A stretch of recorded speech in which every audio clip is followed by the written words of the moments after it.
Life of Emerson. Ralph Waldo Emerson was born in Boston, May 25, 1803. He was descended from a long line of New England ministers, men of refinement and education. As a schoolboy, he was quiet and retiring, reading a great deal, but not paying much attention to his lessons. He entered Harvard at the early age of 14, but never attained a high rank there, although he took a prize for an essay on Socrates and was made class poet after several others had declined. Next to his reserve and the faultless propriety of his conduct, his contemporaries at college seemed most impressed by the great maturity of his mind. Emerson appears never to have been really a boy. He was always serene and thoughtful, impressing all who knew him with that spirituality which was his most distinguishing characteristic. After graduating from college, he taught school for a time, and then entered the Harvard Divinity School under Dr. Channing, the great Unitarian preacher. Although he was not strong enough to attend all the lectures of the divinity course, the college authorities deemed the name Emerson sufficient passport to the ministry. He was accordingly approbated to preach by the Middlesex Association of Ministers on October 10, 1826. As a preacher, Emerson was interesting, though not particularly original. His talent seems to have been in giving new meaning to the old truths of religion. One of his hearers has said, "In looking back on his preaching, I find he has impressed truths to which I always assented in such a manner as to make them appear new, like a clearer revelation." Although his sermons were always couched in scriptural language, they were touched with the light of that genius which avoids the conventional and commonplace. In his other pastoral duties, Emerson was not quite so successful. It is characteristic of his deep humanity and his dislike for all fuss and commonplace that he appeared to least advantage at a funeral. A connoisseur in such matters, an old sexton, once remarked that on such occasions he did not appear at ease at all. To tell the truth, in my opinion, that young man was not born to be a minister. Emerson did not long remain a minister. In 1832, he preached a sermon in which he announced certain views in regard to the communion service which were disapproved by a large part of his congregation. He found it impossible to continue preaching, and, with the most friendly feelings on both sides, he parted from his congregation. A few months later, 1833, he went to Europe for a short year of travel. While abroad, he visited Walter Savage Landor, Coleridge and Wordsworth, and Thomas Carlyle. This visit to Carlyle was to both men a most interesting experience. They parted feeling that they had much intellectually in common. This belief fostered a sympathy which, by the time they had discovered how different they really were, had grown so strong a habit that they always kept up their intimacy. This year of travel opened Emerson's eyes to many things of which he had previously been ignorant. He had profited by detachment from the concerns of a limited community and an isolated church. After his return, he began to find his true field of activity in the lecture hall, and delivered a number of addresses in Boston and its vicinity. While thus coming before the open public on the lecture platform, he was all the time preparing the treatise which was to embody all the quintessential elements of his philosophical doctrine. This was the essay Nature, which was published in 1836. By its conception of external nature as an incarnation of the divine mind, it struck the fundamental principle of Emerson's religious belief. The essay had a very small circulation at first, though later it became widely known. In the winter of 1836, Emerson followed up his discourse on nature by a course of 12 lectures on the philosophy of history, a considerable portion of which eventually became embodied in his essays. The next year, 1837, was the year of the delivery of the Man Thinking, or the American Scholar Address before the Phi Beta Kappa Society at Cambridge. This society, composed of the first 25 men in each class graduating from college, has annual meetings which have called forth the best efforts of many distinguished scholars and thinkers. Emerson's address was listened to with the most profound interest. It declared a sort of intellectual independence for America. Henceforth, we were to be emancipated from clogging foreign influences, and a national literature was to expand under the fostering care of the Republic. These two discourses, Nature and the American Scholar, strike the keynote of Emerson's philosophical, poetical, and moral teachings. In fact, he had, as every great teacher has, only a limited number of principles and theories to teach. These principles of life can all be enumerated in 20 words: self-reliance, culture, intellectual and moral independence, the divinity of nature and man, the necessity of labor, and high ideals. Emerson spent the latter part of his life in lecturing and in literary work. His son, Dr. Edward Emerson, gave an interesting account of how these lectures were constructed. All through his life, he kept a journal. This book, he said, was his savings bank. The thoughts thus received and garnered in his journals were indexed, and a great many of them appeared in his published works. They were religiously set down just as they came, in no order except chronological, but later they were grouped, enlarged or pruned, illustrated, worked into a lecture or discourse. And after having in this capacity undergone repeated testing and rearranging, were finally carefully sifted and more rigidly pruned, and were printed as essays. Besides his essays and lectures, Emerson left some poetry in which is embodied those thoughts which were to him too deep for prose expression. Oliver Wendell Holmes, in speaking of this, says, Emerson wrote occasionally in verse from his school days until he had reached the age which used to be known as the grand climacteric, 63. His poems are not and hardly can become popular. They are not meant to be liked by the many, but to be dearly loved and cherished by the few. His occasional lawlessness in technical construction, his somewhat fantastic expressions, his enigmatic obscurities hardly detract from the pleasant surprise his verses so often bring with them. The poetic license which we allow in the verse of Emerson is more than excused by the noble spirit, which makes us forget its occasional blemishes, sometimes to be pleased with them as characteristic of the writer. Emerson was always a striking figure in the intellectual life of America. His discourses were above all things inspiring. Through them, many were induced to strive for a higher self-culture. His influence can be discerned in all the literary movements of the time. He was the central figure of the so-called transcendental school, which was so prominent 50 years ago, although he always rather held aloof from any enthusiastic participation in the movement. Emerson lived a quiet life in Concord, Massachusetts. He was a first-rate neighbor and one who always kept his fences up. He traveled extensively on his lecturing tour, even going as far as England. In English Traits, he has recorded his impressions of what he saw of English life and manners. Oliver Wendell Holmes has described him in this wise. His personal appearance was that of the typical New Englander of college-bred ancestry. Tall, spare, slender, with sloping shoulders, slightly stooping in his later years, with light hair and eyes, the scholar's complexion, the prominent, somewhat arched nose which belongs to many of the New England subspecies, thin lips suggestive of delicacy, but having nothing like primness, still less of the rigidity which is often noticeable in the generation succeeding next to that of the men in their shirt sleeves. He would have been noticed anywhere as one evidently a scholarly thinker astray from the alcove or the study, which were his natural habitats. His voice was very sweet and penetrating without any loudness or mark of effort. His enunciation was beautifully clear, but he often hesitated as if waiting for the right word to present itself. His manner was very quiet, his smile was pleasant, but he did not like explosive laughter any better than Hawthorne did. None who met him can fail to recall that serene and kindly presence, in which there was mingled a certain spiritual remoteness with the most benignant human welcome to all who were privileged to enjoy his companionship.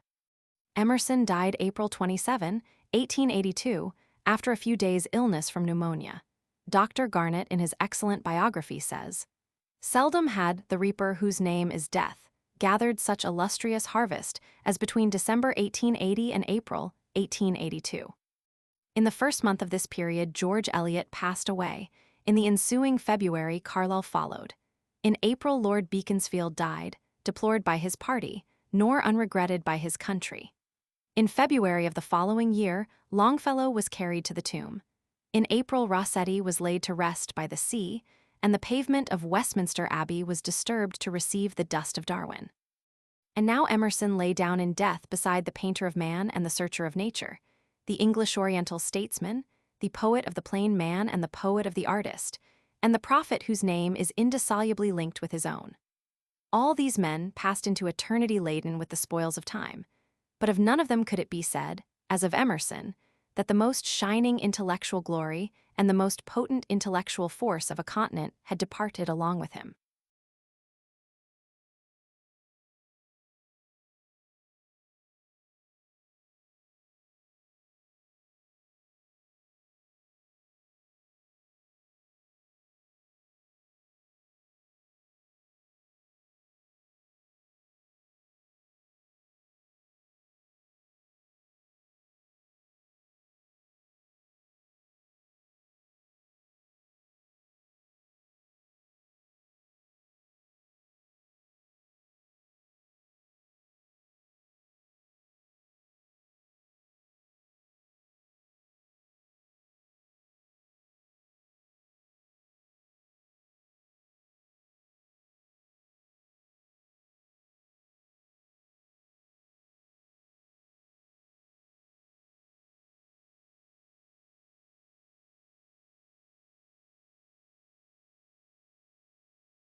Critical Opinions of Emerson and His Writings. Matthew Arnold, in an address on Emerson delivered in Boston, gave an excellent estimate of the rank we should accord to him in the great hierarchy of letters. Some, perhaps, will think that Arnold was unappreciative and cold, but dispassionate readers will be inclined to agree with his judgment of our great American. After a review of the poetical works of Emerson, the English critic draws his conclusions as follows. I do not then place Emerson among the great poets, but I go farther and say that I do not place him among the great writers, the great men of letters. Who are the great men of letters? They are men like Cicero, Plato, Bacon, Pascal, Swift, Voltaire, writers with, in the first place, a genius and instinct for style. Brilliant and powerful passages in a man's writings do not prove his possession of it. Emerson has passages of noble and pathetic eloquence. He has passages of shrewd and felicitous wit. He has crisp epigram. He has passages of exquisitely touched observation of nature. Yet he is not a great writer. Carlyle formulates perfectly the defects of his friend's poetic and literary productions when he says, "For me it is too ethereal, speculative, theoretic. I will have all things condense themselves, take shape and body, if they are to have my sympathy." Not with the Miltons and Grays, not with the Platos and Spinozas, not with the Swifts and Voltaires, not with the Montaignes and Addisons can we rank Emerson. No man could see this clearer than Emerson himself. "Alas, my friend," he writes in reply to Carlyle, who had exhorted him to creative work, "alas, my friend, I can do no such gay thing as you say. I do not belong to the poets, but only to a low department of literature, the reporters, suburban men." He deprecated his friend's praise generous to a fault, he calls it. Praise generous to the shaming of me, cold, fastidious, ebbing person that I am. After all this unfavorable criticism, Arnold begins to praise. Quoting passages from the essays, he adds, "This is tonic indeed, and let no one object that it is too general, that more practical, positive direction is what we want. Yes, truly, his insight is admirable, his truth is precious. Yet the secret of his effect is not even in these, it is in his temper. It is in the hopeful, serene, beautiful temper wherewith these and Emerson are indissolubly united, in which they work and have their being. One can scarcely overrate the importance of holding fast to happiness and hope. It gives to Emerson's work an invaluable virtue.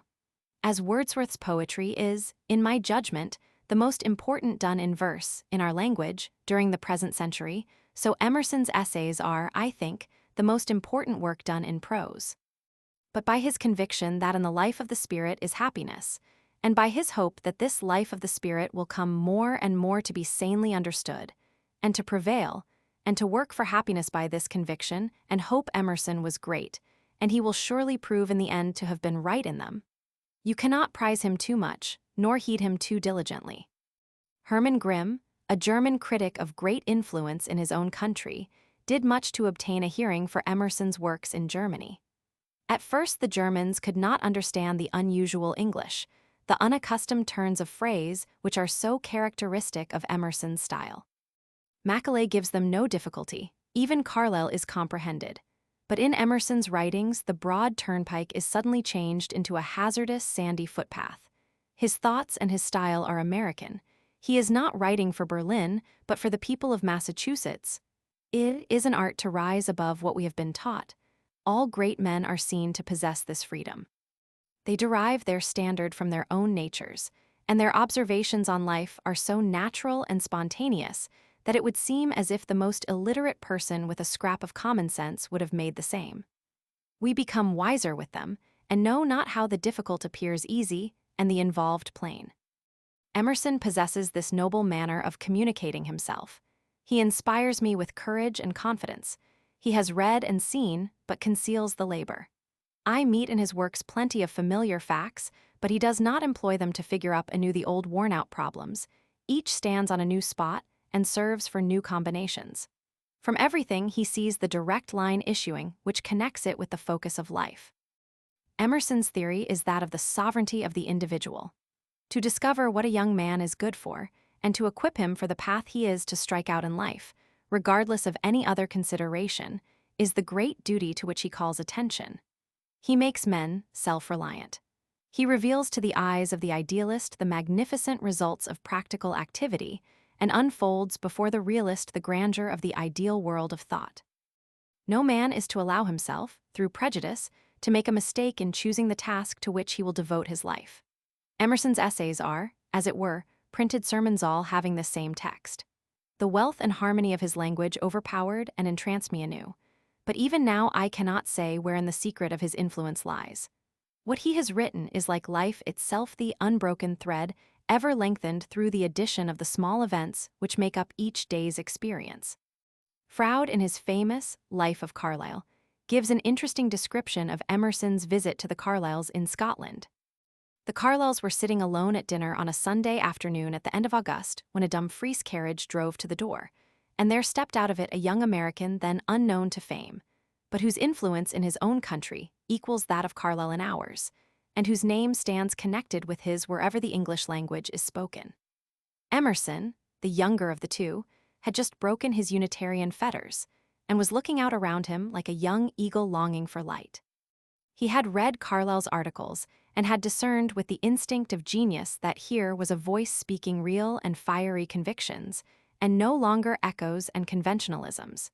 He had come to Europe to study its social and spiritual phenomena, and to the young Emerson as to the old Goethe, the most important of them appeared to be Carlyle.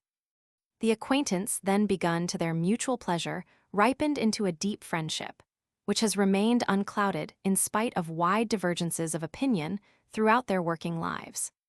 Carlyle wrote to his mother after Emerson had left. Our third happiness was the arrival of a certain young unknown friend named Emerson, from Boston in the United States, who turned aside so far from his British, French, and Italian travels to see me here. He had an introduction from Mill and a Frenchman, Baron Deichthel's nephew, whom John knew at Rome. Of course, we could do no other than welcome him, the rather as he seemed to be one of the most lovable creatures in himself we had ever looked on.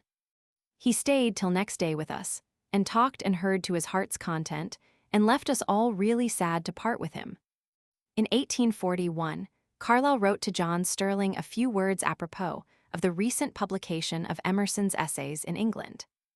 I love Emerson's book, not for its detached opinions, not even for the scheme of the general world he has framed for himself, or any eminence of talent he has expressed that with, but simply because it is his own book, because there is a tone of veracity, an unmistakable air of its being his, and a real utterance of a human soul, not a mere echo of such. I consider it, in that sense, highly remarkable, rare, very rare in these days of ours. Ach Gott, it is frightful to live among echoes.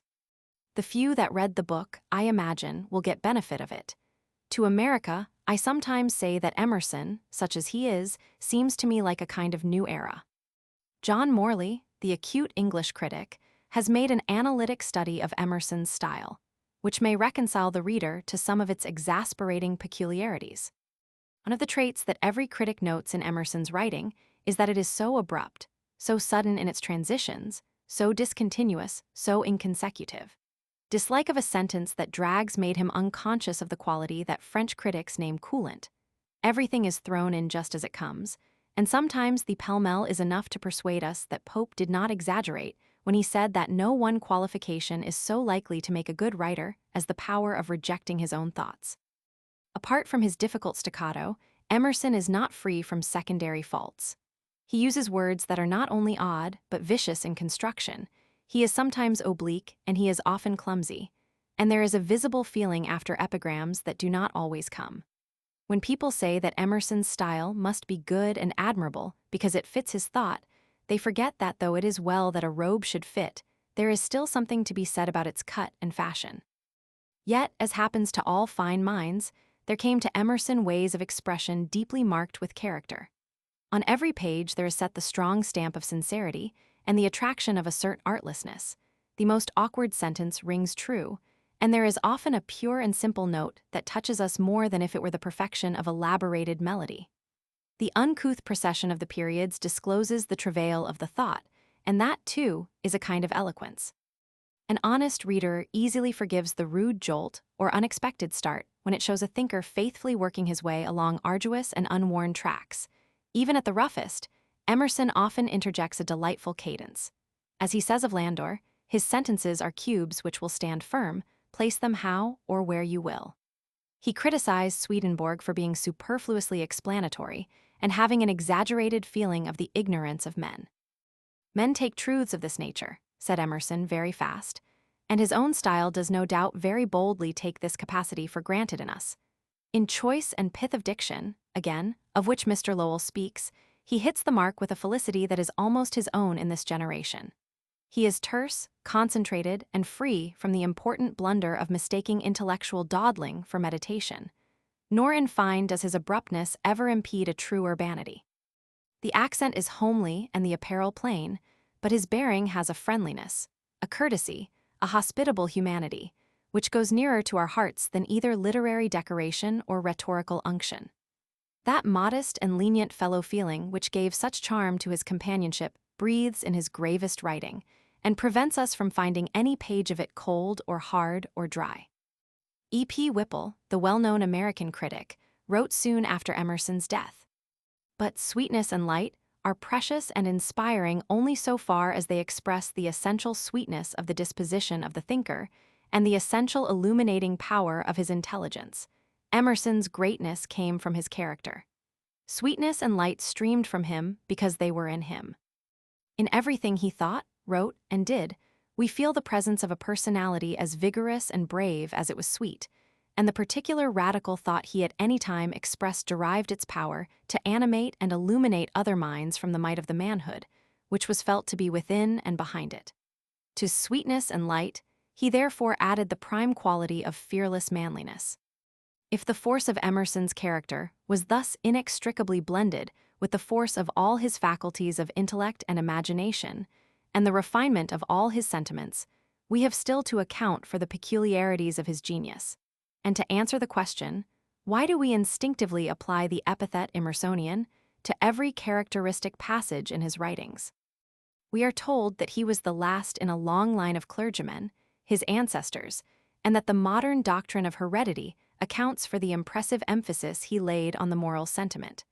But that does not solve the puzzle why he unmistakably differed in his nature and genius from all other Emersons. An imaginary genealogical chart of descent connecting him with Confucius or Gautama would be more satisfactory. What distinguishes the Emerson was his exceptional genius and character, that something in him which separated him from all other Emersons, as it separated him from all other eminent men of letters, and impressed every intelligent reader with the feeling that he was not only original but aboriginal. Some traits of his mind and character may be traced back to his ancestors, but what doctrine of heredity can give us the genesis of his genius? Indeed, the safest course to pursue is to quote his own words, and despairingly confess that it is the nature of genius to spring, like the rainbow daughter of wonder, from the invisible, to abolish the past, and refuse all history.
Chronological list of Emerson's principal works.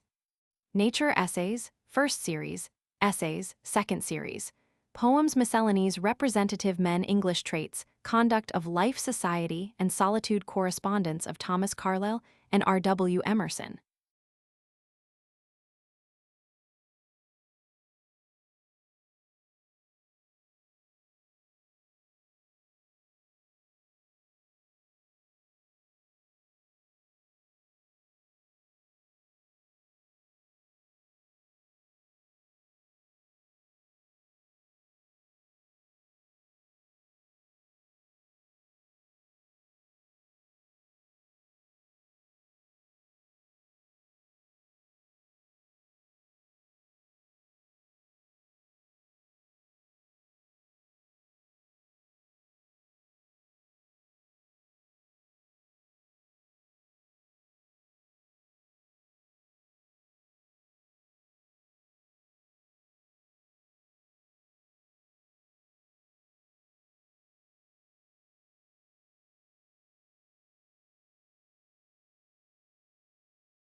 The American Scholar. This address was delivered at Cambridge in 1837 before the Harvard chapter of the Phi Beta Kappa Society, a college fraternity composed of the first 25 men in each graduating class. The society has annual meetings, which have been the occasion for addresses from the most distinguished scholars and thinkers of the day. Mr. President and gentlemen, I greet you on the recommencement of our literary year. Our anniversary is one of hope, and perhaps not enough of labor. We do not meet for games of strength or skill, for the recitation of histories, tragedies, and odes, like the ancient Greeks, for parliaments of love and poesy, like the troubadours, nor for the advancement of science, like our contemporaries in the British and European capitals. Thus far, our holiday has been simply a friendly sign of the survival of the love of letters amongst a people too busy to give to letters anymore. As such, it is precious, as the sign of an indestructible instinct. Perhaps the time is already come when it ought to be, and will be, something else, when the sluggard intellect of this continent will look from under its iron lids and fill the postponed expectation of the world with something better than the exertions of mechanical skill. Our day of dependence, our long apprenticeship to the learning of other lands, draws to a close. The millions that around us are rushing into life cannot always be fed on the sere remains of foreign harvests. Events, actions arise that must be sung, that will sing themselves. Who can doubt that poetry will revive and lead in a new age, as the star in the constellation harp, which now flames in our zenith, astronomers announce, shall one day be the pole star for 1,000 years. In the light of this hope, I accept the topic which not only usage, but the nature of our association seem to prescribe to this day, the American Scholar. Year by year, we come up hither to read one more chapter of his biography. Let us inquire what new lights, new events, and more days have thrown on his character, his duties, and his hopes. It is one of those fables which out of an unknown antiquity convey an unlooked-for wisdom, that the gods, in the beginning, divided man into men, that he might be more helpful to himself, just as the hand was divided into fingers, the better to answer its end. The old fable covers a doctrine ever new and sublime, that there is one man present to all particular men only partially or through one faculty, and that you must take the whole society to find the whole man. Man is not a farmer or a professor or an engineer, but he is all. Man is priest and scholar and statesman and producer and soldier. In the divided or social state, these functions are parceled out to individuals, each of whom aims to do his stint of the joint work, whilst each other performs his. The fable implies that the individual, to possess himself, must sometimes return from his own labor to embrace all the other laborers. But unfortunately, this original unit, this fountain of power, has been so distributed to multitudes, has been so minutely subdivided and peddled out, that it is spilled into drops and cannot be gathered. The state of society is one in which the members have suffered amputation from the trunk and strut about so many walking monsters, a good finger, a neck, a stomach, an elbow, but never a man. Man is thus metamorphosed into a thing, into many things. The planter, who is man sent out into the field to gather food, is seldom cheered by any idea of the true dignity of his ministry. He sees his bushel and his cart, and nothing beyond, and sinks into the farmer, instead of man on the farm. The tradesman scarcely ever gives an ideal worth to his work, but is ridden by the routine of his craft, and the soul is subject to dollars. The priest becomes a form, the attorney a statute book, the mechanic a machine, the sailor a rope of the ship. In this distribution of functions, the scholar is the delegated intellect. In the right state, he is man thinking. In the degenerate state, when the victim of society, he tends to become a mere thinker, or, still worse, the parrot of other men's thinking. In this view of him, as man thinking, the whole theory of his office is contained. Him nature solicits with all her placid, all her monitory pictures. Him the past instructs. Him the future invites. Is not indeed every man a student, and do not all things exist for the student's behoof? And, finally, is not the true scholar the only true master? But as the old oracle said, all things have two handles, beware of the wrong one. In life, too often, the scholar errs with mankind and forfeits his privilege. Let us see him in his school, and consider him in reference to the main influences he receives. The first in time and the first in importance of the influences upon the mind is that of nature. Every day, the sun, and after sunset night and her stars, ever the winds blow, ever the grass grows. Every day men and women, conversing, beholding and beholden, the scholar must needs stand wistful and admiring before this great spectacle. He must settle its value in his mind. What is nature to him? There is never a beginning, there is never an end, to the inexplicable continuity of this web of God, but always circular power returning into itself. Therein it resembles his own spirit, whose beginning, whose ending, he never can find so entire, so boundless. Far too as her splendors shine, system on system shooting like rays, upward, downward, without center, without circumference in the mass, and in the particle, nature hastens to render account of herself to the mind. Classification begins. To the young mind everything is individual, stands by itself. By and by it finds how to join two things and see in them one nature, then 3,000. And so, tyrannized over by its own unifying instinct, it goes on tying things together, diminishing anomalies, discovering roots running underground, whereby contrary and remote things cohere and flower out from one stem. It presently learns that since the dawn of history, there has been a constant accumulation and classifying of facts. But what is classification but the perceiving that these objects are not chaotic, and are not foreign, but have a law which is also a law of the human mind? The astronomer discovers that geometry, a pure abstraction of the human mind, is the measure of planetary motion. The chemist finds proportions and intelligible method throughout matter, and science is nothing but the finding of analogy, identity, in the most remote parts. The ambitious soul sits down before each refractory fact, one after another reduces all strange constitutions, all new powers, to their class and their law, and goes on forever to animate the last fiber of organization, the outskirts of nature, by insight. Thus to him, to this schoolboy under the bending dome of day, is suggested that he and it proceed from one root, one is leaf and one is flower. Relation, sympathy, stirring in every vein. And what is that root? Is not that the soul of his soul, a thought too bold, a dream too wild? Yet when this spiritual light shall have revealed the law of more earthly natures, when he has learned to worship the soul, and to see that the natural philosophy that now is only the first gropings of its gigantic hand, he shall look forward to an ever-expanding knowledge as to a becoming creator. He shall see that nature is the opposite of the soul, answering to it part for part. One is seal and one is print. Its beauty is the beauty of his own mind. Its laws are the laws of his own mind. Nature then becomes to him the measure of his attainments. So much of nature as he is ignorant of, so much of his own mind does he not yet possess. And, in fine, the ancient precept, know thyself, and the modern precept, study nature, become at last one maxim. Roman 2.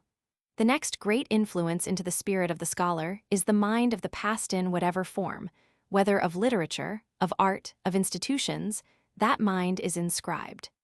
Books are the best type of the influence of the past, and perhaps we shall get at the truth, learn the amount of this influence more conveniently by considering their value alone. The theory of books is noble. The scholar of the first age received into him the world around, brooded thereon, gave it the new arrangement of his own mind, and uttered it again. It came into him life, it went out from him truth. It came to him short-lived actions, it went out from him immortal thoughts. It came to him business, it went from him poetry. It was dead fact, now it is quick thought. It can stand and it can go. It now endures, it now flies, it now inspires. Precisely in proportion to the depth of mind from which it issued, so high does it soar, so long does it sing. Or, I might say, it depends on how far the process had gone, of transmuting life into truth. In proportion to the completeness of the distillation, so will the purity and imperishableness of the product be. But none is quite perfect. As no air pump can by any means make a perfect vacuum, so neither can any artist entirely exclude the conventional, the local, the perishable from his book, or write a book of pure thought that shall be as efficient in all respects to a remote posterity as to contemporaries, or rather to the second age. Each age, it is found, must write its own books, or rather, each generation for the next succeeding. The books of an older period will not fit this. Yet hence arises a grave mischief. The sacredness which attaches to the act of creation, the act of thought, is instantly transferred to the record.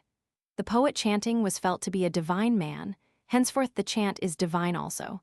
The writer was a just and wise spirit, henceforward it is settled the book is perfect, as love of the hero corrupts into worship of his statue. Instantly, the book becomes noxious. The guide is a tyrant. We sought a brother, and lo, a governor. The sluggish and perverted mind of the multitude, always slow to open to the incursions of reason, having once so opened, having once received this book, stands upon it and makes an outcry if it is disparaged. Colleges are built on it. Books are written on it by thinkers, not by man thinking, by men of talent, that is, who start wrong, who set out from accepted dogmas, not from their own sight of principles.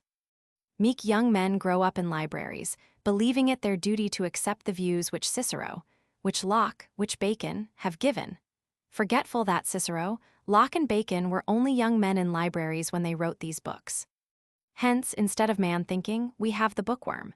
Hence the book-learned class who value books as such, not as related to nature and the human constitution, but as making a sort of third estate with the world and soul. Hence the restorers of readings, the emendators, the bibliomaniacs of all degrees. This is bad, this is worse than it seems. Books are the best of things, well used, abused among the worst. What is the right use?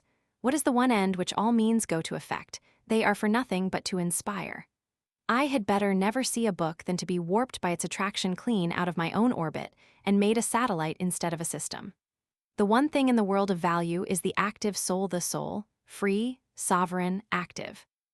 This every man is entitled to, this every man contains within him, although in almost all men obstructed and as yet unborn. The soul active sees absolute truth and utters truth or creates. In this action it is genius, not the privilege of here and there a favorite, but the sound estate of every man. In its essence it is progressive. The book, the college, the school of art, the institution of any kind, stop with some past utterance of genius. This is good, say they let us hold by this. They pin me down, they look backward and not forward, but genius always looks forward. The eyes of man are set in his forehead, not in his hindhead. Man hopes, genius creates. To create is the proof of a divine presence. Whatever talents may be, if the man create not, the pure efflux of the deity is not his, cinders and smoke there may be, but not yet flame.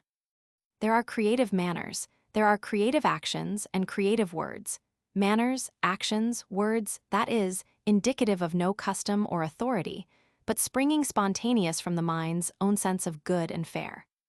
On the other part, instead of being its own seer, let it receive always from another mind its truth, though it were in torrents of light, without periods of solitude, inquest, and self-recovery, and a fatal disservice is done. Genius is always sufficiently the enemy of genius by over-influence. The literature of every nation bear me witness. The English dramatic poets have Shakespearized now for 200 years. Undoubtedly, there is a right way of reading, so it be sternly subordinated. Man thinking must not be subdued by his instruments. Books are for the scholar's idle times. When he can read God directly, the hour is too precious to be wasted in other men's transcripts of their readings. But when the intervals of darkness come, as come they must when the soul seeth not, when the sun is hid and the stars withdraw their shining, we repair to the lamps which were kindled by their ray, to guide our steps to the east again, where the dawn is. We hear, that we may speak. The Arabian proverb says, "A fig tree, looking on a fig tree, becometh fruitful." It is remarkable, the character of the pleasure we derive from the best books. They impress us ever with the conviction that one nature wrote and the same reads. We read the verses of one of the great English poets, of Chaucer, of Marvell, of Dryden, with the most modern joy, with a pleasure, I mean, which is in great part caused by the abstraction of all time from their verses. There is some awe mixed with the joy of our surprise. When this poet, who lived in some past world, 200 or 300 years ago, says that which lies close to my own soul, that which I also had well nigh thought and said. But for the evidence thence afforded to the philosophical doctrine of the identity of all minds, we should suppose some pre-established harmony, some foresight of souls that were to be, and some preparation of stores for their future wants, like the fact observed in insects, who lay up food before death for the young grub they shall never see. I would not be hurried by any love of system, by any exaggeration of instincts, to underrate the book. We all know that as the human body can be nourished on any food, though it were boiled grass and the broth of shoes, so the human mind can be fed by any knowledge. And great and heroic men have existed who had almost no other information than by the printed page. I only would say that it needs a strong head to bear that diet. One must be an inventor to read well. As the proverb says, he that would bring home the wealth of the Indies must carry out the wealth of the Indies. There is then creative reading as well as creative writing. When the mind is braced by labor and invention, the page of whatever book we read becomes luminous with manifold illusion. Every sentence is doubly significant, and the sense of our author is as broad as the world. We then see, what is always true, that as the seer's hour of vision is short and rare among heavy days and months, so is its record, perchance, the least part of his volume. The discerning will read, in his Plato or Shakespeare, only that least part only, the authentic utterances of the oracle, all the rest he rejects, were it never so many times Plato's and Shakespeare's. Of course, there is a portion of reading quite indispensable to a wise man. History and exact science he must learn by laborious reading. Colleges, in like manner, have their indispensable office to teach elements. But they can only highly serve us when they aim not to drill, but to create, when they gather from far every ray of various genius to their hospitable halls, and by the concentrated fires set the hearts of their youth on flame. Thought and knowledge are natures in which apparatus and pretension avail nothing.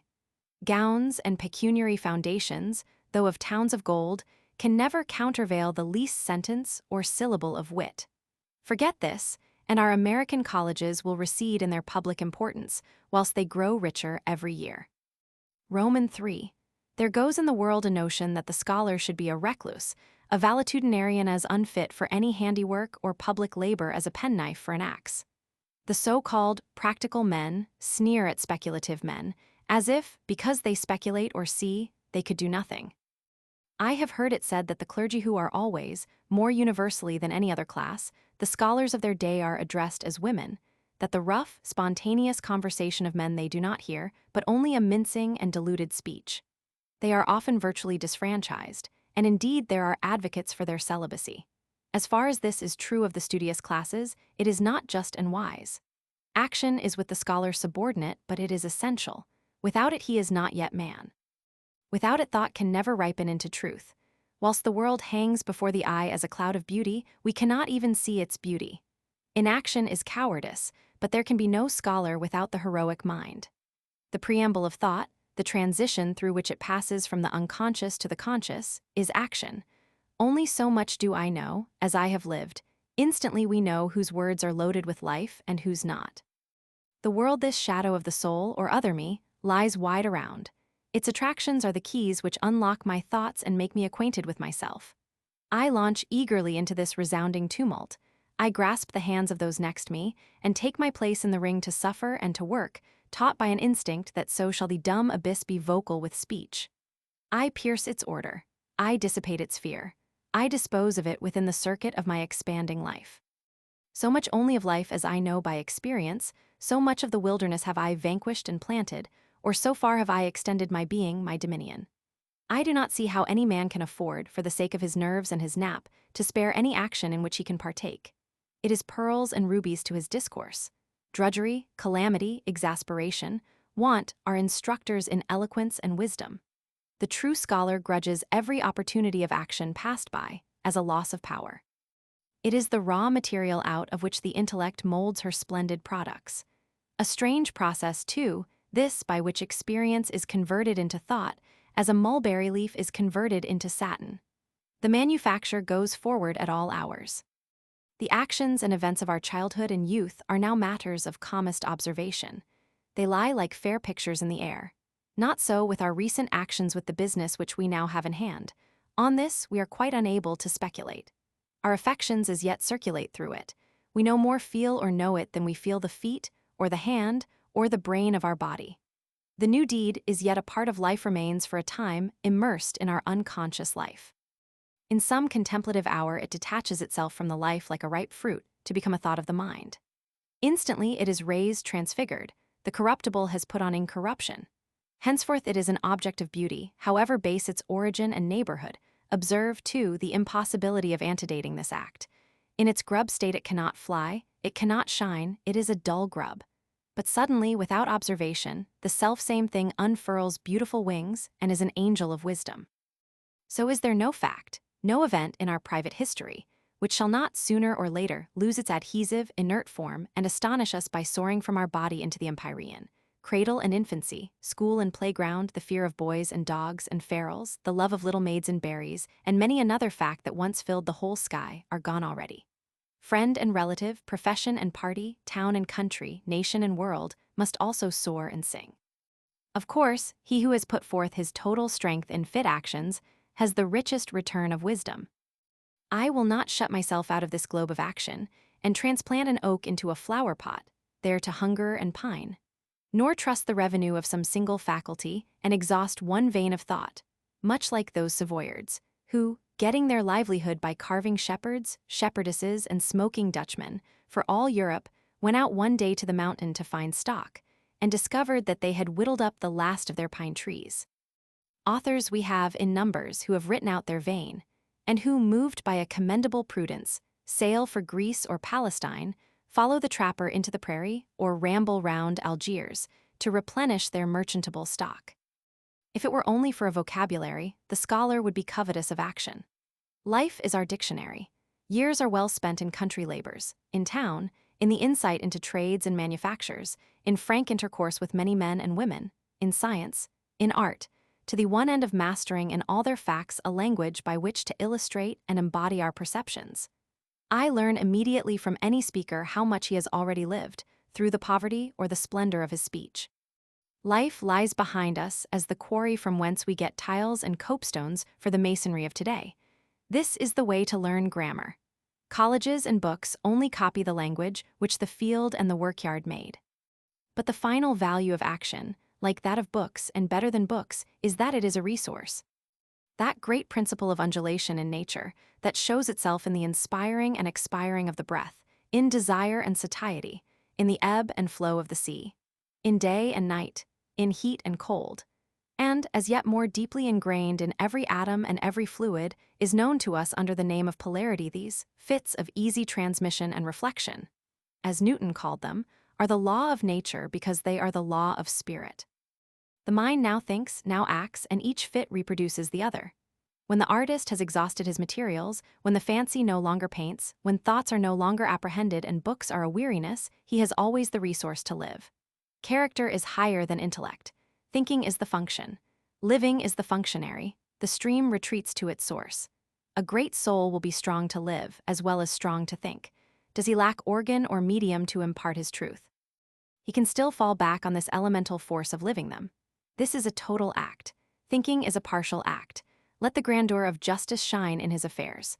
Let the beauty of affection cheer his lowly roof. Those, far from fame, who dwell and act with him, will feel the force of his constitution in the doings and passages of the day better than it can be measured by any public and designed display. Time shall teach him that the scholar loses no hour which the man lives. Herein he unfolds the sacred germ of his instinct, screened from influence. What is lost in seemliness is gained in strength. Not out of those on whom systems of education have exhausted their culture comes the helpful giant to destroy the old or to build the new, but out of unhandselled savage nature.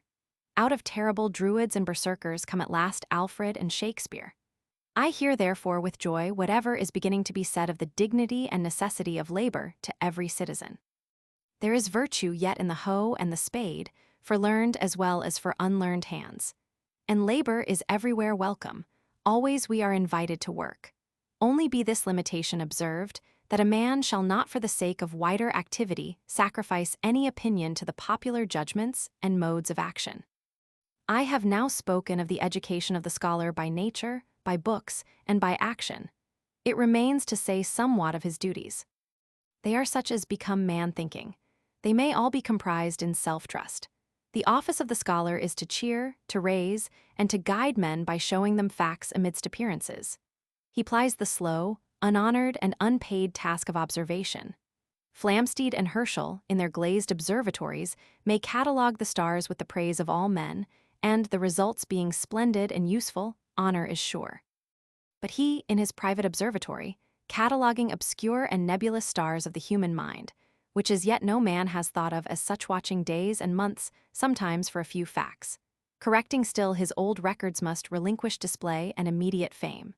In the long period of his preparation, he must betray often an ignorance and shiftlessness in popular arts, incurring the disdain of the able who shoulder him aside.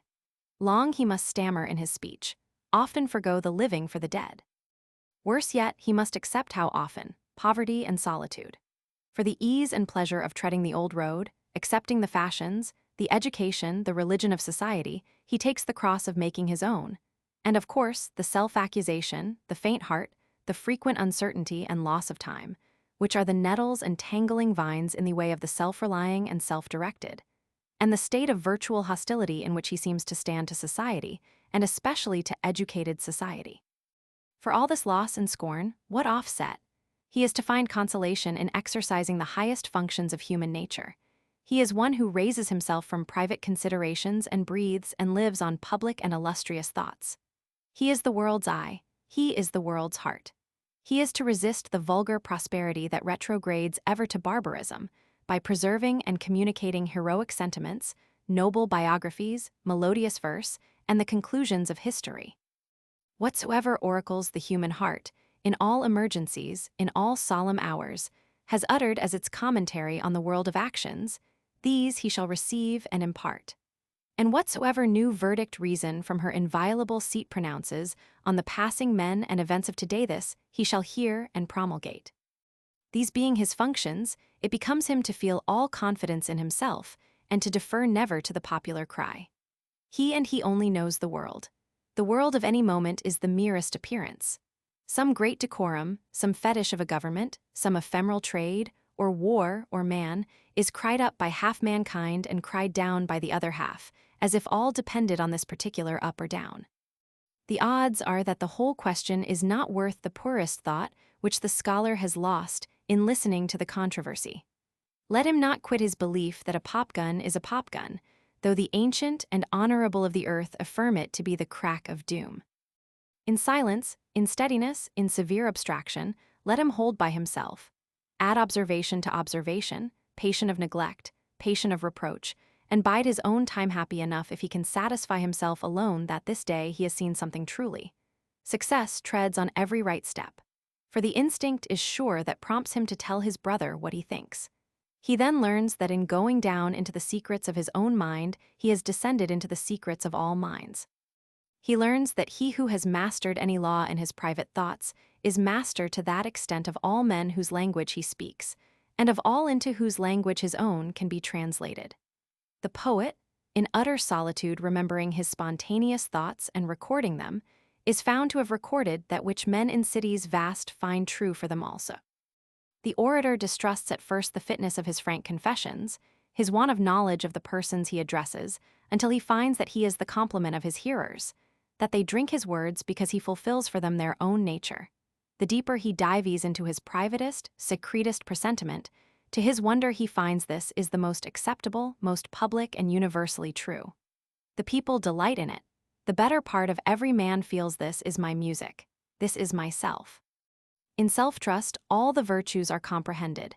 Free should the scholar be free and brave, free even to the definition of freedom, without any hindrance that does not arise out of his own constitution.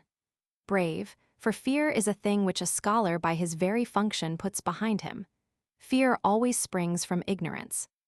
It is a shame to him if his tranquility, amid dangerous times, arise from the presumption that like children and women his is a protected class, or if he seek a temporary peace by the diversion of his thoughts from politics or vexed questions, hiding his head like an ostrich in the flowering bushes, peeping into microscopes, and turning rhymes, as a boy whistles to keep his courage up. So is the danger a danger still, so is the fear worse. Manlike let him turn and face it. Let him look into its eye and search its nature, inspect its origincy, the whelping of this lion which lies no great way back. He will then find in himself a perfect comprehension of its nature and extent. He will have made his hands meet on the other side, and can henceforth defy it and pass on superior. The world is his who can see through its pretension. What deafness, what stone-blind custom, what overgrown error you behold, is there only by sufferance by your sufferance. See it to be a lie, and you have already dealt it its mortal blow. Yes, we are the cowed, we the trustless. It is a mischievous notion that we are come late into nature, that the world was finished a long time ago. As the world was plastic and fluid in the hands of God, so it is ever to so much of his attributes as we bring to it. To ignorance and sin it is flint. They adapt themselves to it as they may, but in proportion as a man has anything in him divine, the firmament flows before him and takes his signet and form. Not he is great who can alter matter, but he who can alter my state of mind. They are the kings of the world who give the color of their present thought to all nature and all art, and persuade men, by the cheerful serenity of their carrying the matter, that this thing which they do is the apple which the ages have desired to pluck, now at last ripe, and inviting nations to the harvest. The great man makes the great thing. Wherever MacDonald sits, there is the head of the table. Linnaeus makes botany the most alluring of studies, and wins it from the farmer and the herb woman. Davy, chemistry, and Cuvier, fossils. The day is always his who works in it with serenity and great aims. The unstable estimates of men crowd to him whose mind is filled with a truth, as the heaped waves of the Atlantic follow the moon. For this self-trust, the reason is deeper than can be fathomed, darker than can be enlightened. I might not carry with me the feeling of my audience in stating my own belief, but I have already shown the ground of my hope in adverting to the doctrine that man is one. I believe man has been wronged, he has wronged himself. He has almost lost the light that can lead him back to his prerogatives. Men are become of no account. Men in history, men in the world of today are bugs, are spawn, and are called the mass and the herd. In a century, in a millennium, one or two men, that is to say, one or two approximations to the right state of every man. All the rest behold in the hero or the poet their own green and crude being ripened. Yes, and are content to be less, so that may attain to its full stature. What a testimony, full of grandeur, full of pity, is born to the demands of his own nature, by the poor clansman, the poor partisan, who rejoices in the glory of his chief. The poor and the low find some amends to their immense moral capacity, for their acquiescence in a political and social inferiority. They are content to be brushed like flies from the path of a great person, so that justice shall be done by him to that common nature, which it is the dearest desire of all to see enlarged and glorified. They sun themselves in the great man's light, and feel it to be their own element. They cast the dignity of man from their downtrodden selves upon the shoulders of a hero, and will perish to add one drop of blood to make that great heart beat, those giant sinews combat and conquer. He lives for us, and we live in him. Men such as they are very naturally seek money or power, and power because it is as good as money the spoils, so-called, of office. And why not? For they aspire to the highest, and this, in their sleepwalking, they dream is highest. Wake them, and they shall quit the false good and leap to the true, and leave governments to clerks and desks. This revolution is to be wrought by the gradual domestication of the idea of culture. The main enterprise of the world for splendor, for extent, is the upbuilding of a man. Here are the materials strewn along the ground. The private life of one man shall be a more illustrious monarchy, more formidable to its enemy, more sweet and serene in its influence to its friend than any kingdom in history. For a man, rightly viewed, comprehendeth the particular natures of all men. Each philosopher, each bard, each actor has only done for me, as by a delegate, what one day I can do for myself. The books which once we valued more than the apple of the eye, we have quite exhausted. What is that but saying that we have come up with the point of view which the universal mind took through the eyes of one scribe? We have been that man, and have passed on. First, one, then another, we drain all cisterns, and waxing greater by all these supplies, we crave a better and a more abundant food. The man has never lived that can feed us ever. The human mind cannot be enshrined in a person who shall set a barrier on any one side to this unbounded, unboundable empire. It is one central fire, which, flaming now out of the lips of Etna, lightens the capes of Sicily, and now out of the throat of Vesuvius, illuminates the towers and vineyards of Naples. It is one light which beams out of 1,000 stars. It is one soul which animates all men. But I have dwelt perhaps tediously upon this abstraction of the scholar. I ought not to delay longer to add what I have to say of nearer reference to the time and to this country. Historically, there is thought to be a difference in the ideas which predominate over successive epochs, and there are data for marking the genius of the classic, of the romantic, and now of the reflective or philosophical age. With the views I have intimated of the oneness or the identity of the mind through all individuals, I do not much dwell on these differences. In fact, I believe each individual passes through all three. The boy is a Greek, the youth romantic, the adult reflective. I deny not, however, that a revolution in the leading idea may be distinctly enough traced. Our age is bewailed as the age of introversion. Must that needs be evil? We, it seems, are critical. We are embarrassed with second thoughts. We cannot enjoy anything for hankering to know whereof the pleasure consists. We are lined with eyes. We see with our feet. The time is infected with Hamlet's unhappiness. Sicklied o'er with the pale cast of thought. Is it so bad then? Sight is the last thing to be pitied. Would we be blind? Do we fear lest we should outsee nature and God and drink truth dry? I look upon the discontent of the literary class as a mere announcement of the fact that they find themselves not in the state of mind of their fathers and regret the coming state as untried. As a boy dreads the water before he has learned that he can swim. If there is any period one would desire to be born in, is it not the age of revolution, when the old and the new stand side by side and admit of being compared, when the energies of all men are searched by fear and by hope, when the historic glories of the old can be compensated by the rich possibilities of the new era? This time, like all times, is a very good one, if we but know what to do with it. I read with some joy of the auspicious signs of the coming days, as they glimmer already through poetry and art, through philosophy and science, through church and state. One of these signs is the fact that the same movement which effected the elevation of what was called the lowest class in the state assumed in literature a very marked and as benign an aspect. Instead of the sublime and beautiful, the near, the low, the common, was explored and poetized.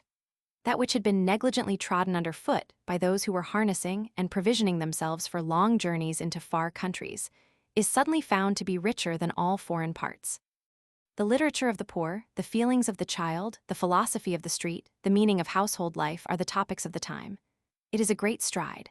It is a sign, is it not, of new vigor when the extremities are made active, when currents of warm life run into the hands and the feet. I ask not for the great, the remote, the romantic, what is doing in Italy or Arabia, what is Greek art or Provencal minstrelsy. I embrace the common, I explore and sit at the feet of the familiar, the low. Give me insight into today, and you may have the antique and future worlds. What would we really know the meaning of? The meal in the firkin, the milk in the pan, the ballad in the street, the news of the boat, the glance of the eye, the form and the gait of the body show me the ultimate reason of these matters. Show me the sublime presence of the highest spiritual cause lurking, as always it does lurk, in these suburbs and extremities of nature. Let me see every trifle bristling with the polarity that ranges it instantly on an eternal law. And the shop, the plough, and the ledger referred to the like cause by which light undulates and poets sing, and the world lies no longer a dull miscellany and lumber room, but has form and order. There is no trifle, there is no puzzle, but one design unites and animates the farthest pinnacle and the lowest trench. This idea has inspired the genius of Goldsmith, Burns, Cowper, and in a newer time of Goethe, Wordsworth, and Carlyle. This idea they have differently followed and with various success. In contrast with their writing, the style of Pope, of Johnson, of Gibbon looks cold and pedantic. This writing is blood-warm. Man is surprised to find that things near are not less beautiful and wondrous than things remote. The near explains the far. The drop is a small ocean. A man is related to all nature. This perception of the worth of the vulgar is fruitful in discoveries. Goethe, in this very thing the most modern of the moderns, has shown us, as none ever did, the genius of the ancients. There is one man of genius who has done much for this philosophy of life, whose literary value has never yet been rightly estimated. I mean Emanuel Swedenborg. The most imaginative of men, yet writing with the precision of a mathematician, he endeavored to engraft a purely philosophical ethics on the popular Christianity of his time. Such an attempt, of course, must have difficulty which no genius could surmount. But he saw and showed the connection between nature and the affections of the soul. He pierced the emblematic or spiritual character of the visible, audible, tangible world. Especially did his shade-loving muse hover over and interpret the lower parts of nature. He showed the mysterious bond that allies moral evil to the foul material forms, and has given in epical parables a theory of insanity, of beasts, of unclean and fearful things. Another sign of our times, also marked by an analogous political movement, is the new importance given to the single person. everything that tends to insulate the individual to surround him with barriers of natural respect, so that each man shall feel the world is his, and man shall treat with man as a sovereign state with a sovereign state tends to true union as well as greatness. I learned, said the melancholy Pestalozzi, that no man in God's wide earth is either willing or able to help any other man. Help must come from the bosom alone. The scholar is that man who must take up into himself all the ability of the time, all the contributions of the past, all the hopes of the future. He must be an university of knowledges.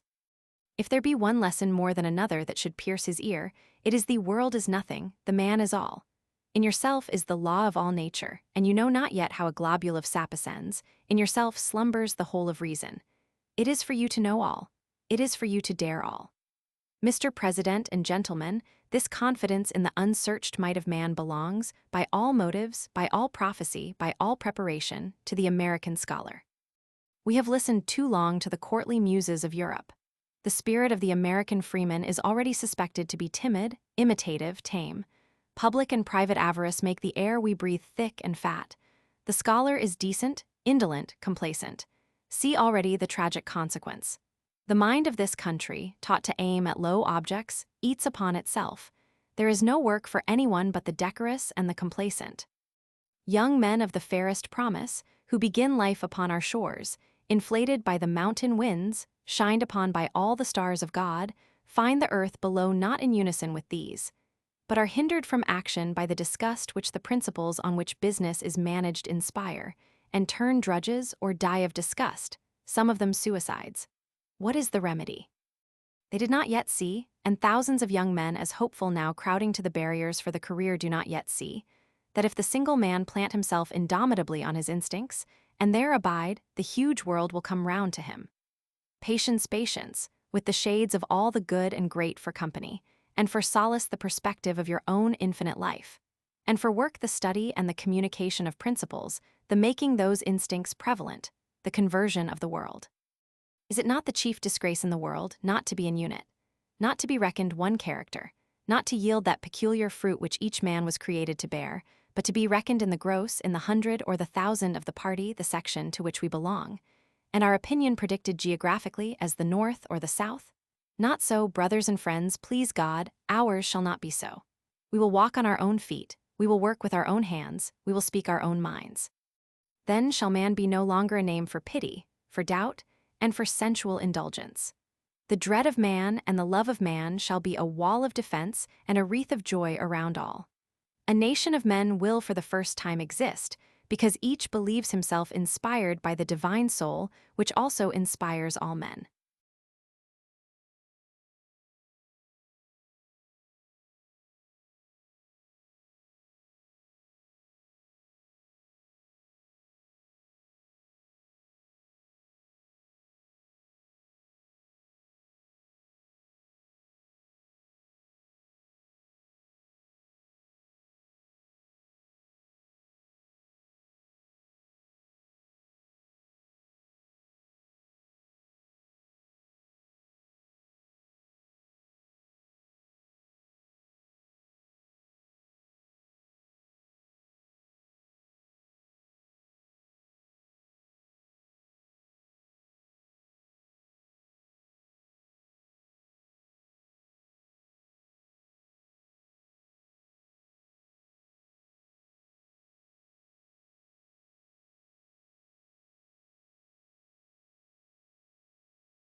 Compensation. The wings of time are black and white, pied with morning and with night. Mountain tall and ocean deep trembling balance duly keep. In changing moon, in tidal wave, glows the feud of want and have. Gauge of more and less through space electric star and pencil plays. The lonely earth amid the balls that hurry through the eternal halls, a make-weight flying to the void, supplemental asteroid, or compensatory spark, shoots across the neutral dark. Man's the elm, and wealth the vine, stanch and strong the tendrils twine. Through the frail ringlets thee deceive, none from its stalk that vine can reave. Fear not then, thou child infirm, there's no god dare wrong a worm. Laurel crowns cleave to deserts, and power to him who power exerts. Haste not thy share. On winged feet, lo, it rushes thee to meet, and all that nature made thy own, floating in air or pent in stone, will rive the hills and swim the sea, and like thy shadow follow thee. Ever since I was a boy, I have wished to write a discourse on compensation. For it seemed to me when very young that on this subject life was ahead of theology, and the people knew more than the preachers taught. The documents, too, from which the doctrine is to be drawn, charmed my fancy by their endless variety and lay always before me, even in sleep.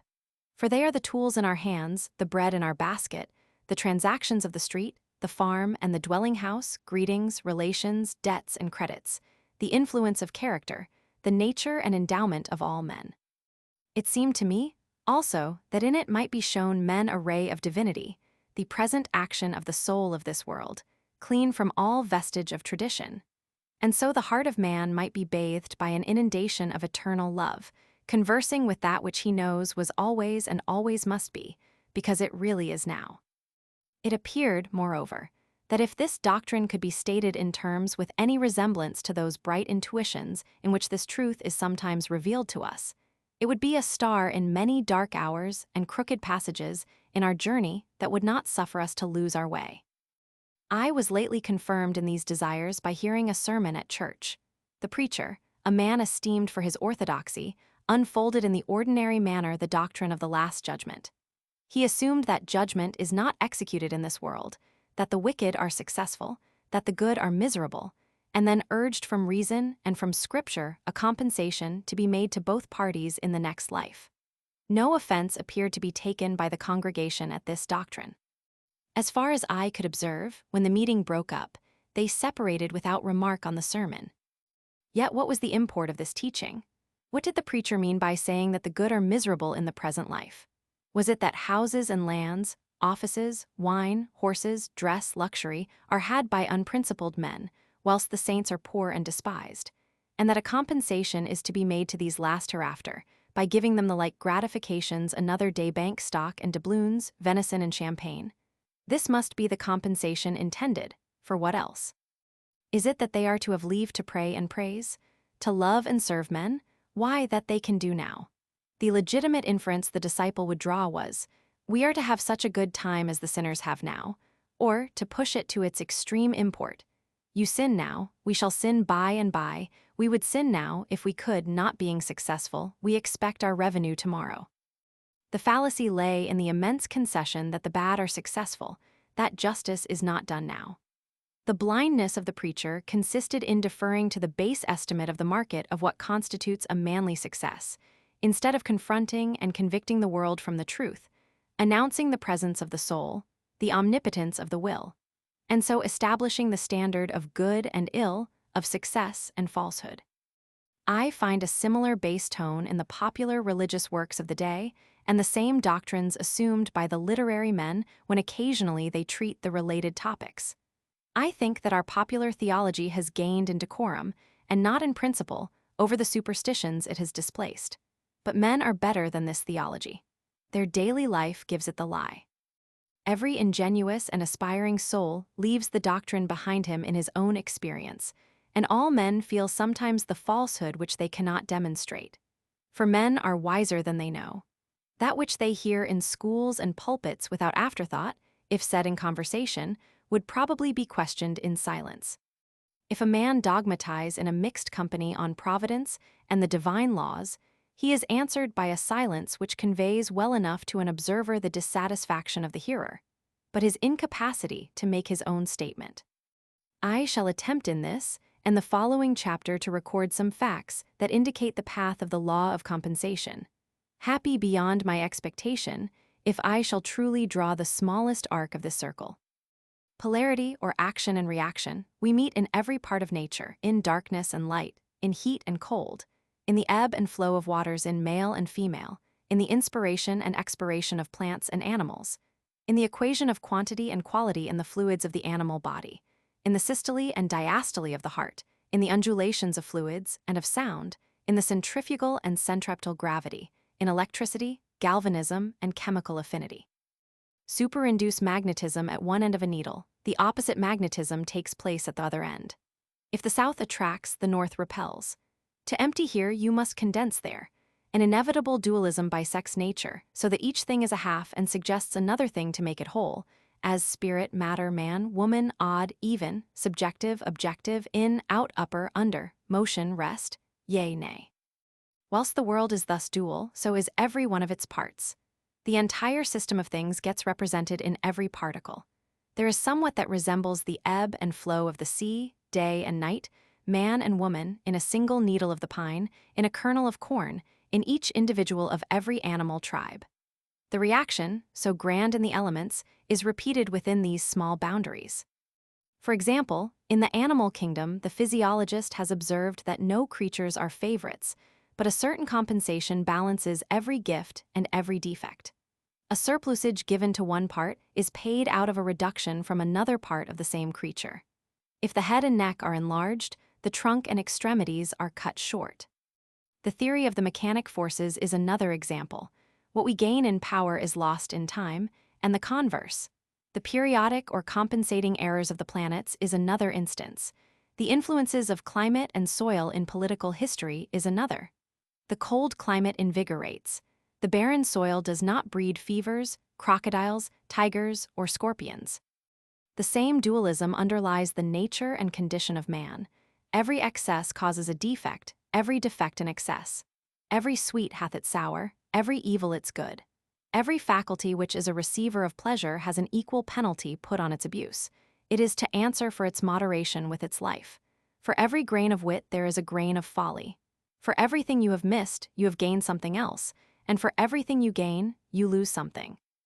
If riches increase, they are increased that use them. If the gatherer gathers too much, nature takes out of the man what she puts into his chest, swells the estate, but kills the owner. Nature hates monopolies and exceptions. The waves of the sea do not more speedily seek a level from their loftiest tossing than the varieties of condition tend to equalize themselves. There is always some leveling circumstance that puts down the overbearing, the strong, the rich, the fortunate, substantially on the same ground with all others.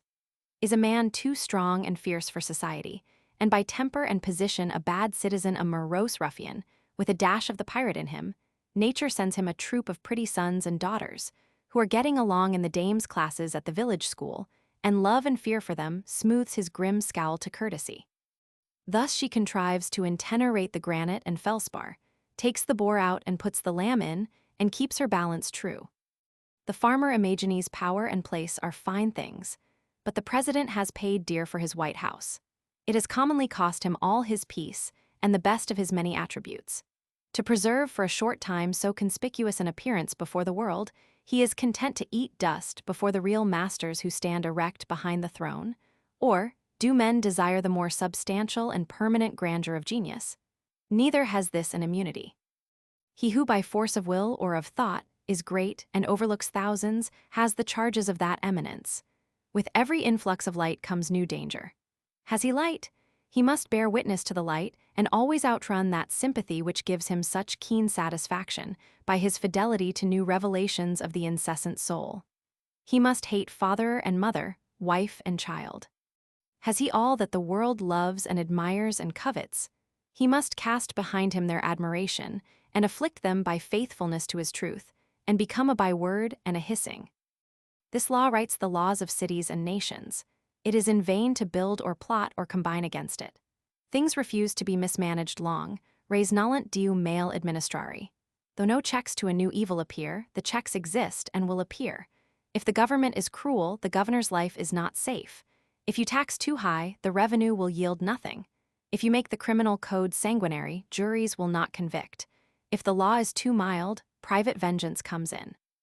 If the government is a terrific democracy, the pressure is resisted by an overcharge of energy in the citizen, and life glows with a fiercer flame. The true life and satisfactions of man seem to elude the utmost rigors or felicities of condition, and to establish themselves with great indifferency under all varieties of circumstances. Under all governments, the influence of character remains the same in Turkey and in New England about alike. under the primeval despots of Egypt, history honestly confesses that man must have been as free as culture could make him. These appearances indicate the fact that the universe is represented in every one of its particles.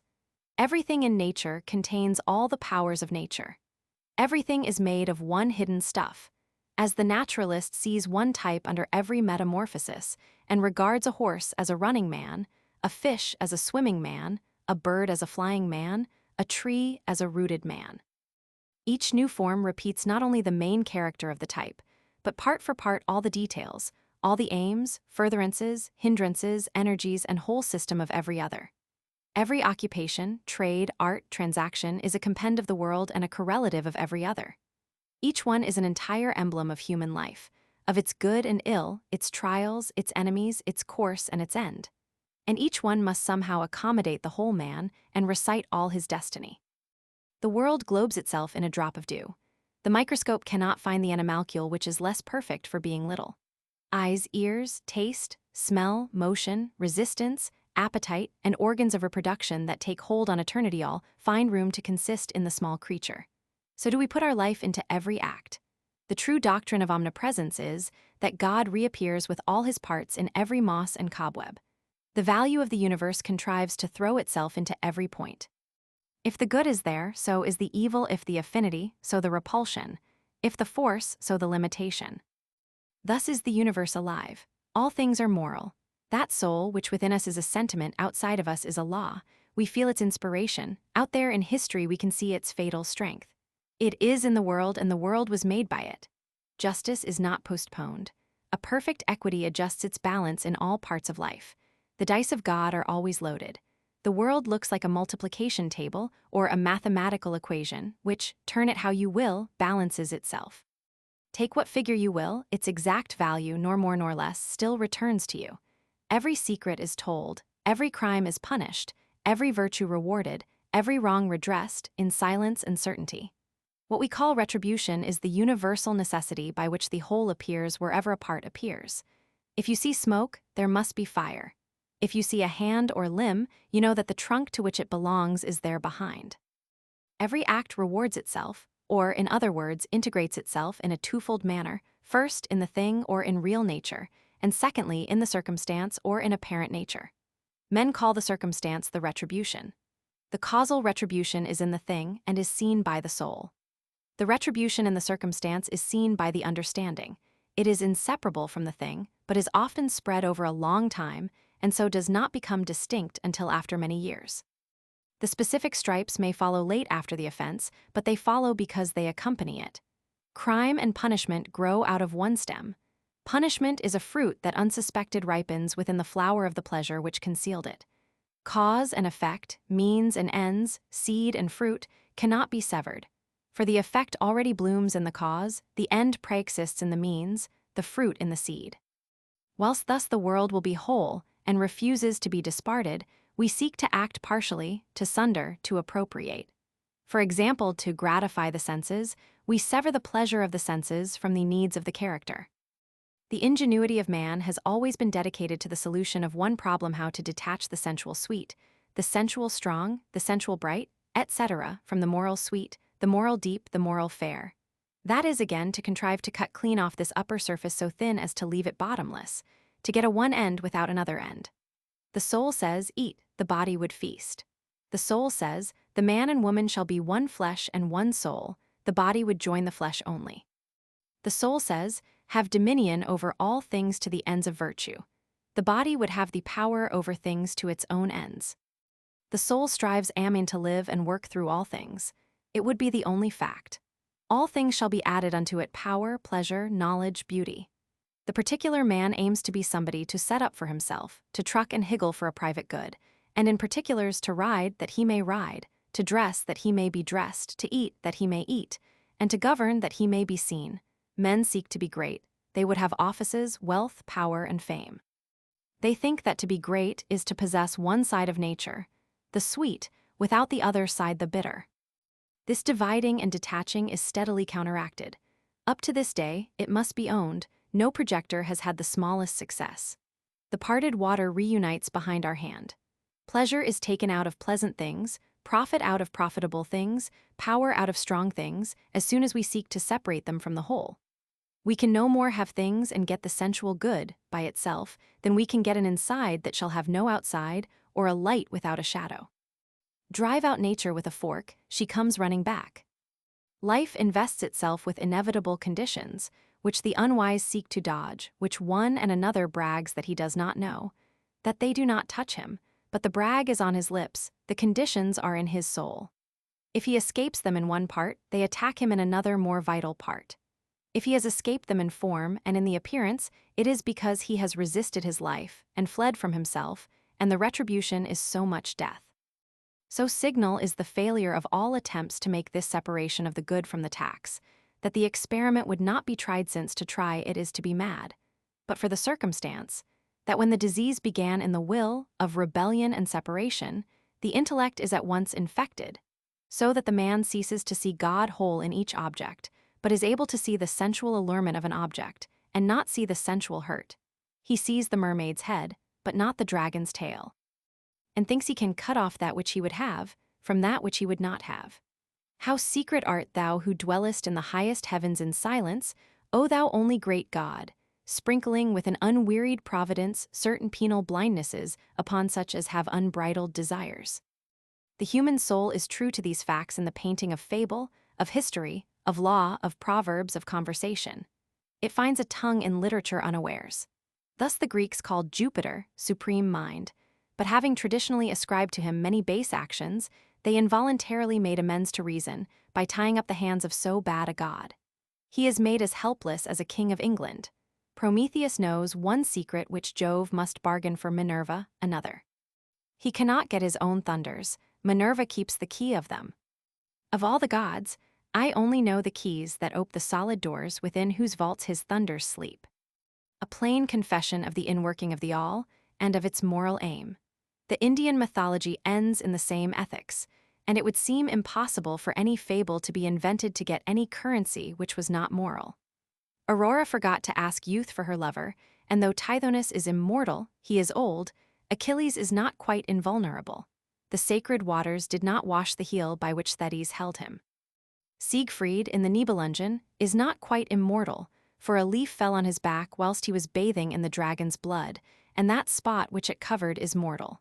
And so, it must be, there is a crack in everything God has made. It would seem, there is always this vindictive circumstance stealing in at unawares, even into the wild poesy in which the human fancy attempted to make bold holiday, and to shake itself free of the old laws. This backstroke, this kick of the gun, certifying that the law is fatal, that in nature nothing can be given, all things are sold. This is that ancient doctrine of Nemesis, who keeps watch in the universe and lets no offense go unchastised. The Furies, they said, are attendants on justice, and if the sun in heaven should transgress his path, they would punish him. The poets related that stone walls, and iron swords, and leathern thongs had an occult sympathy with the wrongs of their owners, that the belt which Ajax gave Hector dragged the Trojan hero over the field at the wheels of the car of Achilles, and the sword which Hector gave Ajax was that on whose point Ajax fell. They recorded that when the Thasians erected a statue to Thegenes, a victor in the games, one of his rivals went to it by night, and endeavored to throw it down by repeated blows, until at last he moved it from its pedestal, and was crushed to death beneath its fall. This voice of fable has in it somewhat divine. It came from thought above the will of the writer. That is the best part of each writer which has nothing private in it, that which he does not know, that which flowed out of his constitution, and not from his too active invention, that which in the study of a single artist you might not easily find, but in the study of many you would abstract as the spirit of them all. Phidias it is not, but the work of man in that early Hellenic world, that I would know. The name and circumstance of Phidias, however convenient for history, embarrass when we come to the highest criticism. We are to see that which man was tending to do in a given period, and was hindered, or, if you will, modified in doing, by the interfering volitions of Phidias, of Dante, of Shakespeare, the organ whereby man at the moment wrought. Still more striking is the expression of this fact in the proverbs of all nations, which are always the literature of reason, or the statements of an absolute truth, without qualification. Proverbs, like the sacred books of each nation, are the sanctuary of the intuitions, that which the droning world, chained to appearances, will not allow the realist to say in his own words, it will suffer him to say in Proverbs without contradiction. And this law of laws which the pulpit, the Senate, and the college deny, is hourly preached in all markets and workshops by flights of Proverbs, whose teaching is as true and as omnipresent as that of birds and flies. All things are double, one against another tit for tat, an eye for an eye, a tooth for a tooth, blood for blood, measure for measure, love for love give, and it shall be given you he that watereth shall be watered himself what will you have? Quoth God, pay for it and take it nothing venture, nothing have thou shalt be paid exactly for what thou hast done. No more, no less who doth not work shall not eat harm watch.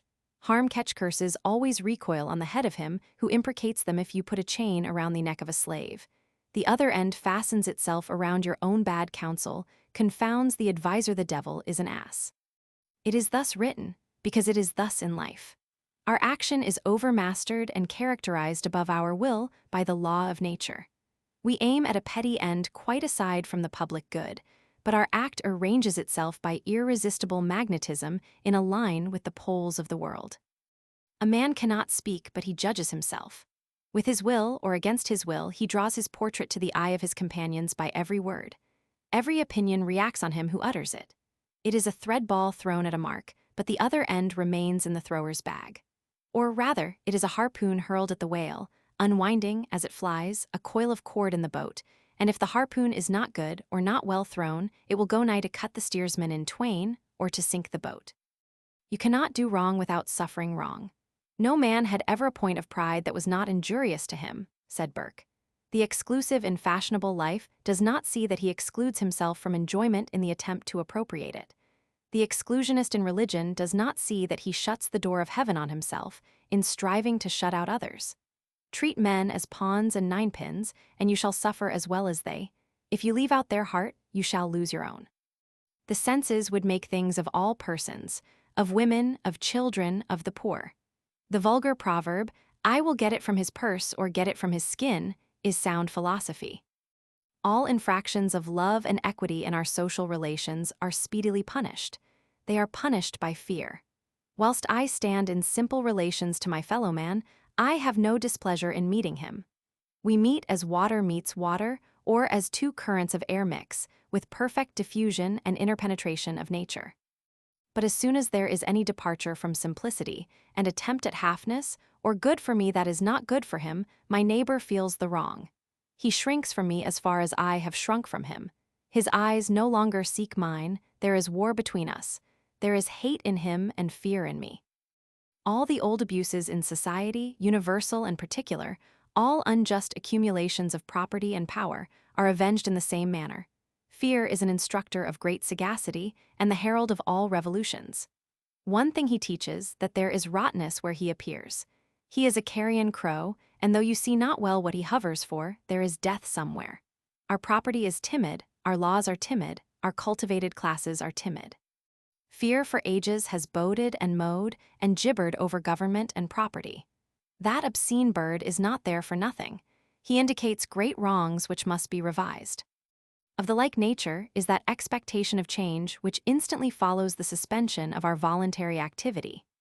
The terror of cloudless noon, the emerald of Polycrates, the awe of prosperity, the instinct which leads every generous soul to impose on itself tasks of a noble asceticism and vicarious virtue, are the tremblings of the balance of justice through the heart and mind of man.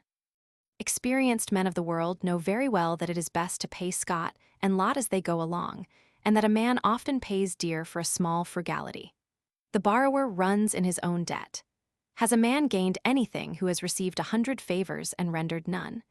Has he gained by borrowing, through indolence or cunning, his neighbor's wares or horses or money?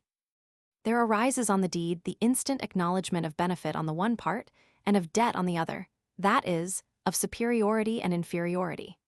The transaction remains in the memory of himself and his neighbor, and every new transaction alters, according to its nature, their relation to each other. He may soon come to see that he had better have broken his own bones than to have ridden in his neighbor's coach, and that, the highest price he can pay for a thing is to ask for it. A wise man will extend this lesson to all parts of life, and know that it is the part of prudence to face every claimant and pay every just demand on your time, your talents, or your heart. Always pay, for first or last you must pay your entire debt. Persons and events may stand for a time between you and justice, but it is only a postponement. You must pay at last your own debt. If you are wise, you will dread a prosperity which only loads you with more. Benefit is the end of nature. But for every benefit which you receive, a tax is levied. He is great who confers the most benefits. He is base, and that is the one base thing in the universe to receive favors and render none. In the order of nature, we cannot render benefits to those from whom we receive them, or only seldom. But the benefit we receive must be rendered again, line for line, deed for deed, cent for cent, to somebody. Beware of too much good staying in your hand. It will fast corrupt and worm worms. Pay it away quickly in some sort. Labor is watched over by the same pitiless laws. Cheapest, say the prudent, is the dearest labor. What we buy in a broom, a mat, a wagon, a knife, is some application of good sense to a common want. It is best to pay in your land a skillful gardener, or to buy good sense applied to gardening; in your sailor, good sense applied to navigation; in the house, good sense applied to cooking, sewing, serving; in your agent, good sense applied to accounts and affairs. So do you multiply your presence or spread yourself throughout your estate. But because of the dual constitution of things, in labor as in life there can be no cheating. The thief steals from himself. The swindler swindles himself. For the real price of labor is knowledge and virtue, whereof wealth and credit are signs. These signs, like paper money, may be counterfeited or stolen, but that which they represent, namely knowledge and virtue, cannot be counterfeited or stolen. These ends of labor cannot be answered but by real exertions of the mind and in obedience to pure motives. The cheat, the defaulter, the gambler, cannot extort the knowledge of material and moral nature which his honest care and pains yield to the operative. The law of nature is, do the thing, and you shall have the power. But they who do not the thing have not the power. Human labor, through all its forms, from the sharpening of a stake to the construction of a city or an epic, is one immense illustration of the perfect compensation of the universe. The absolute balance of give and take, the doctrine that everything has its price end if that price is not paid. Not that thing but something else is obtained, and that it is impossible to get anything without its prices not less sublime in the columns of a ledger than in the budgets of states, in the laws of light and darkness, in all the action and reaction of nature. I cannot doubt that the high laws which each man sees implicated in those processes with which he is conversant, the stern ethics which sparkle on his chisel edge, which are measured out by his plumb and foot rule, which stand as manifest in the footing of the shop bill as in the history of a state, do recommend to him his trade, and though seldom named, exalt his business to his imagination. The league between virtue and nature engages all things to assume a hostile front to vice. The beautiful laws and substances of the world persecute and whip the traitor. He finds that things are arranged for truth and benefit, but there is no den in the wide world to hide a rogue. Commit a crime, and the earth is made of glass. Commit a crime, and it seems as if a coat of snow fell on the ground, such as reveals in the woods the track of every partridge and fox and squirrel and mole. You cannot recall the spoken word, you cannot wipe out the foot track, you cannot draw up the ladder, so as to leave no inlet or clue. Some damning circumstance always transpires. The laws and substances of nature, water, snow, wind, gravitation become penalties to the thief. On the other hand, the law holds with equal sureness for all right action. Love, and you shall be loved. All love is mathematically just as much as the two sides of an algebraic equation. The good man has absolute good, which like fire turns everything to its own nature, so that you cannot do him any harm. But as the royal armies sent against Napoleon, when he approached, cast down their colors and from enemies became friends, so disasters of all kinds, as sickness, offense, poverty, prove benefactors. Winds blow and waters roll strength to the brave, and power and deity, yet in themselves are nothing. The good are befriended even by weakness and defect. As no man had ever a point of pride that was not injurious to him, so no man had ever a defect that was not somewhere made useful to him. The stag in the fable admired his horns and blamed his feet, but when the hunter came, his feet saved him, and afterwards, caught in the thicket, his horns destroyed him. Every man in his lifetime needs to thank his faults. As no man thoroughly understands a truth until he has contended against it, so no man has a thorough acquaintance with the hindrances or talents of men until he has suffered from the one and seen the triumph of the other over his own want of the same. Has he a defect of temper that unfits him to live in society? Thereby he is driven to entertain himself alone and acquire habits of self-help. And thus, like the wounded oyster, he mends his shell with pearl. Our strength grows out of our weakness. The indignation which arms itself with secret forces does not awaken until we are pricked and stung and sorely assailed. A great man is always willing to be little. Whilst he sits on the cushion of advantages, he goes to sleep. When he is punished, tormented, defeated, he has a chance to learn something. He has been put on his wits, on his manhood.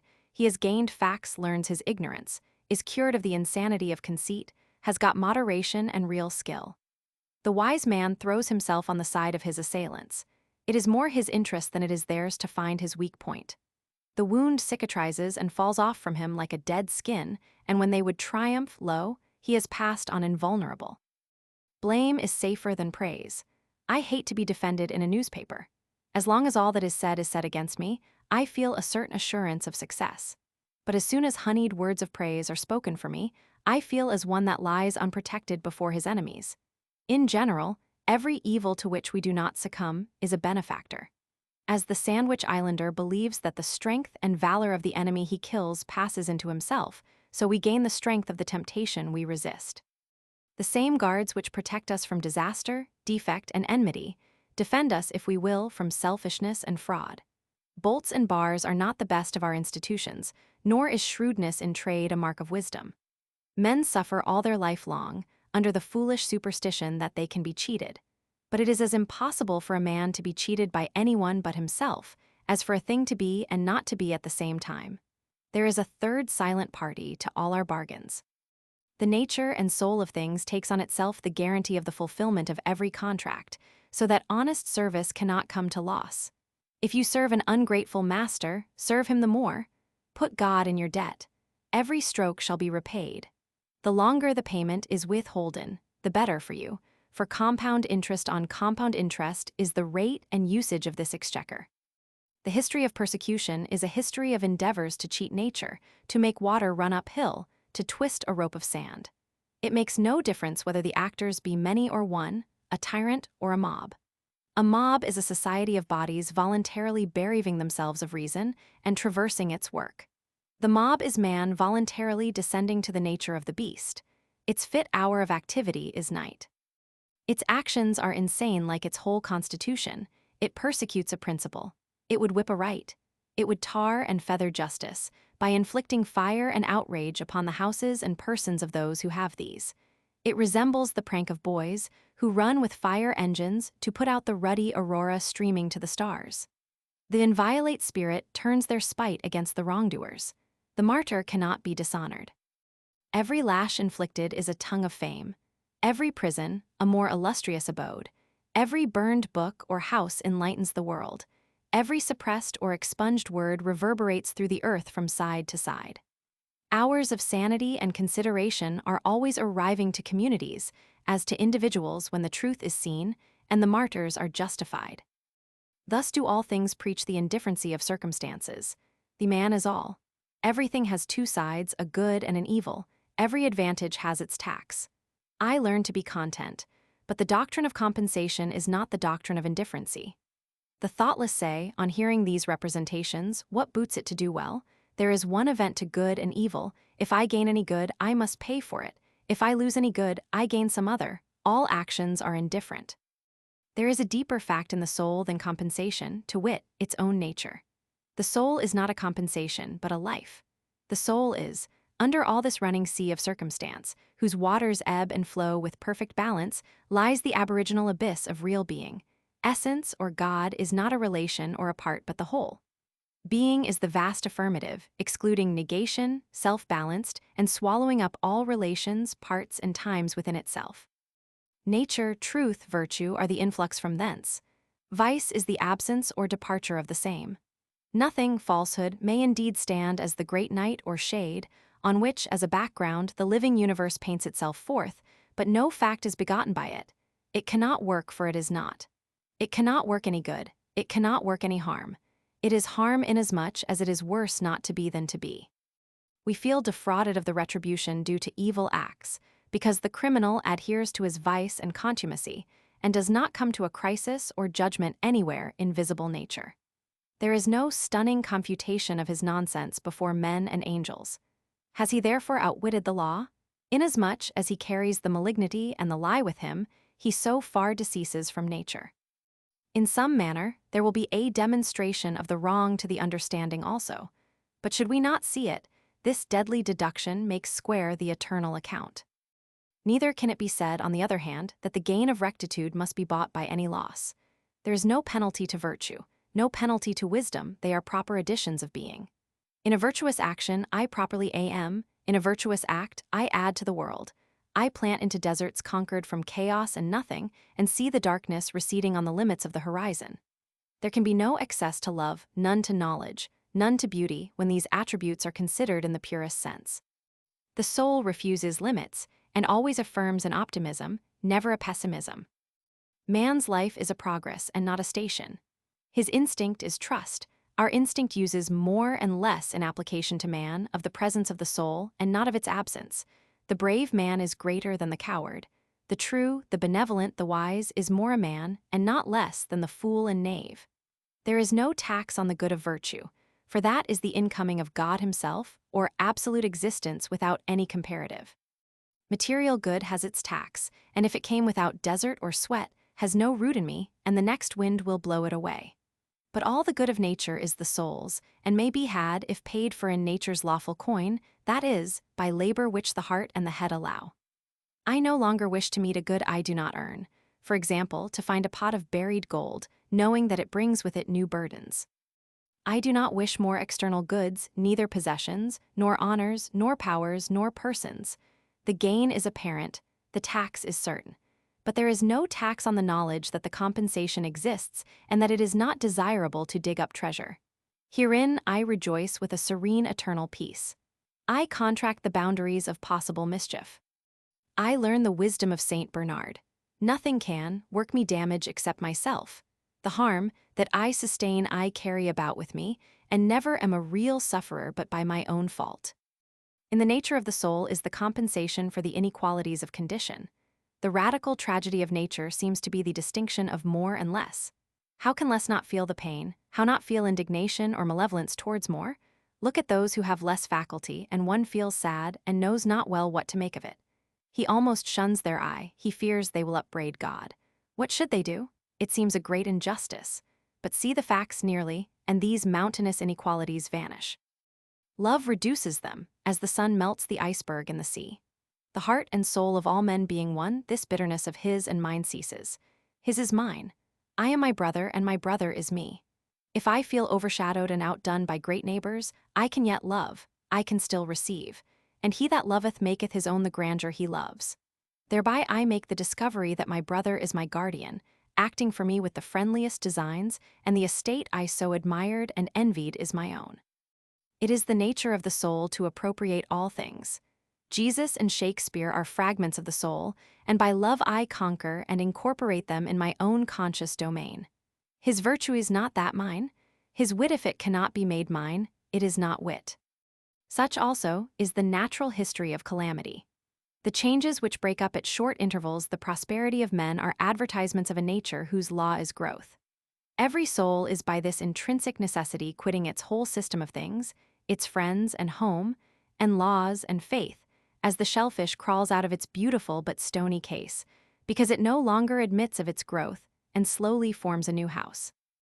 In proportion to the vigor of the individual, these revolutions are frequent, until in some happier mind they are incessant, and all worldly relations hang very loosely about him, becoming, as it were, a transparent fluid membrane through which the living form is seen, and not, as in most men, an indurated heterogeneous fabric of many dates and of no settled character, in which the man is imprisoned. Then there can be enlargement, and the man of today scarcely recognizes the man of yesterday. And such should be the outward biography of man in time, a putting off of dead circumstances day by day, as he renews his raiment day by day. But to us, in our lapsed estate, resting, not advancing, resisting, not cooperating with the divine expansion, this growth comes by shocks. We cannot part with our friend. We cannot let our angels go. We do not see that they only go out that archangels may come in. We are idolaters of the old. We do not believe in the riches of the soul, in its proper eternity and omnipresence. We do not believe there is any force in today to rival or recreate that beautiful yesterday. We linger in the ruins of the old tent, where once we had bread and shelter and organs, nor believe that the Spirit can feed, cover, and nerve us again. We cannot again find aught so dear, so sweet, so graceful, but we sit and weep in vain. The voice of the Almighty saith, "Up and onward forevermore." We cannot stay amid the ruins, neither will we rely on the new, and so we walk ever with reverted eyes like those monsters who look backwards. And yet the compensations of calamity are made apparent to the understanding also, after long intervals of time. A fever, a mutilation, a cruel disappointment, a loss of wealth, a loss of friends, seems at the moment unpaid loss and unpayable. But the sure years reveal the deep remedial force that underlies all facts. The death of a dear friend, wife, brother, lover, which seemed nothing but privation, somewhat later assumes the aspect of a guide or genius, for it commonly operates revolutions in our way of life, terminates an epoch of infancy or of youth which was waiting to be closed, breaks up a wanted occupation, or a household or style of living, and allows the formation of new ones more friendly to the growth of character. It permits or constrains the formation of new acquaintances, and the reception of new influences that prove of the first importance to the next years. And the man or woman who would have remained a sunny garden flower, with no room for its roots and too much sunshine for its head, by the falling of the walls and the neglect of the gardener, is made the banyan of the forest, yielding shade and fruit to wide neighborhoods of men.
Self-Reliance.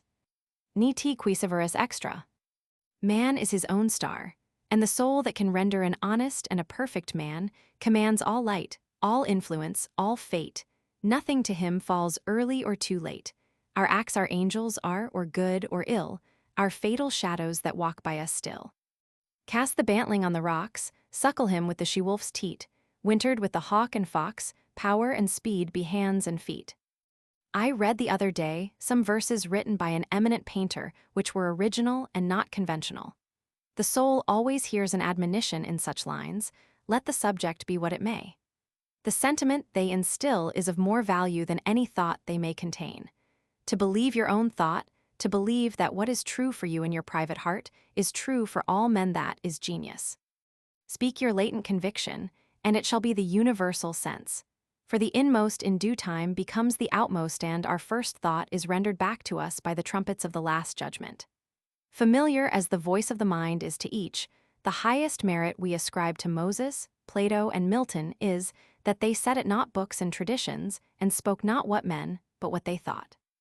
A man should learn to detect and watch that gleam of light which flashes across his mind from within, more than the luster of the firmament of bards and sages. Yet he dismisses without notice his thought, because it is his. In every work of genius, we recognize our own rejected thoughts. They come back to us with a certain alienated majesty. Great works of art have no more affecting lesson for us than this. They teach us to abide by our spontaneous impression with good-humored inflexibility, then most when the whole cry of voices is on the other side. Else, tomorrow a stranger will say with masterly good sense precisely what we have thought and felt all the time, and we shall be forced to take with shame our own opinion from another. There is a time in every man's education when he arrives at the conviction that envy is ignorance, that imitation is suicide, that he must take himself for better, for worse, as his portion. That though the wide universe is full of good, no kernel of nourishing corn can come to him, but through his toil bestowed on that plot of ground which is given to him to till. The power which resides in him is new in nature, and none but he knows what that is which he can do, nor does he know until he has tried. Not for nothing one face, one character, one fact makes much impression on him, and another none. This sculpture in the memory is not without pre-established harmony. The eye was placed where one ray should fall, that it might testify of that particular ray. We but half express ourselves, and are ashamed of that divine idea which each of us represents. It may be safely trusted as proportionate and of good issues, so it be faithfully imparted, but God will not have his work made manifest by cowards. A man is relieved and gay when he has put his heart into his work and done his best, but what he has said or done otherwise shall give him no peace. It is a deliverance which does not deliver. In the attempt his genius deserts him, no muse befriends, no invention, no hope. Trust thyself, every heart vibrates to that iron string. Accept the place the divine providence has found for you, the society of your contemporaries, the connection of events. Great men have always done so, and confided themselves childlike to the genius of their age, betraying their perception that the absolutely trustworthy was seated at their heart, working through their hands, predominating in all their being. And we are now men, and must accept in the highest mind the same transcendent destiny, and not minors and invalids in a protected corner, not cowards fleeing before a revolution, but guides, redeemers, and benefactors, obeying the almighty effort, and advancing on chaos and the dark. What pretty oracles nature yields us on this text, in the face and behavior of children, babes, and even brutes. That divided and rebel mind, that distrust of a sentiment because our arithmetic has computed the strength and means opposed to our purpose, these have not. Their mind being whole, their eye is as yet unconquered, and when we look in their faces we are disconcerted. Infancy conforms to nobody, all conform to it, so that one babe commonly makes 4 or 5 out of the adults who prattle and play to it. So God has armed youth and puberty and manhood no less with its own piquancy and charm, and made it enviable and gracious, and its claims not to be put by, if it will stand by itself. Do not think the youth has no force, because he cannot speak to you and me. Hark! In the next room his voice is sufficiently clear and emphatic. It seems he knows how to speak to his contemporaries. Bashful or bold, then, he will know how to make us seniors very unnecessary. The nonchalance of boys who are sure of a dinner, and would disdain as much as a lord to do or say ought to conciliate one, is the healthy attitude of human nature. A boy is in the parlor what the pit is in the playhouse. Independent, irresponsible, looking out from his corner on such people and facts as pass by, he tries and sentences them on their merits, in the swift, summary way of boys, as good, bad, interesting, silly, eloquent, troublesome. He cumbers himself never about consequences, about interests. He gives an independent, genuine verdict. You must court him, he does not court you. But the man is, as it were, clapped into jail by his consciousness. As soon as he has once acted or spoken with eclat, he is a committed person, watched by the sympathy or the hatred of hundreds, whose affections must now enter into his account. There is no Lethe for this. Ah, that he could pass again into his neutrality. Who can thus avoid all pledges, and having observed, observe again from the same unaffected, unbiased, unbribable, unaffrighted innocence, must always be formidable. He would utter opinions on all passing affairs, which being seen to be not private, but necessary, would sink like darts into the ear of men, and put them in fear. These are the voices which we hear in solitude, but they grow faint and inaudible as we enter into the world. Society everywhere is in conspiracy against the manhood of every one of its members. Society is a joint stock company, in which the members agree, for the better securing of his bread to each shareholder, to surrender the liberty and culture of the eater. The virtue in most request is conformity, Self-reliance is its aversion. It loves not realities and creators, but names and customs. Whoso would be a man must be a nonconformist. He who would gather immortal palms must not be hindered by the name of goodness, but must explore if it be goodness. Nothing is at last sacred but the integrity of your own mind. Absolve you to yourself, and you shall have the suffrage of the world. I remember an answer which when quite young I was prompted to make to a valued adviser who was wont to importune me with the dear old doctrines of the church. On my saying, "What have I to do with the sacredness of traditions, if I live wholly from within?" my friend suggested, "But these impulses may be from below, not from above." I replied, "They do not seem to me to be such, but if I am the devil's child, I will live then from the devil. No law can be sacred to me but that of my nature. Good and bad are but names very readily transferable to that or this. The only right is what is after my constitution, the only wrong what is against it. A man is to carry himself in the presence of all opposition, as if everything were titular and ephemeral but he. I am ashamed to think how easily we capitulate to badges and names, to large societies and dead institutions. Every decent and well-spoken individual affects and sways me more than is right. I ought to go upright and vital, and speak the rude truth in all ways. If malice and vanity wear the coat of philanthropy, shall that pass? If an angry bigot assumes this bountiful cause of abolition, and comes to me with his last news from Barbados, why should I not say to him, "Go love thy infant, love thy woodchopper, be good-natured and modest, have that grace, and never varnish your hard, uncharitable ambition with this incredible tenderness for black folk 1,000 miles off. Thy love afar is spite at home." Rough and graceless would be such greeting, but truth is handsomer than the affectation of love.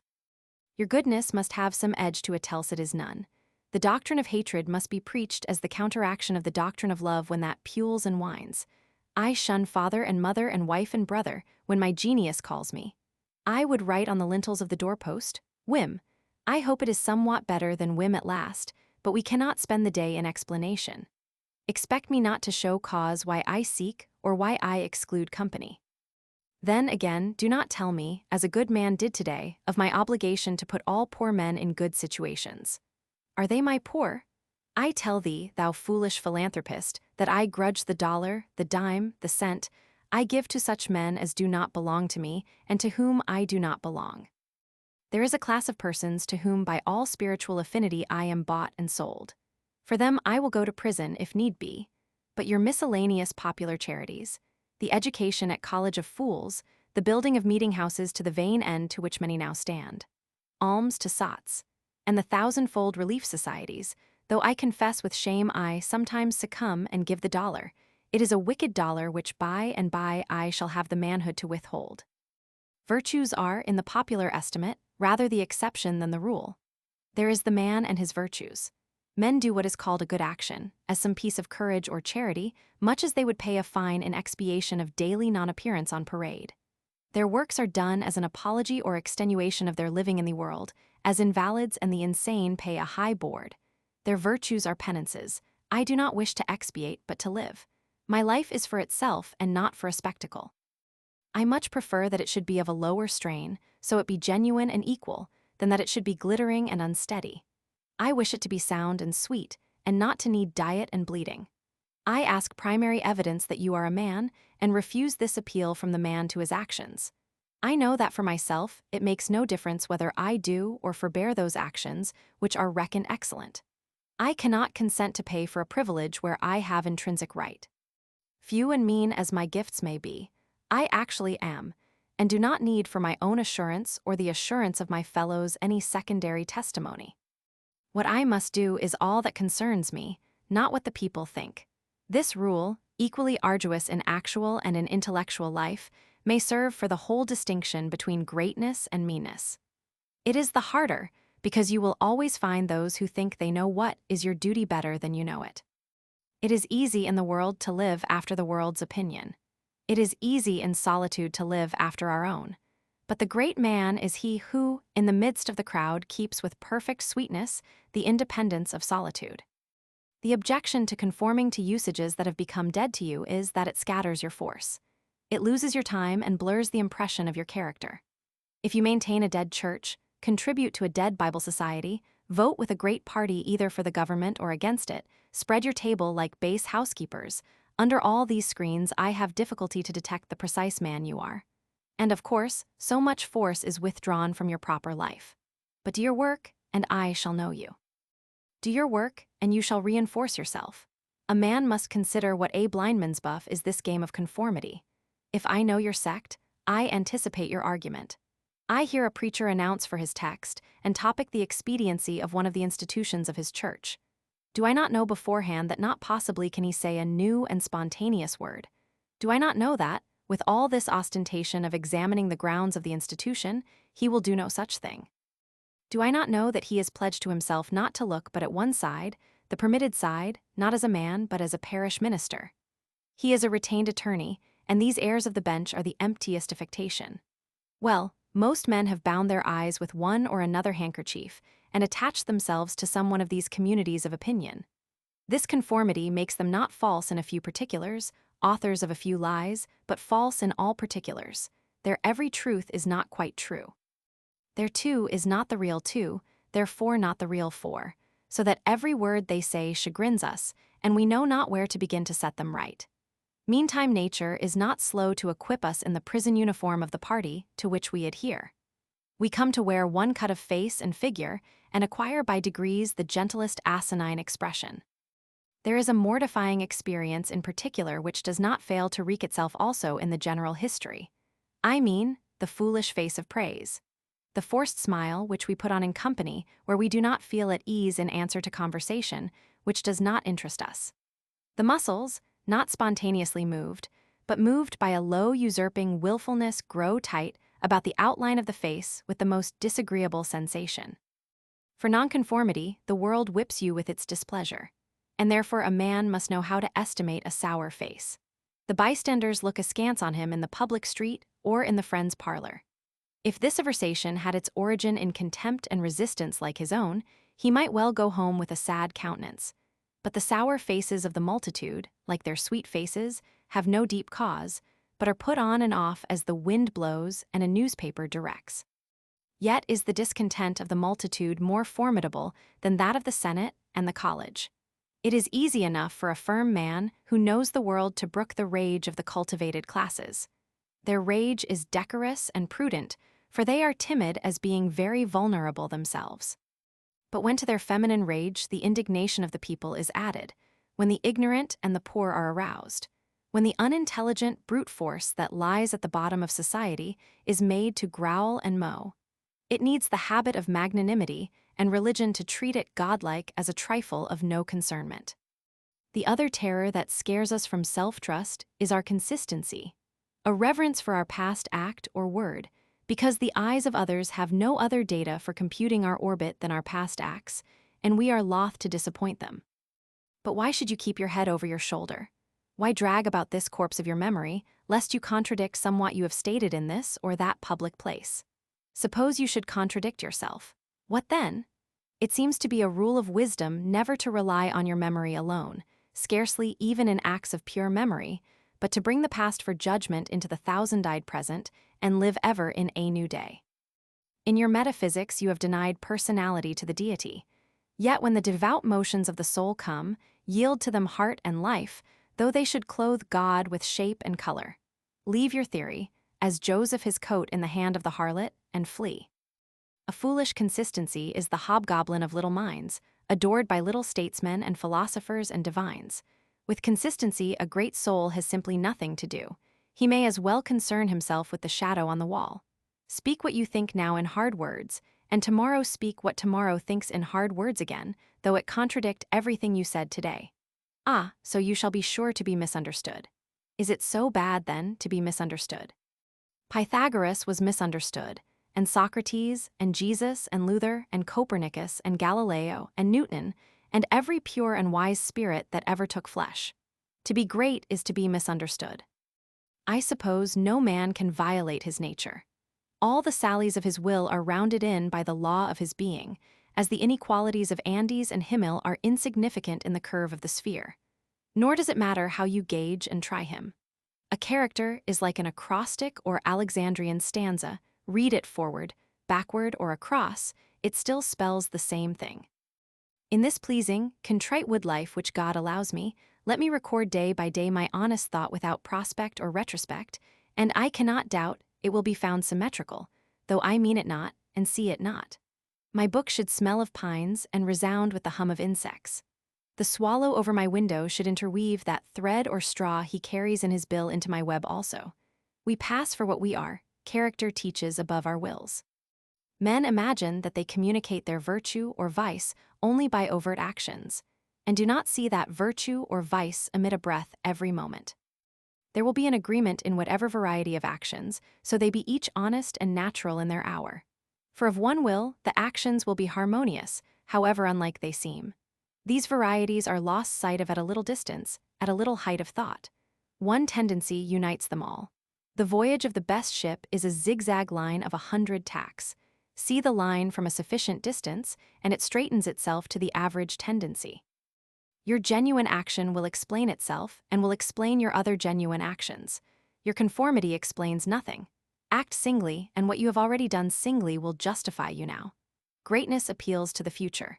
If I can be firm enough today to do right and scorn eyes, I must have done so much right before as to defend me now.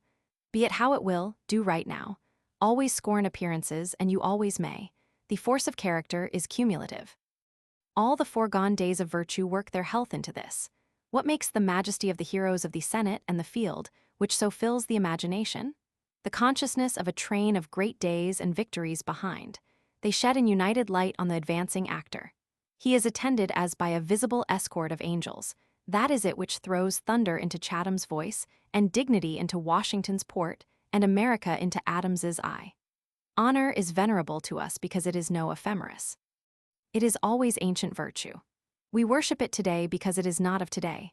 We love it and pay it homage because it is not a trap for our love and homage, but is self-dependent, self-derived, and therefore of an old immaculate pedigree, even if shown in a young person. I hope in these days we have heard the last of conformity and consistency. Let the words be gazetted and ridiculous henceforward. Instead of the gong for dinner, let us hear a whistle from the Spartan fife. Let us never bow and apologize more. A great man is coming to eat at my house. I do not wish to please him, I wish that he should wish to please me. I will stand here for humanity, and though I would make it kind, I would make it true. Let us affront and reprimand the smooth mediocrity and squalid contentment of the times, and hurl in the face of custom, and trade, and office, the fact which is the upshot of all history, that there is a great responsible thinker and actor working wherever a man works, that a true man belongs to no other time or place, but is the center of things. Where he is, there is nature. He measures you and all men and all events. Ordinarily, everybody in society reminds us of somewhat else, or of some other person. Character, reality, reminds you of nothing else. It takes place of the whole creation. The man must be so much that he must make all circumstances indifferent. Every true man is a cause, a country, and an age, requires infinite spaces and numbers and time fully to accomplish his design, and posterity seem to follow his steps as a train of clients. A man Caesar is born, and for ages after we have a Roman Empire. Christ is born, and millions of minds so grow and cleave to his genius that he is confounded with virtue and the possible of man. An institution is the lengthened shadow of one man, as monachism of the hermit Antony, the Reformation of Luther, Quakerism of Fox, Methodism of Wesley, abolition of Clarkson. Scipio, Milton called the height of Rome, and all history resolves itself very easily into the biography of a few stout and earnest persons. Let a man then know his worth and keep things under his feet. Let him not peep or steal or skulk up and down with the air of a charity boy, a bastard, or an interloper in the world which exists for him. But the man in the street, finding no worth in himself which corresponds to the force which built a tower or sculptured a marble god, feels poor when he looks on these. To him a palace, a statue, a costly book, have an alien and forbidding air, much like a gay equipage, and seem to say like that, "Who are you, sir?" Yet they all are his, suitors for his notice, petitioners to his faculties that they will come out and take possession. The picture waits for my verdict. It is not to command me, but I am to settle its claims to praise. That popular fable of the sot who was picked up dead drunk in the street, carried to the Duke's house, washed and dressed and laid in the duke's bed, and on his waking, treated with all obsequious ceremony like the duke, and assured that he had been insane, owes its popularity to the fact that it symbolizes so well the state of man, who is in the world a sort of sot, but now and then wakes up, exercises his reason, and finds himself a true prince. Our reading is mendicant and sycophantic. In history, our imagination plays us false. Kingdom and lordship, power and estate are a gaudier vocabulary than Private John and Edward in a small house and common day's work. But the things of life are the same to both. The sum total of both is the same. Why all this deference to Alfred and Scanderbeg and Gustavus? Suppose they were virtuous, did they wear out virtue? As great a stake depends on your private act today, as followed their public and renowned steps. When private men shall act with original views, the luster will be transferred from the actions of kings to those of gentlemen. The world has been instructed by its kings, who have so magnetized the eyes of nations. It has been taught by this colossal symbol the mutual reverence that is due from man to man. The joyful loyalty with which men have everywhere suffered the king, the noble, or the great proprietor to walk among them by a law of his own, make his own scale of men and things, and reverse theirs, pay for benefits not with money but with honor, and represent the law in his person, was the hieroglyphic by which they obscurely signified their consciousness of their own right and comeliness, the right of every man. The magnetism which all original action exerts is explained when we inquire the reason of self-trust. Who is the trustee? What is the aboriginal self, on which a universal reliance may be grounded? What is the nature and power of that science-baffling star, without parallax, without calculable elements, which shoots a ray of beauty even into trivial and impure actions, if the least mark of independence appear? The inquiry leads us to that source, at once the essence of genius, of virtue, and of life, which we call spontaneity or instinct. We denote this primary wisdom as intuition, whilst all later teachings are tuitions. In that deep force, the last fact behind which analysis cannot go, all things find their common origin. For the sense of being which in calm hours rises, we know not how, in the soul, is not diverse from things, from space, from light, from time, from man, but one with them, and proceeds obviously from the same source whence their life and being also proceed. We first share the life by which things exist, and afterwards see them as appearances in nature, and forget that we have shared their cause. Here is the fountain of action and of thought. Here are the lungs of that inspiration which giveth man wisdom, and which cannot be denied without impiety and atheism. We lie in the lap of immense intelligence, which makes us receivers of its truth and organs of its activity. When we discern justice, when we discern truth, we do nothing of ourselves, but allow a passage to its beams. If we ask whence this comes, if we seek to pry into the soul that causes, all philosophy is at fault. Its presence or its absence is all we can affirm. Every man discriminates between the voluntary acts of his mind and his involuntary perceptions, and knows that to his involuntary perceptions a perfect faith is due. He may err in the expression of them, but he knows that these things are so, like day and night, not to be disputed. My willful actions and acquisitions are but roving, the idlest reverie, the faintest native emotion, command my curiosity and respect. Thoughtless people contradict as readily the statement of perceptions as of opinions, or rather much more readily, for they do not distinguish between perception and notion. They fancy that I choose to see this or that thing, but perception is not whimsical, it is fatal. If I see a trait, my children will see it after me, and in course of time, all mankind, although it may chance that no one has seen it before me.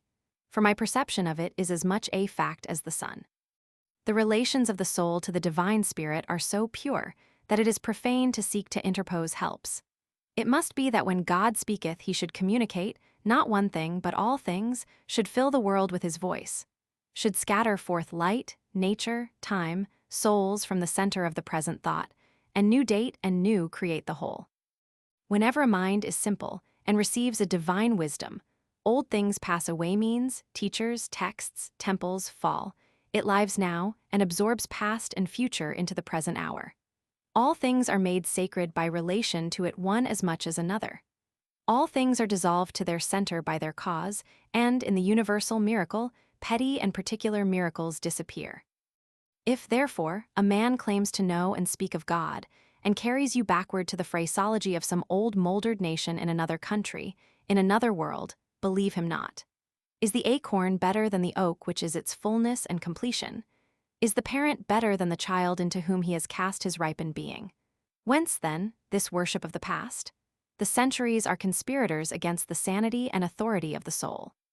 Time and space are but physiological colors which the eye makes, but the soul is light. Where it is day. Where it was, is night. And history is an impertinence and an injury, if it be anything more than a cheerful apologue or parable of my being and becoming. Man is timid and apologetic. He is no longer upright. He dares not say, I think, I am, but quotes some saint or sage. He is ashamed before the blade of grass or the blowing rose.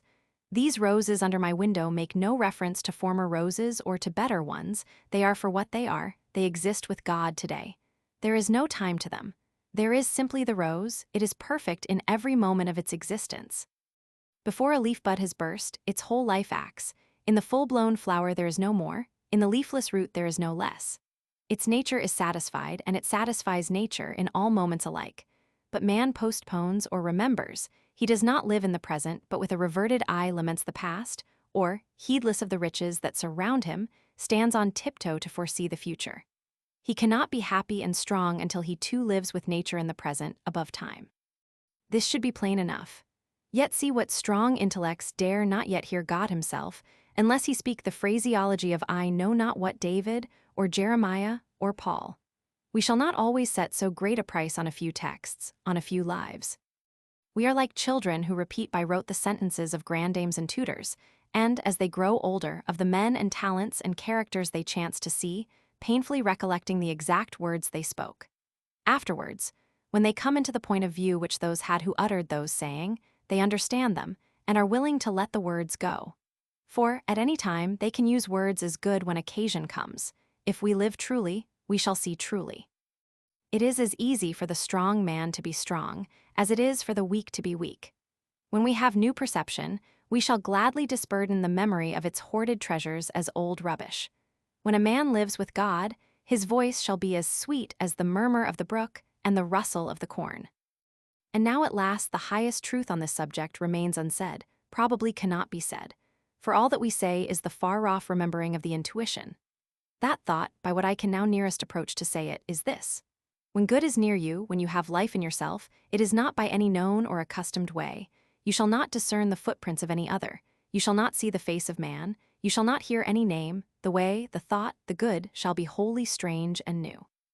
It shall exclude example and experience. You take the way from man, not to man. All persons that ever existed are its forgotten ministers. Fear and hope are alike beneath it. There is somewhat low even in hope. In the hour of vision, there is nothing that can be called gratitude, nor properly joy. The soul, raised over passion, beholds identity and eternal causation, perceives the self-existence of truth and right, and calms itself with knowing that all things go well. Vast spaces of nature, the Atlantic Ocean, the South Sea-long intervals of time, years, centuries, are of no account. This which I think and feel underlay every former state of life and circumstances, as it does underlie my present, and what is called life and what is called death. Life only avails, not the having lived. Power ceases in the instant of repose. It resides in the moment of transition from a past to a new state, in the shooting of the gulf, in the darting to an aim. This one fact the world hates that the soul becomes, for that forever degrades the past, turns all riches to poverty, all reputation to shame, confounds the saint with the rogue, shoves Jesus and Judas equally aside. Why then do we prate of self-reliance? Inasmuch as the soul is present, there will be power not confident but agent. To talk of reliance is a poor external way of speaking. Speak rather of that which relies, because it works and is. Who has more obedience than I masters me, though he should not raise his finger? Round him I must revolve by the gravitation of spirits. We fancy it rhetoric when we speak of eminent virtue. We do not yet see that virtue is height, and that a man or a company of men, plastic and permeable to principles, by the law of nature must overpower and ride all cities, nations, kings, rich men, poets who are not.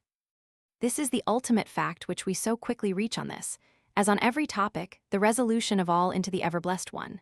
Self-existence is the attribute of the supreme cause, and it constitutes the measure of good by the degree in which it enters into all lower forms. All things real are so by so much virtue as they contain. Commerce, husbandry, hunting, whaling, war eloquence, personal weight, are somewhat, and engage my respect as examples of its presence and impure action. I see the same law working in nature for conservation and growth. Power is in nature the essential measure of right. Nature suffers nothing to remain in her kingdoms which cannot help itself. The genesis and maturation of a planet, its poise and orbit, the bended tree recovering itself from the strong wind, the vital resources of every animal and vegetable are demonstrations of the self-sufficing, and therefore self-relying soul. Thus all concentrates. Let us not rove, let us sit at home with the cause. Let us stun and astonish the intruding rabble of men and books and institutions by a simple declaration of the divine fact. Bid the invaders take the shoes from off their feet, for God is here within. Let our simplicity judge them, and our docility to our own law demonstrate the poverty of nature and fortune beside our native riches. But now we are a mob. Man does not stand in awe of man, nor is his genius admonished to stay at home to put itself in communication with the internal ocean, but it goes abroad to beg a cup of water of the urns of other men. We must go alone. I like the silent church before the service begins better than any preaching. How far off, how cool, how chaste the persons look, begirt each one with a precinct or sanctuary, so let us always sit. Why should we assume the faults of our friend, or wife, or father, or child, because they sit around our hearth, or are said to have the same blood? All men have my blood, and I have all men's. Not for that will I adopt their petulance or folly, even to the extent of being ashamed of it.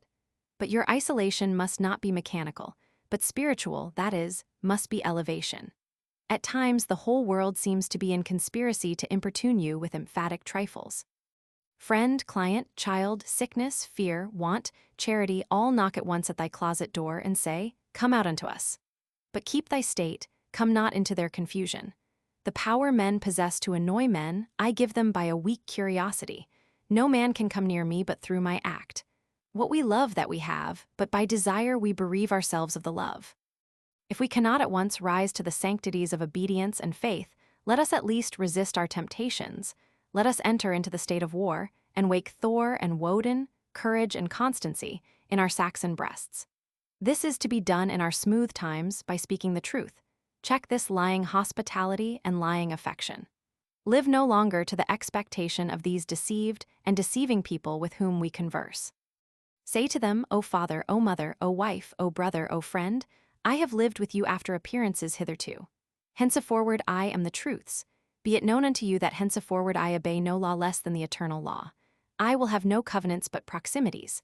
I shall endeavor to nourish my parents, to support my family, to be the chaste husband of one wife, but these relations I must fill after a new and unprecedented way. I appeal from your customs. I must be myself.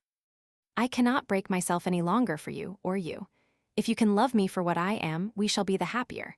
If you cannot, I will still seek to deserve that you should. I will not hide my tastes or aversions. I will so trust that what is deep is holy, that I will do strongly before the sun and moon whatever inly rejoices me and the heart appoints. If you are noble, I will love you. If you are not, I will not hurt you and myself by hypocritical attentions. If you are true, but not in the same truth with me, cleave to your companions, I will seek my own. I do this not selfishly, but humbly and truly. It is alike your interest and mine, and all men's however long we have dwelt in lies, to live in truth. Does this sound harsh today? You will soon love what is dictated by your nature as well as mine, and if we follow the truth, it will bring us out safe at last. But so may you give these friends pain.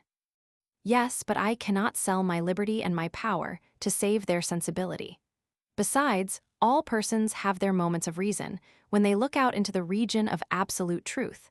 Then will they justify me and do the same thing. The populace think that your rejection of popular standards is a rejection of all standard and mere antinomianism, and the bold sensualist will use the name of philosophy to gild his crimes. But the law of consciousness abides. There are two confessionals, in one or the other of which we must be shriven.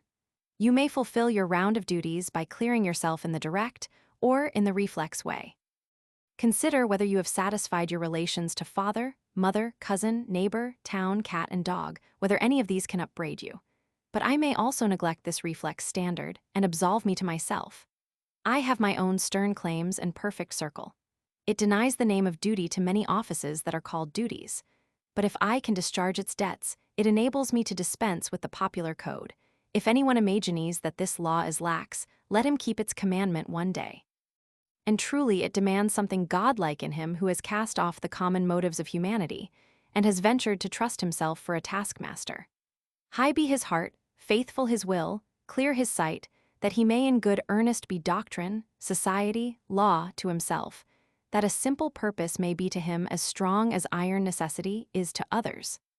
If any man consider the present aspects of what is called by distinction society, he will see the need of these ethics. The sinew and heart of man seem to be drawn out, and we are become timorous, desponding whimperers. We are afraid of truth, afraid of fortune, afraid of death, and afraid of each other. Our age yields no great and perfect persons. We want men and women who shall renovate life and our social state, but we see that most natures are insolvent, cannot satisfy their own wants, have an ambition out of all proportion to their practical force, and do lean and beg day and night continually. Our housekeeping is mendicant, our arts our occupations, our marriages our religion we have not chosen but society has chosen for us. We are parlor soldiers. We shun the rugged battle of fate where strength is born.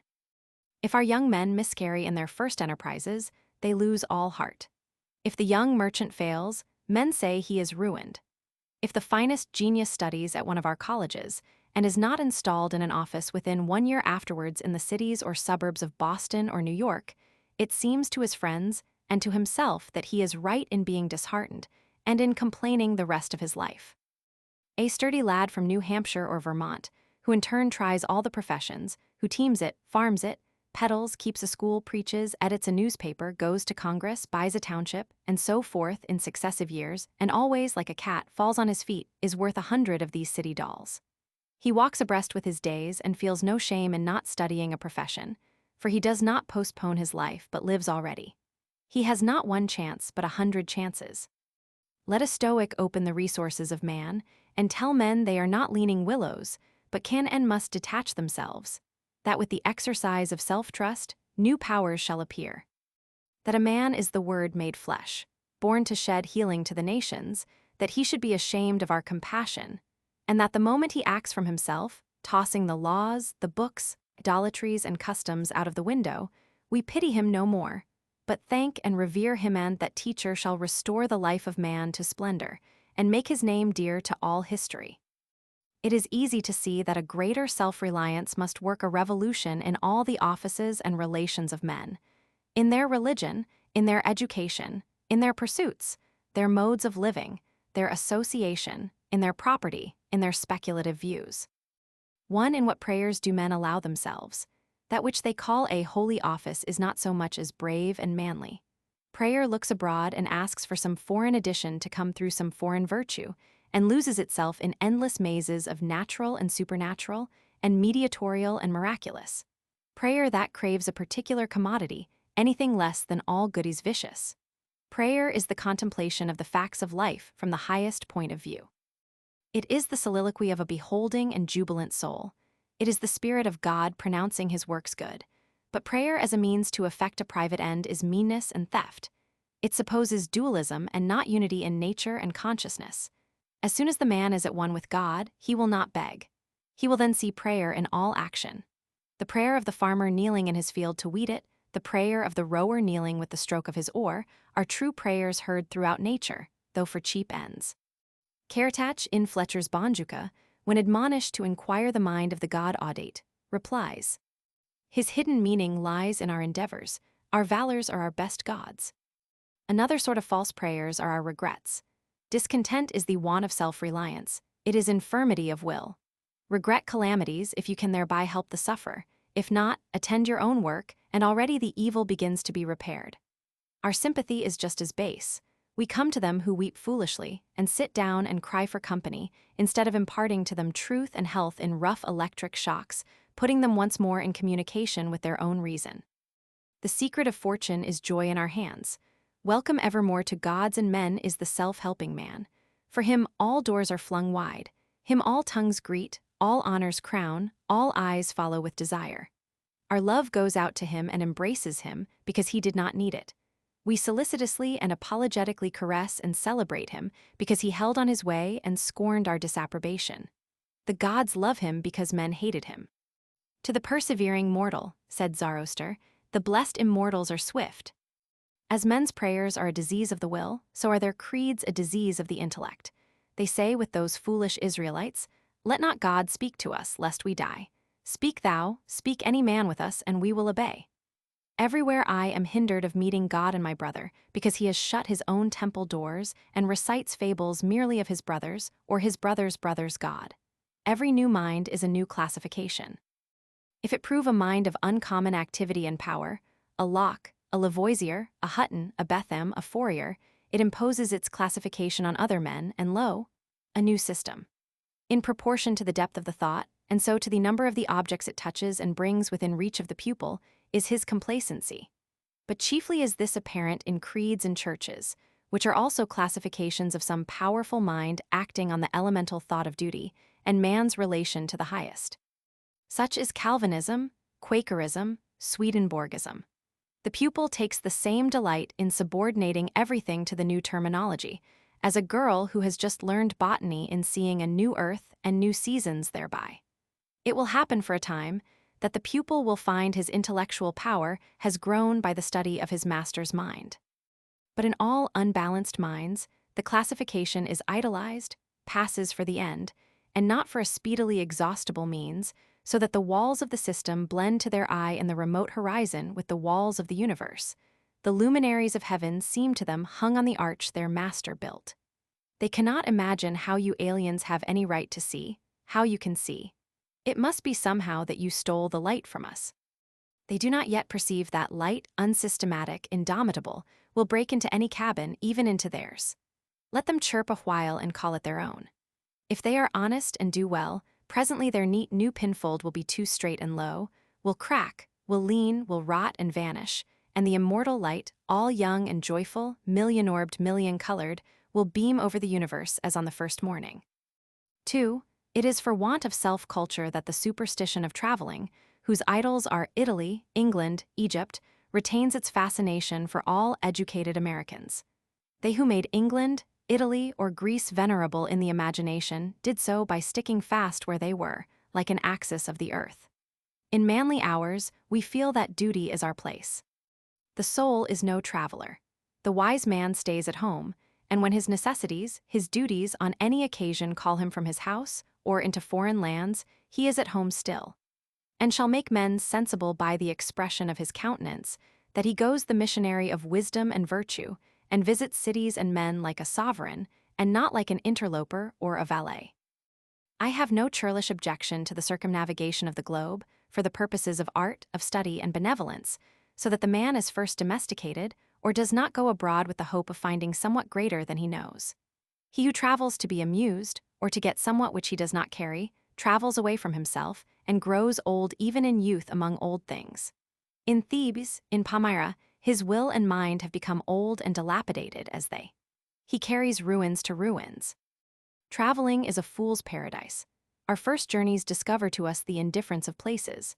At home I dream that at Naples, at Rome, I can be intoxicated with beauty and lose my sadness.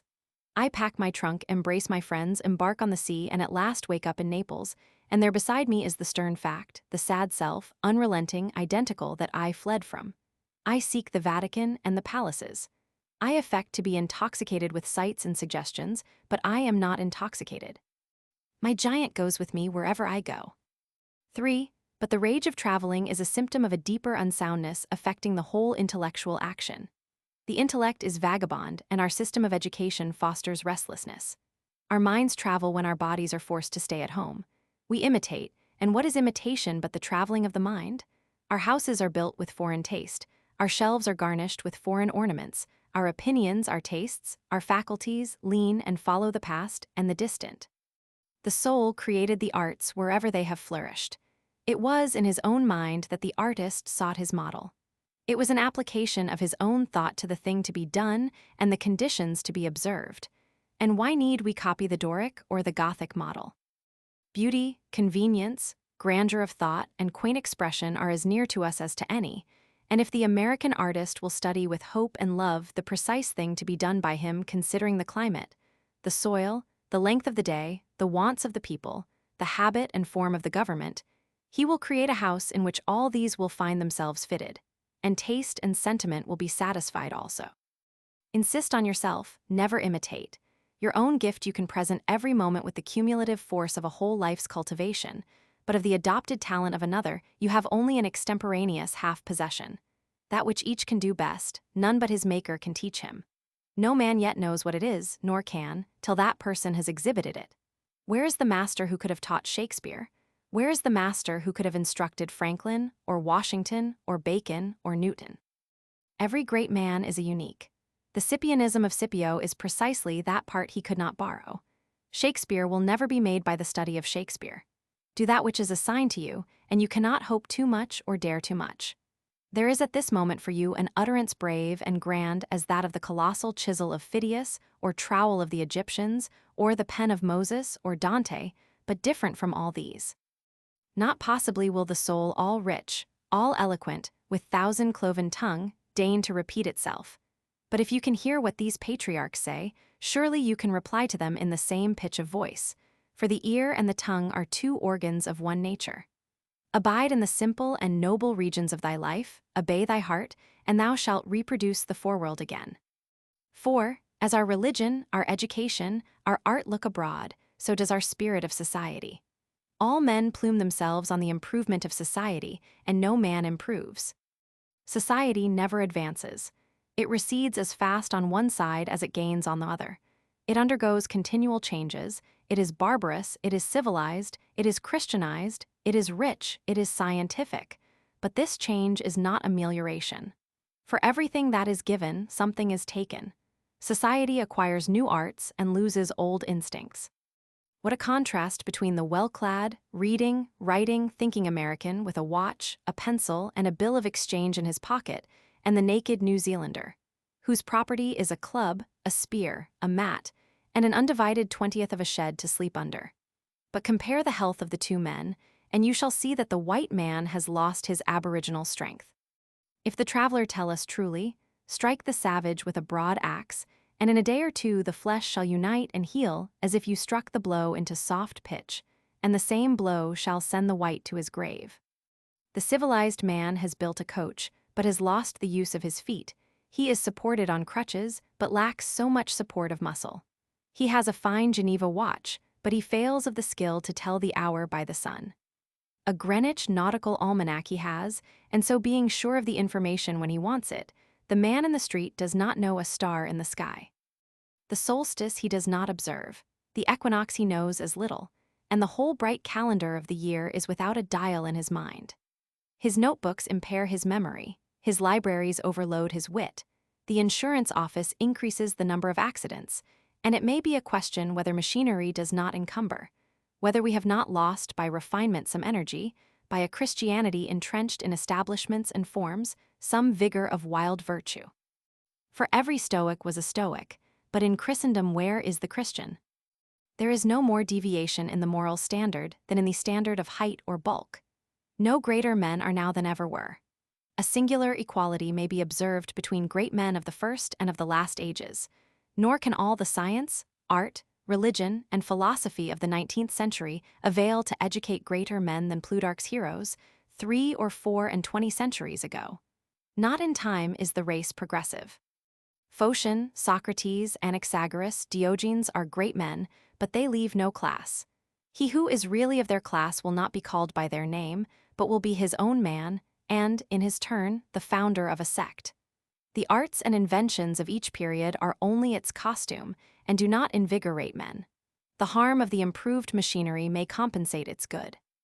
Hudson and Bering accomplished so much in their fishing boats as to astonish Parry and Franklin, whose equipment exhausted the resources of science and art. Galileo, with an opera glass, discovered a more splendid series of celestial phenomena than anyone since. Columbus found the New World in an undecked boat. It is curious to see the periodical disuse and perishing of means and machinery, which were introduced with loud laudation a few years or centuries before. The great genius returns to essential man. We reckon the improvements of the art of war among the triumphs of science, and yet Napoleon conquered Europe by the bivouac, which consisted of falling back on naked valor and disencumbering it of all aids. The emperor held it impossible to make a perfect army, says Las Casas, without abolishing our arms, magazines, commissaries, and carriages, until, in imitation of the Roman custom, the soldier should receive his supply of corn, grind it in his handmill, and bake his bread himself. Society is a wave. The wave moves onward, but the water of which it is composed does not.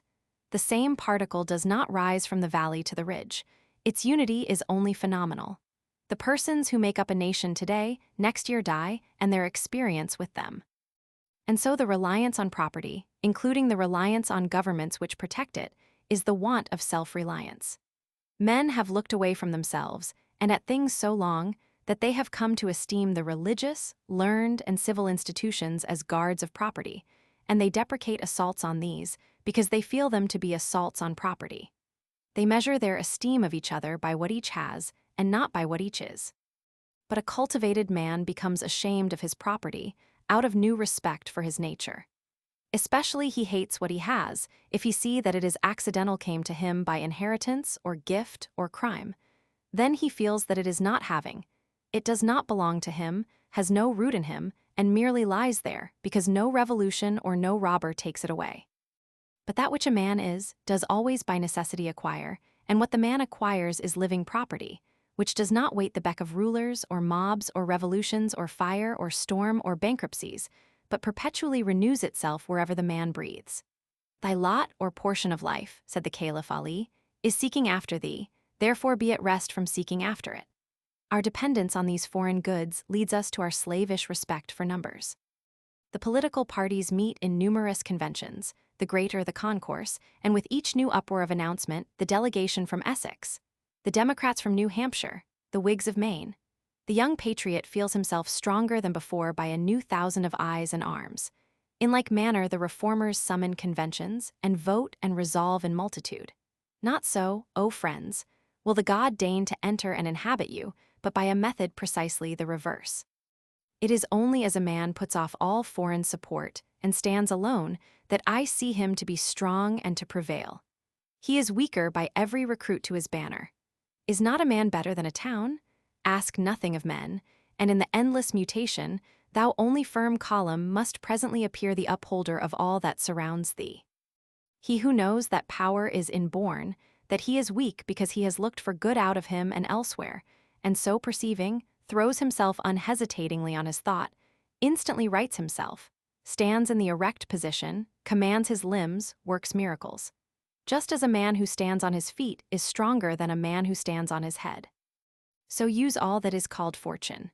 Most men gamble with her and gain all and lose all as her wheel rolls.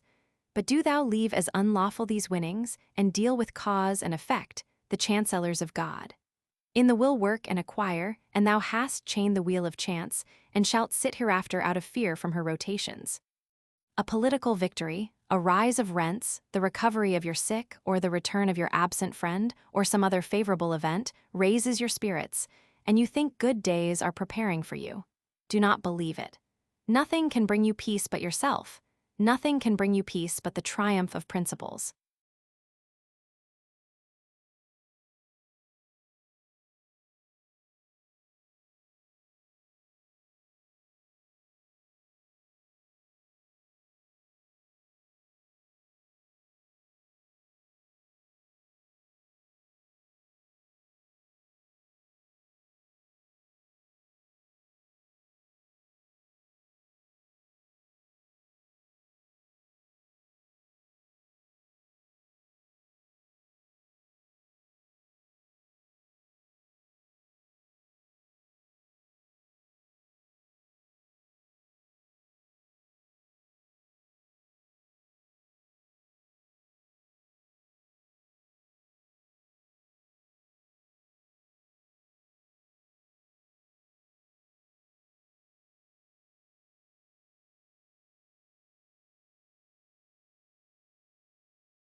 Friendship. 1. We have a great deal more kindness than is ever spoken. Barring all the selfishness that chills like east winds the world, the whole human family is bathed with an element of love like a fine ether. How many persons we meet in houses, whom we scarcely speak to, whom yet we honor and who honor us? How many we see in the street, or sit with in church, whom, though silently, we warmly rejoice to be with? Read the language of these wandering eye-beams. The heart knoweth. 2. The effect of the indulgence of this human affection is a certain cordial exhilaration. In poetry and in common speech, the emotions of benevolence and complacency which are felt toward others are likened to the material effects of fire. So swift, or much more swift, more active, more cheering are these fine inward irradiations. From the highest degree of passionate love to the lowest degree of goodwill, they make the sweetness of life. 3. Our intellectual and active powers increase with our affection.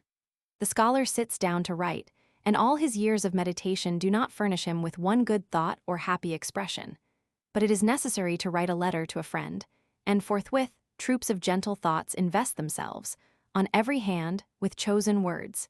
See in any house where virtue and self-respect abide, the palpitation which the approach of a stranger causes. A commended stranger is expected and announced, and an uneasiness between pleasure and pain invades all the hearts of a household. His arrival almost brings fear to the good hearts that would welcome him. The house is dusted, all things fly into their places, the old coat is exchanged for the new, and they must get up a dinner if they can. Of a commended stranger, only the good report is told by others, only the good and new is heard by us. He stands to us for humanity. He is what we wish. Having imagined and invested him, we ask how we should stand related in conversation and action with such a man, and are uneasy with fear. The same idea exalts conversation with him. We talk better than we are wont. We have the nimblest fancy, a richer memory, and our dumb devil has taken leave for the time. For long hours we can continue a series of sincere, graceful, rich communications, drawn from the oldest, secretest experience, so that they who sit by, of our own kinsfolk and acquaintance, shall feel a lively surprise at our unusual powers. But as soon as the stranger begins to intrude his partialities, his definitions, his defects, into the conversation, it is all over. He has heard the first, the last and best he will ever hear from us. He is no stranger now. Vulgarity, ignorance, misapprehension are old acquaintances. Now when he comes, he may get the order, the dress, and the dinner, but the throbbing of the heart and the communications of the soul no more. 4. What is so pleasant as these jets of affection which relume a young world for me again? What is so delicious as a just and firm encounter of two, in a thought, in a feeling? How beautiful, on their approach to this beating heart, the steps and forms of the gifted and the true. The moment we indulge our affections, the earth is metamorphosed. There is no winter and no night. All tragedies, all ennuis vanish, all duties even. Nothing fills the preceding eternity but the forms all radiant of beloved persons.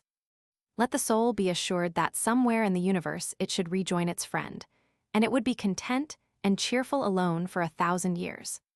5. I awoke this morning with devout thanksgiving for my friends, the old and the new. Shall I not call God, the beautiful, who daily showeth himself so to me in his gifts? I chide society, I embrace solitude, and yet I am not so ungrateful as not to see the wise, the lovely, and the noble-minded, as from time to time they pass my gate.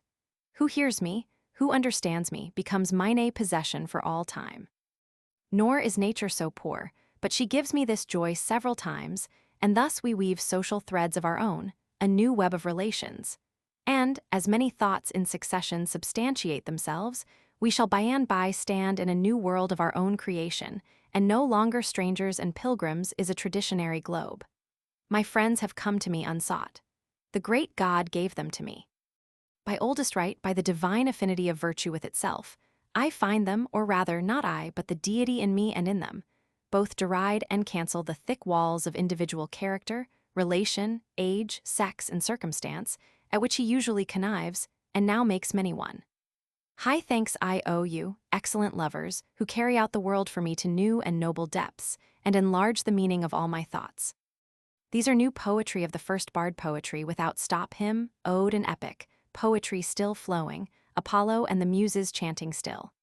Will these two separate themselves from me again, or some of them? I know not, but I fear it not. For my relation to them is so pure that we hold by simple affinity, and the genius of my life being thus social, the same affinity will exert its energy on whomsoever is as noble as these men and women, wherever I may be. 6. I confess to an extreme tenderness of nature on this point. It is almost dangerous to me to crush the sweet poison of misused wine of the affections. A new person is to me a great event and hinders me from sleep. I have had such fine fancies lately about 2 or 3 persons as have given me delicious hours, but the joy ends in the day. It yields no fruit. Thought is not born of it. My action is very little modified. I must feel pride in my friend's accomplishments as if they were mine, and a property in his virtues. I feel as warmly when he is praised, as the lover when he hears applause of his engaged maiden. We overestimate the conscience of our friend. His goodness seems better than our goodness, his nature finer, his temptations less. Everything that is his name, his form, his dress, books, and instruments fancy enhances. Our own thought sounds new and larger from his mouth. 7. Yet the systole and diastole of the heart are not without their analogy in the ebb and flow of love. Friendship, like the immortality of the soul, is too good to be believed. The lover, beholding his maiden, half knows that she is not verily that which he worships, and in the golden hour of friendship, we are surprised with shades of suspicion and unbelief. We doubt that we bestow on our hero the virtues in which he shines, and afterward worship the form to which we have ascribed this divine inhabitation. In strictness, the soul does not respect men as it respects itself. In strict science, all persons underlie the same condition of an infinite remoteness. Shall we fear to cool our love by mining for the metaphysical foundation of this Elysian temple? Shall I not be as real as the things I see? If I am, I shall not fear to know them for what they are. Their essence is not less beautiful than their appearance, though it needs finer organs for its apprehension. The root of the plant is not unsightly to science, though for chaplets and festoons we cut the stem short. And I must hazard the production of the bald fact amid these pleasing reveries, though it should prove an Egyptian skull at our banquet. A man who stands united with his thought conceives magnificently to himself. He is conscious of a universal success, even though bought by uniform particular failures. No advantages, no powers, no gold or force can be any match for him. I cannot choose but rely on my own poverty, more than on your wealth. I cannot make your consciousness tantamount to mine. Only the star dazzles, the planet has a faint, moon-like ray. I hear what you say of the admirable parts and tried temper of the party you praise, but I see well that for all his purple cloaks I shall not like him, unless he is at least a poor Greek like me. I cannot deny it, O friend, that the vast shadow of the phenomenal includes thee, also in its pied and painted immensity, thee also compared with whom all else is shadow. Thou art not being as truth is, as justice is thou art not my soul, but a picture and effigy of that. Thou hast come to me lately, and already thou art seizing thy hat and cloak. It is not that the soul puts forth friends, as the tree puts forth leaves, and presently by the germination of new buds extrudes the old leaf. The law of nature is alternation forevermore.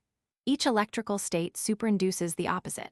The soul environs itself with friends, that it may enter into a grander self-acquaintance or solitude, and it goes alone, for a season, that it may exalt its conversation or society. This method betrays itself along the whole history of our personal relations. The instinct of affection revives the hope of union with our mates, and the returning sense of insulation recalls us from the chase. Thus every man passes his life in the search after friendship, and if he should record his true sentiment, he might write a letter like this to each new candidate for his love. Dear friend, if I was sure of thee, sure of thy capacity, sure to match my mood with thine, I should never think again of trifles in relation to thy comings and goings. I am not very wise, my moods are quite attainable, and I respect thy genius. It is to me as yet unfathomed, yet dare I not presume in the perfect intelligence of me, and so thou art to me a delicious torment. Thine ever or never. 8. Yet these uneasy pleasures and fine pains are for curiosity, and not for life. They are not to be indulged. This is to weave cobweb and not cloth. Our friendships hurry to short and poor conclusions because we have made them a texture of wine and dreams instead of the tough fiber of the human heart. The laws of friendship are great, austere, and eternal, of one web with the laws of nature and of morals. But we have aimed at a swift and petty benefit to suck a sudden sweetness. We snatch at the slowest fruit in the whole garden of God, which many summers and many winters must ripen. We seek our friend not sacredly, but with an adulterate passion which would appropriate him to ourselves. In vain. We are armed all over with subtle antagonisms, which, as soon as we meet, begin to play and translate all poetry into stale prose. Almost all people descend to meet. All association must be a compromise, and, what is worst, the very flower and aroma of the flower of each of the beautiful natures disappears as they approach each other. What a perpetual disappointment is actual society, even of the virtuous and gifted. After interviews have been compassed with long foresight, we must be tormented presently by baffled blows, by sudden, unseasonable apathies, by epilepsies of wit and of animal spirits, in the heyday of friendship and thought. Our faculties do not play us true, and both parties are relieved by solitude. 9. I ought to be equal to every relation. It makes no difference how many friends I have, and what content I can find in conversing with each, if there be one to whom I am not equal. If I have shrunk unequal from one contest instantly, the joy I find in all the rest becomes mean and cowardly. I should hate myself, if then I made my other friends my asylum. The valiant warrior famous for fight, after 100 victories, once foiled, is from the book of honor raised quite, and all the rest forgot for which he toiled. 10. Our impatience is thus sharply rebuked. Bashfulness and apathy are a tough husk in which a delicate organization is protected from premature ripening. It would be lost if it knew itself before any of the best souls were yet ripe enough to know and own it. Respect the Naderlangsamkeit which hardens the ruby in 1,000,000 years and works in duration, in which Alps and Andes come and go as rainbows. The good spirit of our life has no heaven which is the price of rashness. Love, which is the essence of God, is not for levity, but for the total worth of man. Let us not have this childish luxury in our regards, but the austerest worth. Let us approach our friend with an audacious trust in the truth of his heart, in the breadth, impossible to be overturned, of his foundations. 11. The attractions of this subject are not to be resisted, and I leave, for the time, all account of subordinate social benefit, to speak of that select and sacred relation which is a kind of absolute, and which even leaves the language of love suspicious and common, so much is this purer, and nothing is so much divine. 12. I do not wish to treat friendships daintily, but with roughest courage. When they are real, they are not glass threads or frostwork, but the solidest thing we know. For now, after so many ages of experience, what do we know of nature or of ourselves? Not one step has man taken toward the solution of the problem of his destiny. In one condemnation of folly stand the whole universe of men. But the sweet sincerity of joy and peace, which I draw from this alliance with my brother's soul, is the nut itself whereof all nature and all thought is but the husk and shell. Happy is the house that shelters a friend. It might well be built like a festal bower or arch to entertain him a single day. Happier, if he know the solemnity of that relation and honor its law. He who offers himself a candidate for that covenant comes up, like an Olympian, to the great games, where the firstborn of the world are the competitors. He proposes himself for contest where time, want, danger are in the lists, and he alone is victor who has truth enough in his constitution to preserve the delicacy of his beauty from the wear and tear of all these. The gifts of fortune may be present or absent, but all the hap in that contest depends on intrinsic nobleness and the contempt of trifles. There are two elements that go to the composition of friendship, each so sovereign that I can detect no superiority in either, no reason why either should be first named. One is truth. A friend is a person with whom I may be sincere. Before him, I may think aloud. I am arrived at last in the presence of a man so real and equal that I may drop even those undermost garments of dissimulation, courtesy, and second thought, which men never put off, and may deal with him with the simplicity and wholeness with which one chemical atom meets another. Sincerity is the luxury allowed, but diadems and authority, only to the highest rank, that being permitted to speak truth as having none above it to court or conform unto. Every man alone is sincere. At the entrance of a second person, hypocrisy begins. We parry and fend the approach of our fellow men by compliments, by gossip, by amusements, by affairs. We cover up our thought from him under 100 folds. I knew a man who, under a certain religious frenzy, cast off this drapery, and omitting all compliments and commonplace, spoke to the conscience of every person he encountered, and that with great insight and beauty. At first he was resisted, and all men agreed he was mad. But persisting, as indeed he could not help doing, for some time in this course, he attained to the advantage of bringing every man of his acquaintance into true relations with him. No man would think of speaking falsely with him, or of putting him off with any chat of markets or reading rooms. But every man was constrained by so much sincerity to the like plain dealing, and what love of nature, what poetry, what symbol of truth he did certainly show him. But to most of us society shows not its face and eye, but its side and its back. To stand in true relations with men in a false age is worth a fit of insanity, is it not? We can seldom go erect. Almost every man we meet requires some civility, requires to be humored. He has some fame, some talent, some whim of religion or philanthropy in his head that is not to be questioned, and which spoils all conversation with him. But a friend is a sane man who exercises not my ingenuity, but me. My friend gives me entertainment without requiring any stipulation on my part. A friend, therefore, is a sort of paradox in nature. I who alone am, I who see nothing in nature whose existence I can affirm with equal evidence to my own, behold now the semblance of my being in all its height, variety, and curiosity, reiterated in a foreign form, so that a friend may well be reckoned the masterpiece of nature. 13. The other element of friendship is tenderness.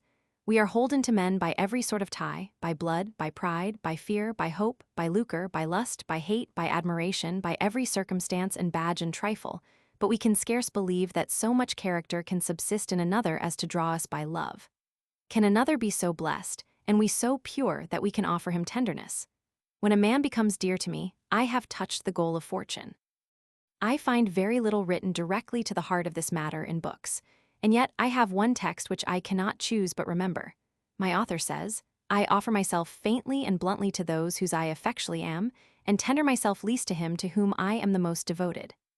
I wish that friendship should have feet, as well as eyes and eloquence. It must plant itself on the ground, before it vaults over the moon. I wish it to be a little of a citizen, before it is quite a cherub. We chide the citizen because he makes love a commodity. It is an exchange of gifts, of useful loans. It is good neighborhood. It watches with the sick. It holds the pall at the funeral, and quite loses sight of the delicacies and nobility of the relation. But though we cannot find the god under this disguise of a sutler, yet, on the other hand, we cannot forgive the poet if he spins his thread too fine, and does not substantiate his romance by the municipal virtues of justice, punctuality, fidelity, and pity. I hate the prostitution of the name of friendship to signify modish and worldly alliances. I much prefer the company of plowboys and tin peddlers to the silken and perfumed amity which only celebrates its days of encounter by a frivolous display, by rides in a curricle, and dinners at the best taverns. The end of friendship is a commerce the most strict and homely that can be joined, more strict than any of which we have experience. It is for aid and comfort through all the relations and passages of life and death. It is fit for serene days and graceful gifts and country rambles, but also for rough roads and hard fare, shipwreck, poverty, and persecution. It keeps company with the sallies of the wit and the trances of religion. We are to dignify to each other the daily needs and offices of man's life, and embellish it by courage, wisdom, and unity. It should never fall into something usual and settled, but should be alert and inventive, and add rhyme and reason to what was drudgery. 14. Friendship may be said to require natures so rare and costly, each so well-tempered and so happily adapted, and withal so circumstanced, for even in that particular, a poet says, love demands that the parties be altogether paired, that its satisfaction can very seldom be assured.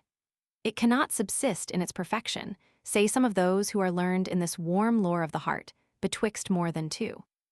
I am not quite so strict in my terms, perhaps because I have never known so high a fellowship as others.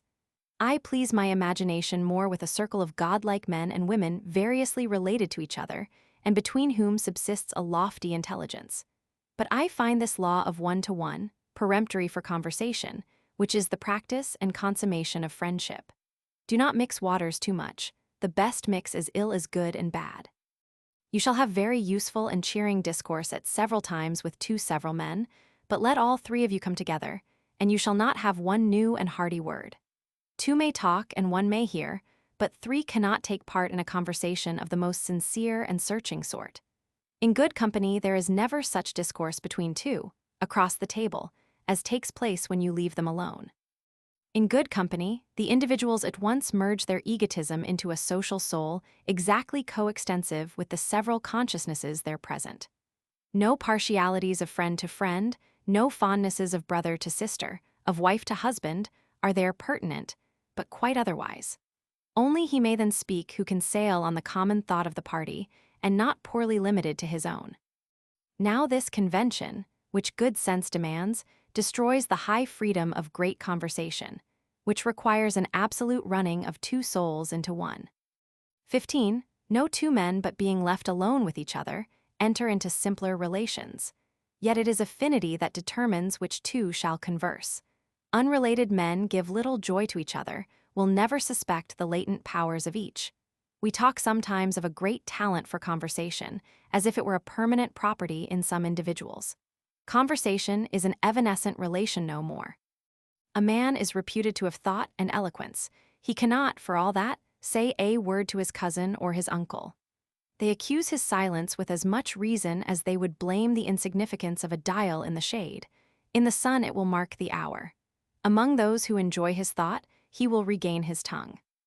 16. Friendship requires that rare mean betwixt likeness and unlikeness, that piques each with the presence of power and of consent in the other party. Let me be alone to the end of the world, rather than that my friend should overstep by a word or a look his real sympathy. I am equally balked by antagonism and by compliance. Let him not cease an instant to be himself. The only joy I have in his being mine is that the not mine is mine. I hate where I looked for a manly furtherance, or at least a manly resistance, to find a mush of concession. Better be a nettle in the side of your friend than his echo. The condition which high friendship demands is ability to do without it. That high office requires great and sublime parts. There must be very two before there can be very one. Let it be an alliance of two large formidable natures, mutually beheld, mutually feared, before yet they recognize the deep identity which beneath these disparities unites them. 17. He only is fit for this society who is magnanimous, who is sure that greatness and goodness are always economy, who is not swift to intermeddle with his fortunes. Let him not intermeddle with this. Leave to the diamond its ages to grow, nor expect to accelerate the births of the eternal. Friendship demands a religious treatment. We talk of choosing our friends, but friends are self-elected. Reverence is a great part of it. Treat your friend as a spectacle. Of course he has merits that are not yours, and that you cannot honor if you must needs hold him close to your person. Stand aside, give those merits room, let them mount and expand. Are you the friend of your friend's buttons or of his thought? To a great heart he will still be a stranger in 1,000 particulars, that he may come near in the holiest ground. Leave it to girls and boys to regard a friend as property, and to suck a short and all-confounding pleasure instead of the noblest benefits. 18. Let us buy our entrance to this guild by a long probation. Why should we desecrate noble and beautiful souls by intruding on them? Why insist on rash personal relations with your friend? Why go to his house or know his mother and brother and sisters? Why be visited by him at your own? Are these things material to our covenant? Leave this touching and clawing. Let him be to me a spirit, a message, a thought, a sincerity, a glance from him I want, but not news nor pottage. I can get politics and chat and neighborly conveniences from cheaper companions. Should not the society of my friend be to me poetic, pure, universal, and great as nature itself? Ought I to feel that our tie is profane in comparison with yonder bar of cloud that sleeps on the horizon, or that clump of waving grass that divides the brook? Let us not vilify, but raise it to that standard. That great defying eye, that scornful beauty of his mien and action, do not pique yourself on reducing, but rather fortify and enhance. Worship his superiorities, wish him not less by a thought, but hoard and tell them all. Guard him as thy counterpart. Let him be to thee forever a sort of beautiful enemy, untamable, devoutly revered, and not a trivial conveniency to be soon outgrown and cast aside. The hues of the opal, the light of the diamond, are not to be seen if the eye is too near. To my friend I write a letter, and from him I receive a letter. That seems to you a little. It suffices me. It is a spiritual gift worthy of him to give and of me to receive. It profanes nobody. In these warm lines the heart will trust itself, as it will not to the tongue, and pour out the prophecy of a godlier existence than all the annals of heroism have yet made good. 19. Respect so far the holy laws of this fellowship as not to prejudice its perfect flower by your impatience for its opening. We must be our own before we can be another's. There is at least this satisfaction in crime. According to the Latin proverb, you can speak to your accomplice on even terms. Crimen quos inquinat, equat. To those whom we admire and love, at first we cannot. Yet the least defect of self-possession vitiates, in my judgment, the entire relation. There can never be deep peace between two spirits, never mutual respect until, in their dialogue, each stands for the whole world. 20. What is so great as friendship? Let us carry with what grandeur of spirit we can. Let us be silent so we may hear the whisper of the gods. Let us not interfere. Who set you to cast about what you should say to the select souls, or how to say anything to such? No matter how ingenious, no matter how graceful and bland, there are innumerable degrees of folly and wisdom, and for you to say aught is to be frivolous. Wait, and thy heart shall speak. Wait until the necessary and everlasting overpowers you, until day and night avail themselves of your lips. The only reward of virtue is virtue. The only way to have a friend is to be one. You shall not come nearer a man by getting into his house. If unlike, his soul only flees the faster from you, and you shall catch never a true glance of his eye. We see the noble afar off, and they repel us. Why should we intrude? Late, very late, we perceive that no arrangements, no introductions, no consuetudes or habits of society would be of any avail to establish us in such relations with them as we desire but solely the uprise of nature in us to the same degree it is in them. Then shall we meet as water with water. And if we should not meet them then, we shall not want them, for we are already they. In the last analysis, love is only the reflection of a man's own worthiness from other men. Men have sometimes exchanged names with their friends, as if they would signify that in their friend, each loved his own soul. 21. The higher the style we demand of friendship, of course the less easy to establish it with flesh and blood. We walk alone in the world. Friends, such as we desire, are dreams and fables. But a sublime hope cheers ever the faithful heart, that elsewhere, in other regions of the universal power, souls are now acting, enduring, and daring, which can love us and which we can love. We may congratulate ourselves that the period of nonage, of follies, of blunders, and of shame is passed in solitude, and when we are finished men, we shall grasp heroic hands in heroic hands. Only be admonished by what you already see, not to strike leagues of friendship with cheap persons, where no friendship can be. Our impatience betrays us into rash and foolish alliances which no God attends. By persisting in your path, though you forfeit the little you gain the great. You demonstrate yourself, so as to put yourself out of the reach of false relations, and you draw to you the firstborn of the world, those rare pilgrims whereof only one or two wander in nature at once, and before whom the vulgar great show as specters and shadows merely. 22. It is foolish to be afraid of making our ties too spiritual, as if so we could lose any genuine love. Whatever correction of our popular views we make from insight, nature will be sure to bear us out in, and though it seem to rob us of some joy, will repay us with a greater. Let us feel, if we will, the absolute insulation of man. We are sure that we have all in us. We go to Europe, or we pursue persons, or we read books in the instinctive faith that these will call it out and reveal us to ourselves. Beggars all. The persons are such as we, the Europe, an old faded garment of dead persons, the books, their ghosts. Let us drop this idolatry. Let us give over this mendicancy. Let us even bid our dearest friends farewell and defy them, saying, Who are you? Unhand me. I will be dependent no more. Ah, seest thou not, O brother, that thus we part only to meet again on a higher platform, and only be more each other's because we are more our own? A friend is Janus-faced. He looks to the past and the future. He is the child of all my foregoing hours, the prophet of those to come, and the harbinger of a greater friend.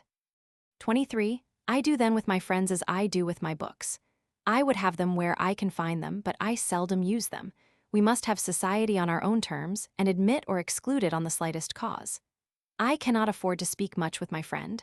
If he is great, he makes me so great that I cannot descend to converse. In the great days, presentiments hover before me, far before me in the firmament. I ought then to dedicate myself to them. I go in that I may seize them, I go out that I may seize them.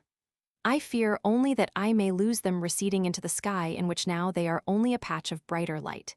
Then, though I prize my friends, I cannot afford to talk with them and study their visions, lest I lose my own. It would indeed give me a certain household joy to quit this lofty seeking, this spiritual astronomy, or search of stars, and come down to warm sympathies with you. But then I know well I shall mourn always the vanishing of my mighty gods. It is true, next week I shall have languid moods, when I can well afford to occupy myself with foreign objects. Then I shall regret the lost literature of your mind, and wish you were by my side again. But if you come, perhaps you will fill my mind only with new visions, not with yourself but with your lustres, and I shall not be able any more than now to converse with you. So I will owe to my friends this evanescent intercourse. I will receive from them, not what they have, but what they are. They shall give me that which properly they cannot give, but which emanates from them. But they shall not hold me by any relations less subtle and pure. We will meet as though we met not, and part as though we parted not. 24. It has seemed to me lately more possible than I knew to carry a friendship greatly, on one side, without due correspondence on the other. Why should I cumber myself with regrets that the receiver is not capacious? It never troubles the sun that some of his rays fall wide and vain into ungrateful space, and only a small part on the reflecting planet. Let your greatness educate the crude and cold companion. If he is unequal, he will presently pass away. But thou art enlarged by thy own shining, and no longer a mate for frogs and worms, dost soar and burn with the gods of the Empyrean. It is thought a disgrace to love unrequited, but the great will see that true love cannot be unrequited. True love transcends the unworthy object, and dwells and broods on the eternal, and when the poor interposed mask crumbles, it is not sad, but feels rid of so much earth, and feels its independency the surer. Yet these things may hardly be said without a sort of treachery to the relation. The essence of friendship is entireness, a total magnanimity and trust. It must not surmise or provide for infirmity. It treats its object as a god, that it may deify both.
Heroism.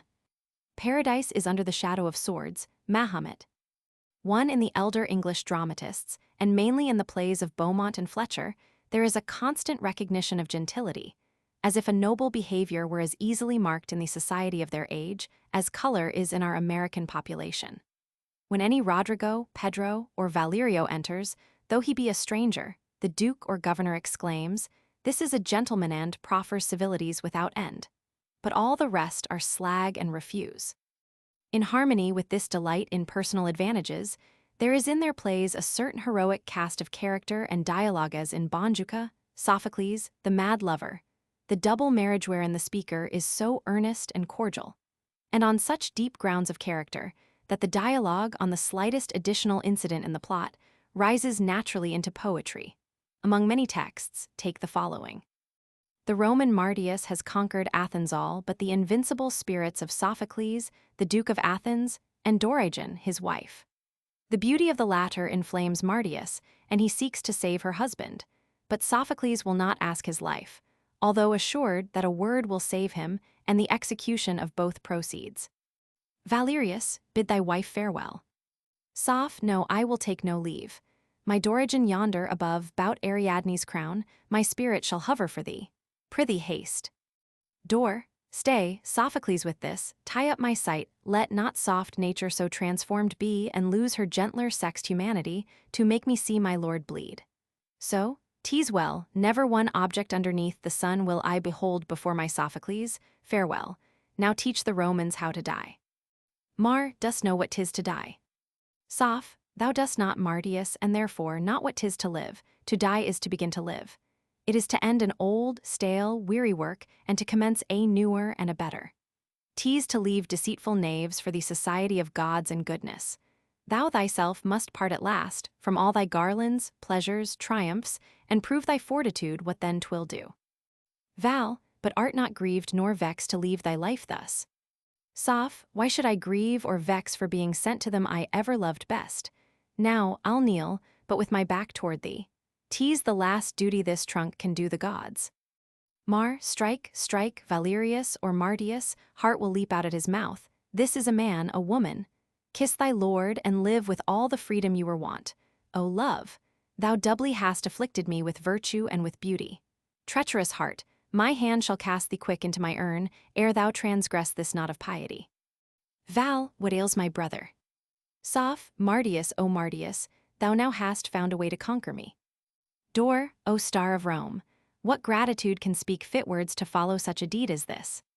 Mar, this admirable Duke Valerius, with his disdain of fortune and of death, captived himself, has captived me, and though my arm hath ta'en his body here, his soul hath subjugated Mardius' soul.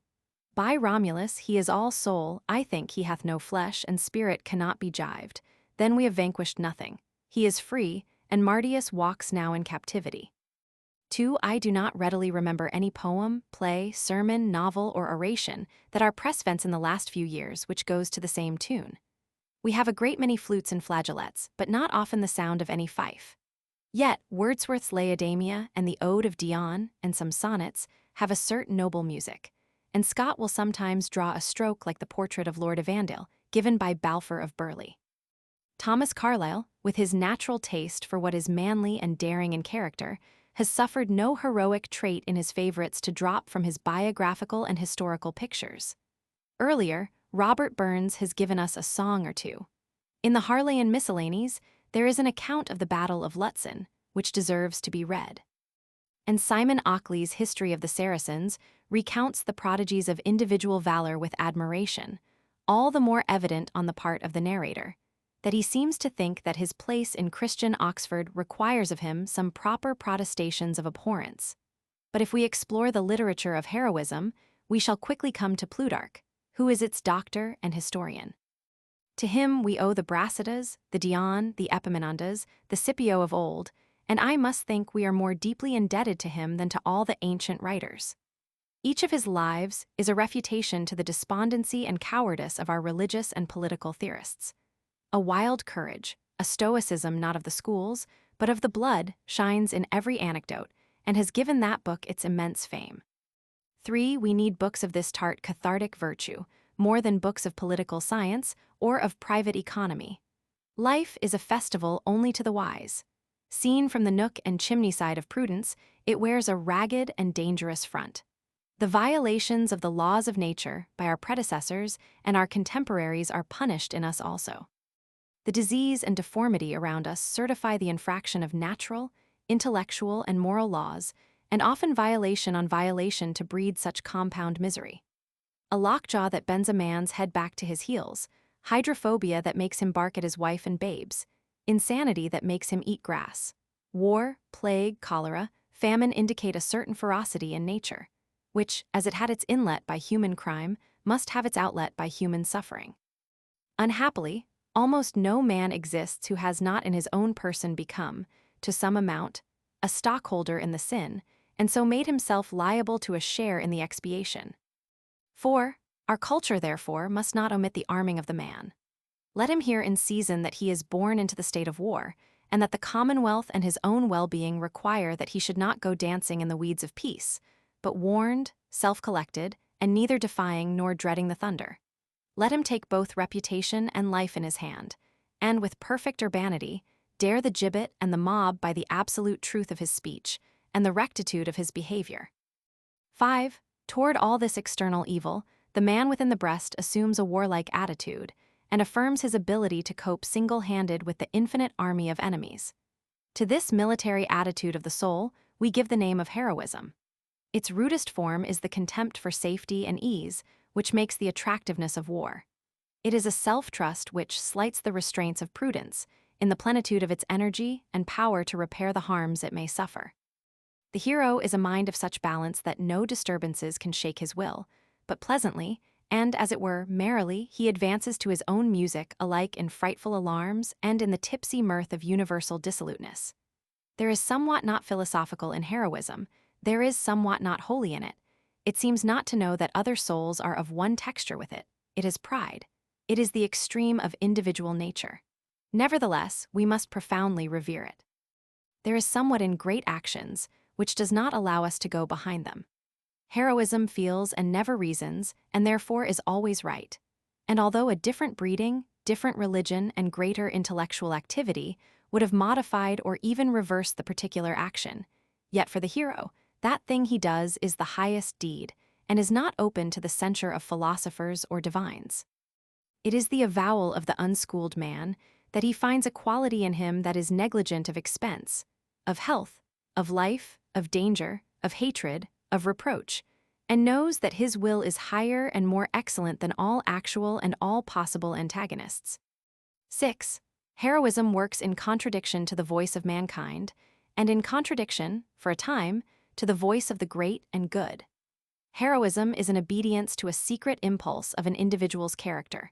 Now, to no other man can its wisdom appear as it does to him, for every man must be supposed to see a little further on his own proper path than anyone else.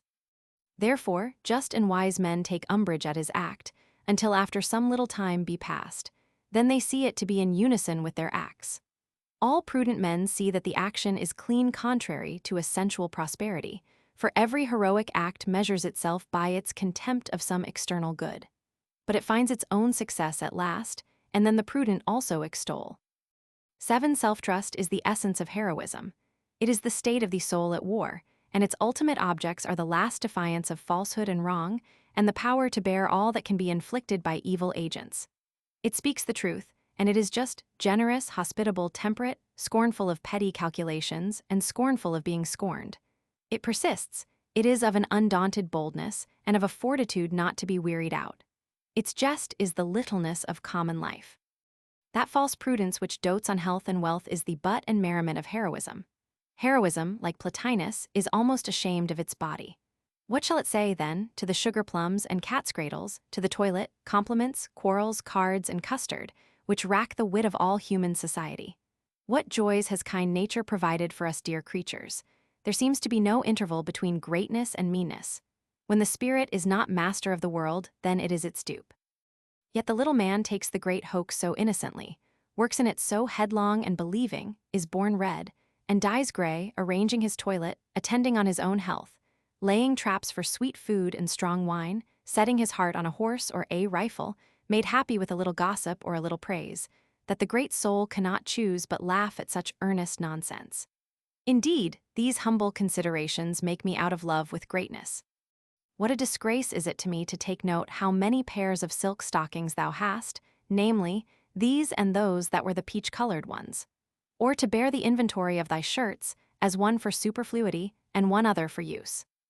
8. Citizens, thinking after the laws of arithmetic, consider the inconvenience of receiving strangers at their fireside, reckon narrowly the loss of time and the unusual display.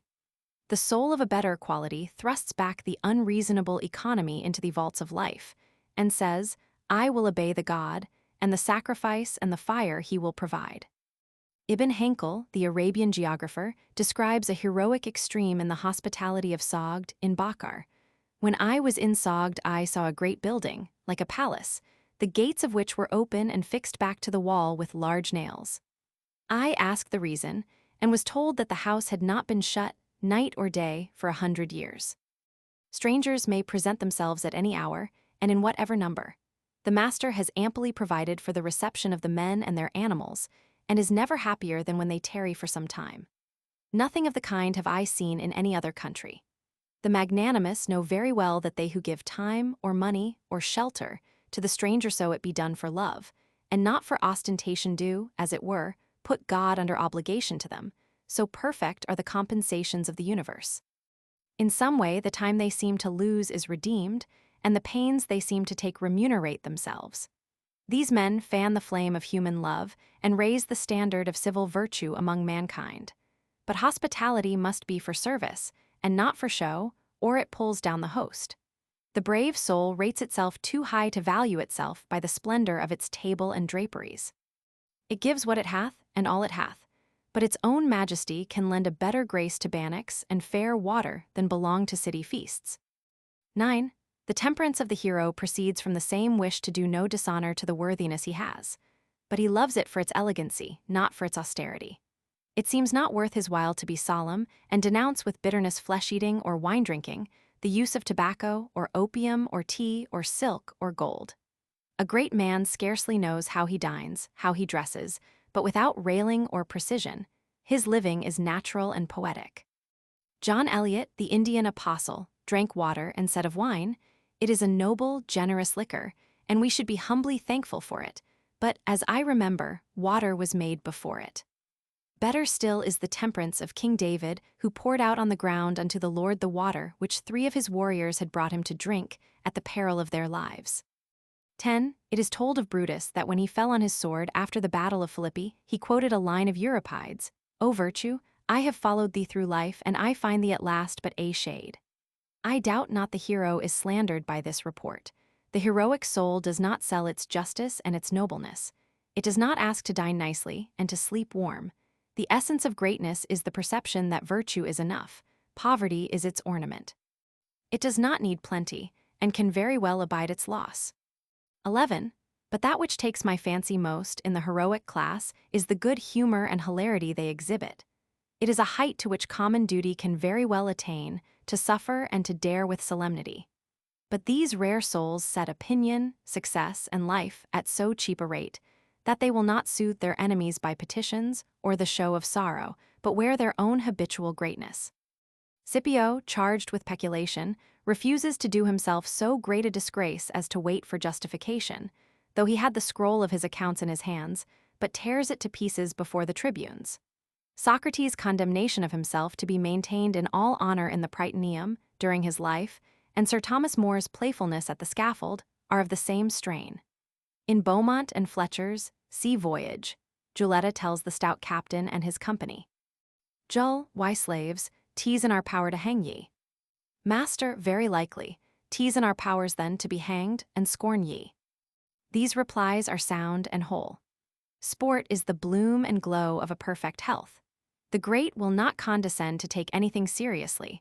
All must be as gay as the song of a canary, though it were the building of cities, or the eradication of old and foolish churches and nations, which have cumbered the earth long thousands of years.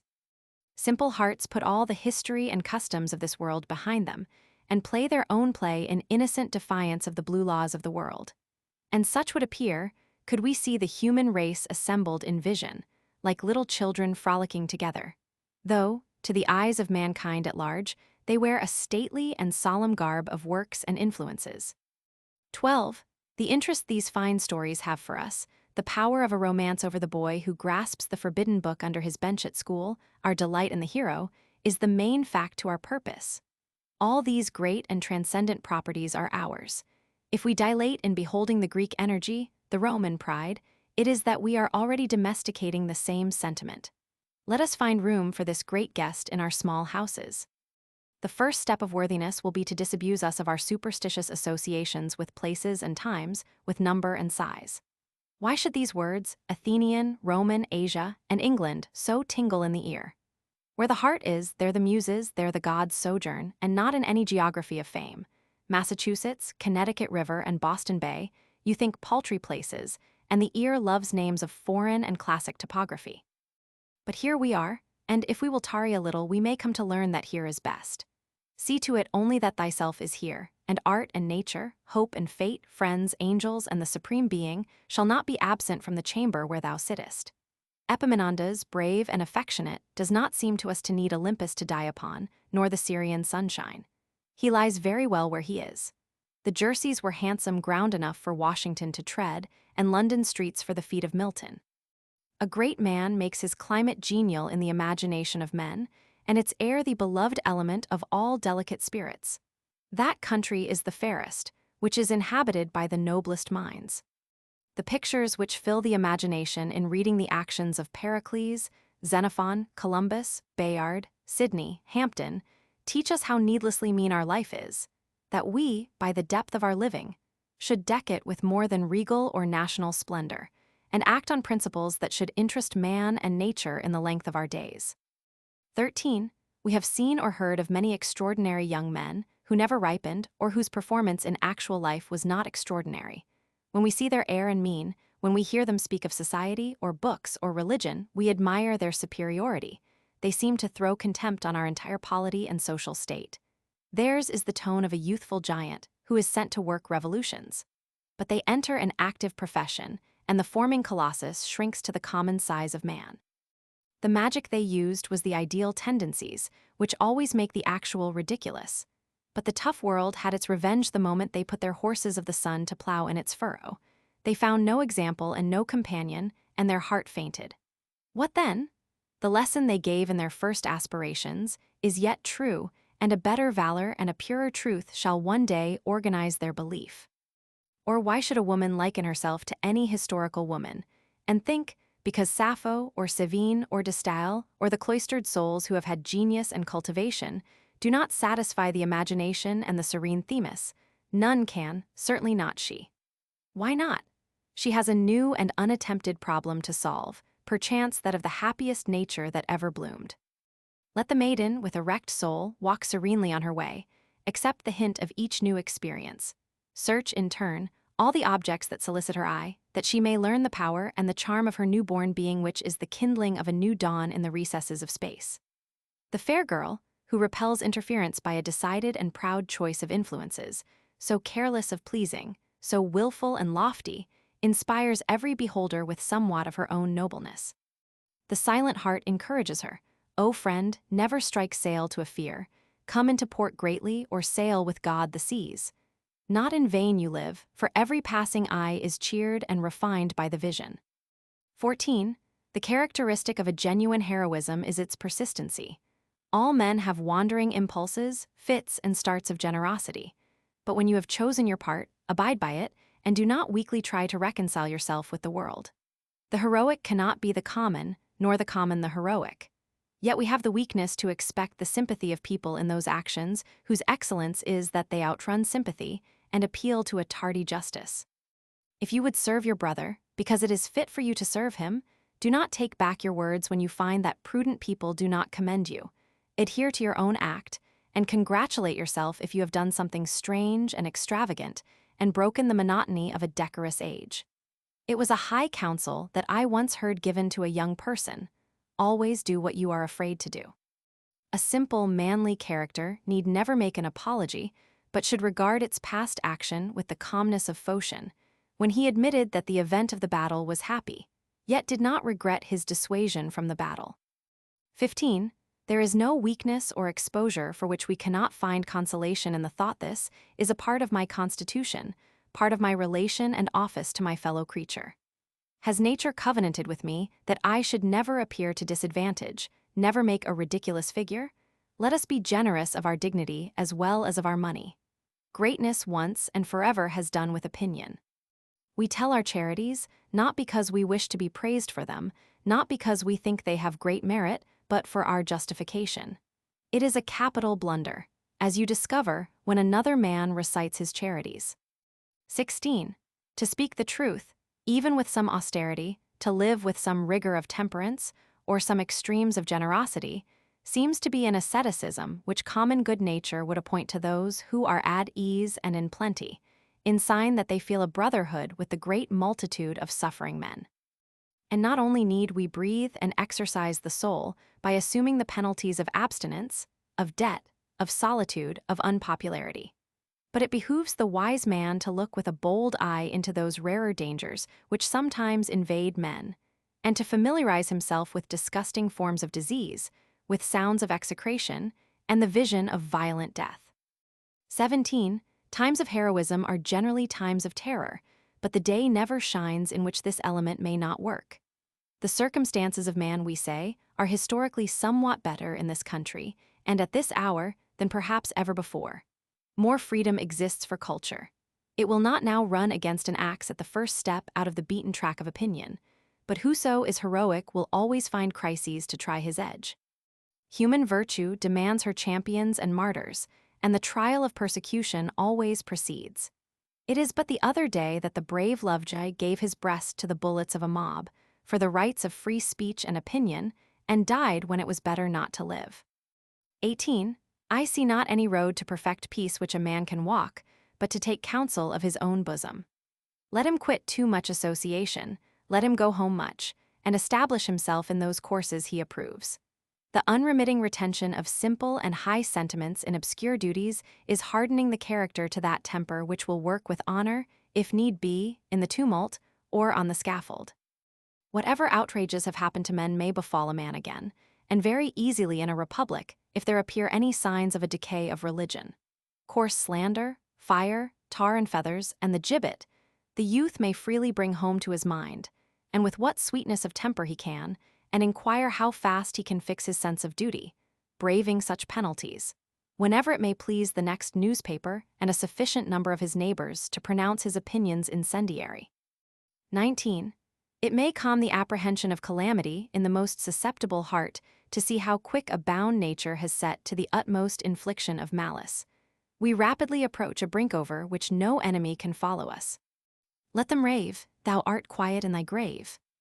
In the gloom of our ignorance of what shall be, in the hour when we are deaf to the higher voices, who does not envy them who have seen safely to an end their manful endeavor? Who that sees the meanness of our politics, but inly congratulates Washington that he is long already wrapped in his shroud, and forever safe, that he was laid sweet in his grave, the hope of humanity not yet subjugated in him? Who does not sometimes envy the good and brave, who are no more to suffer from the tumults of the natural world, and await with curious complacency the speedy term of his own conversation with finite nature? And yet the love that will be annihilated sooner than treacherous has already made death impossible, and affirms itself no mortal, but a native of the deeps of absolute and inextinguishable being.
Manners.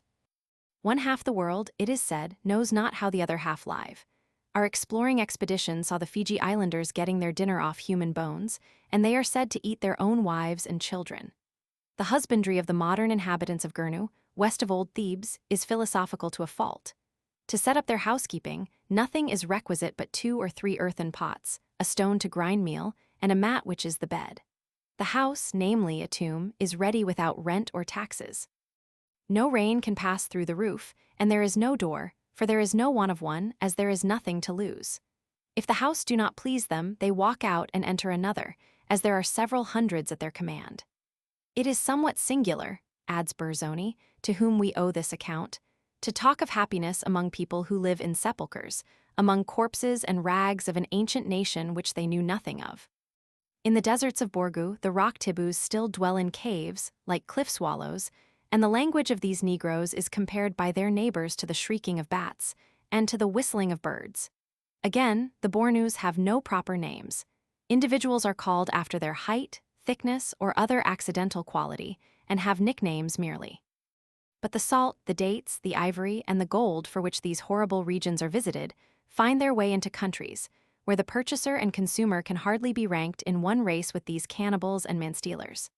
Countries where man serves himself with metals, wood, stone, glass, gum, cotton, silk, and wool, honors himself with architecture, writes laws, and contrives to execute his will through the hands of many nations, and especially establishes a select society, running through all the countries of intelligent men, a self-constituted aristocracy or fraternity of the best, which, without written law or exact usage of any kind, perpetuates itself, colonizes every new planted island, and adopts and makes its own whatever personal beauty or extraordinary native endowment anywhere appears.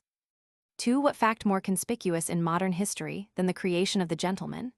Chivalry is that, and loyalty is that, and in English literature, half the drama and all the novels from Sir Philip Sidney to Sir Walter Scott paint this figure. The word gentleman, which, like the word Christian, must hereafter characterize the present and the few preceding centuries, by the importance attached to it, is a homage to personal and incommunicable properties. Frivolous and fantastic additions have got associated with the name, but the steady interest of mankind in it must be attributed to the valuable properties which it designates.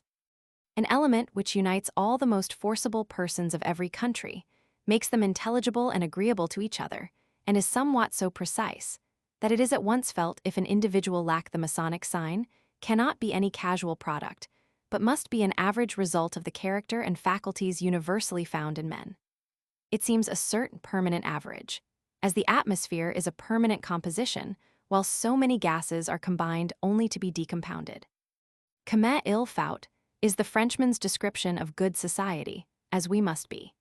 It is a spontaneous fruit of talents and feelings of precisely that class who have most vigor, who take the lead in the world of this hour, and, though far from pure, far from constituting the gladdest and highest tone of human feeling, is as good as the whole society permits it to be. It is made of the spirit, more than of the talent of men, and is a compound result, into which every great force enters as an ingredient, namely, virtue, wit, beauty, wealth, and power. 3. There is something equivocal in all the words in use to express the excellence of manners and social cultivation, because the qualities are fluxional, and the last effect is assumed by the senses as the cause. The word gentleman has not any correlative abstract to express the quality. Gentility is mean, and gentilis is obsolete. But we must keep alive in the vernacular the distinction between fashion, a word of narrow and often sinister meaning, and the heroic character which the gentleman imports. The usual words, however, must be respected. They will be found to contain the root of the matter. The point of distinction in all this class of names, as courtesy, chivalry, fashion, and the like, is that the flower and fruit, not the grain of the tree, are contemplated. It is beauty which is the aim this time, and not worth. The result is now in question, although our words intimate well enough the popular feeling that the appearance supposes a substance.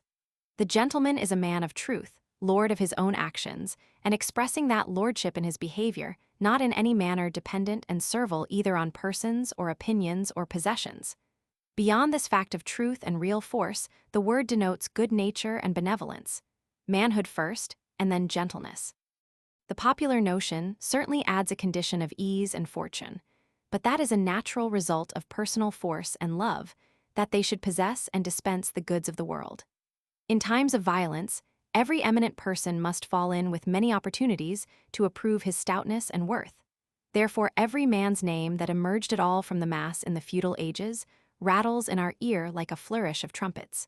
But personal force never goes out of fashion. That is still paramount today, and, in the moving crowd of good society, the men of valor and reality are known and rise to their natural place. The competition is transferred from war to politics and trade, but the personal force appears readily enough in these new arenas. 4. Power first, or no leading class. In politics and in trade, bruisers and pirates are of better promise than talkers and clerks. God knows that all sorts of gentlemen knock at the door, but whenever used in strictness, and with any emphasis, the name will be found to point at original energy. It describes a man standing in his own right and working after untaught methods. In a good lord, there must first be a good animal, at least to the extent of yielding the incomparable advantage of animal spirits. The ruling class must have more, but they must have these, giving in every company the sense of power, which makes things easy to be done which daunt the wise. The society of the energetic class, in their friendly and festive meetings, is full of courage and of attempts which intimidate the pale scholar. The courage which girls exhibit is like a battle of Lundy's Lane or a sea fight.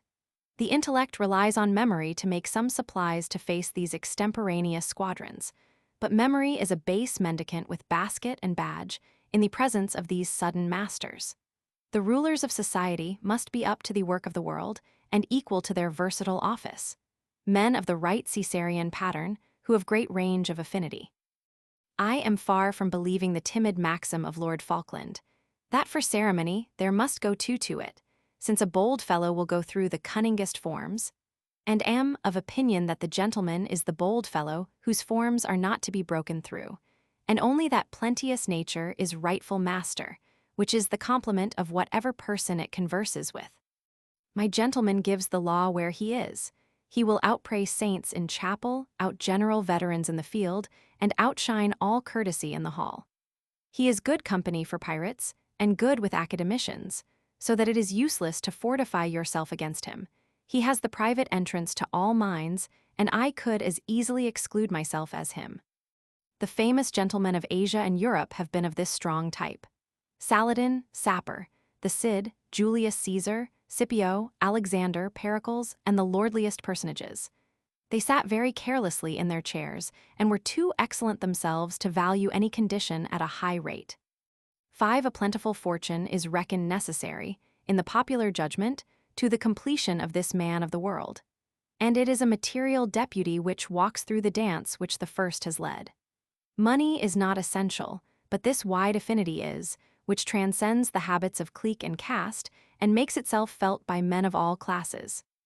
If the aristocrat is only valid in fashionable circles, and not with truckmen, he will never be a leader in fashion. And if the man of the people cannot speak on equal terms with the gentleman, so that the gentleman shall perceive that he is already really of his own order, he is not to be feared. Diogenes, Socrates, and Epaminondas are gentlemen of the best blood, who have chosen the condition of poverty, when that of wealth was equally open to them. I use these old names, but the men I speak of are my contemporaries. Fortune will not supply to every generation one of these well-appointed knights, but every collection of men furnishes some example of the class, and the politics of this country and the trade of every town are controlled by these hardy and irresponsible doers, who have invention to take the lead, and a broad sympathy which puts them in fellowship with crowds and makes their action popular. 6. The manners of this class are observed and caught with devotion by men of taste. The association of these masters with each other, and with men intelligent of their merits, is mutually agreeable and stimulating.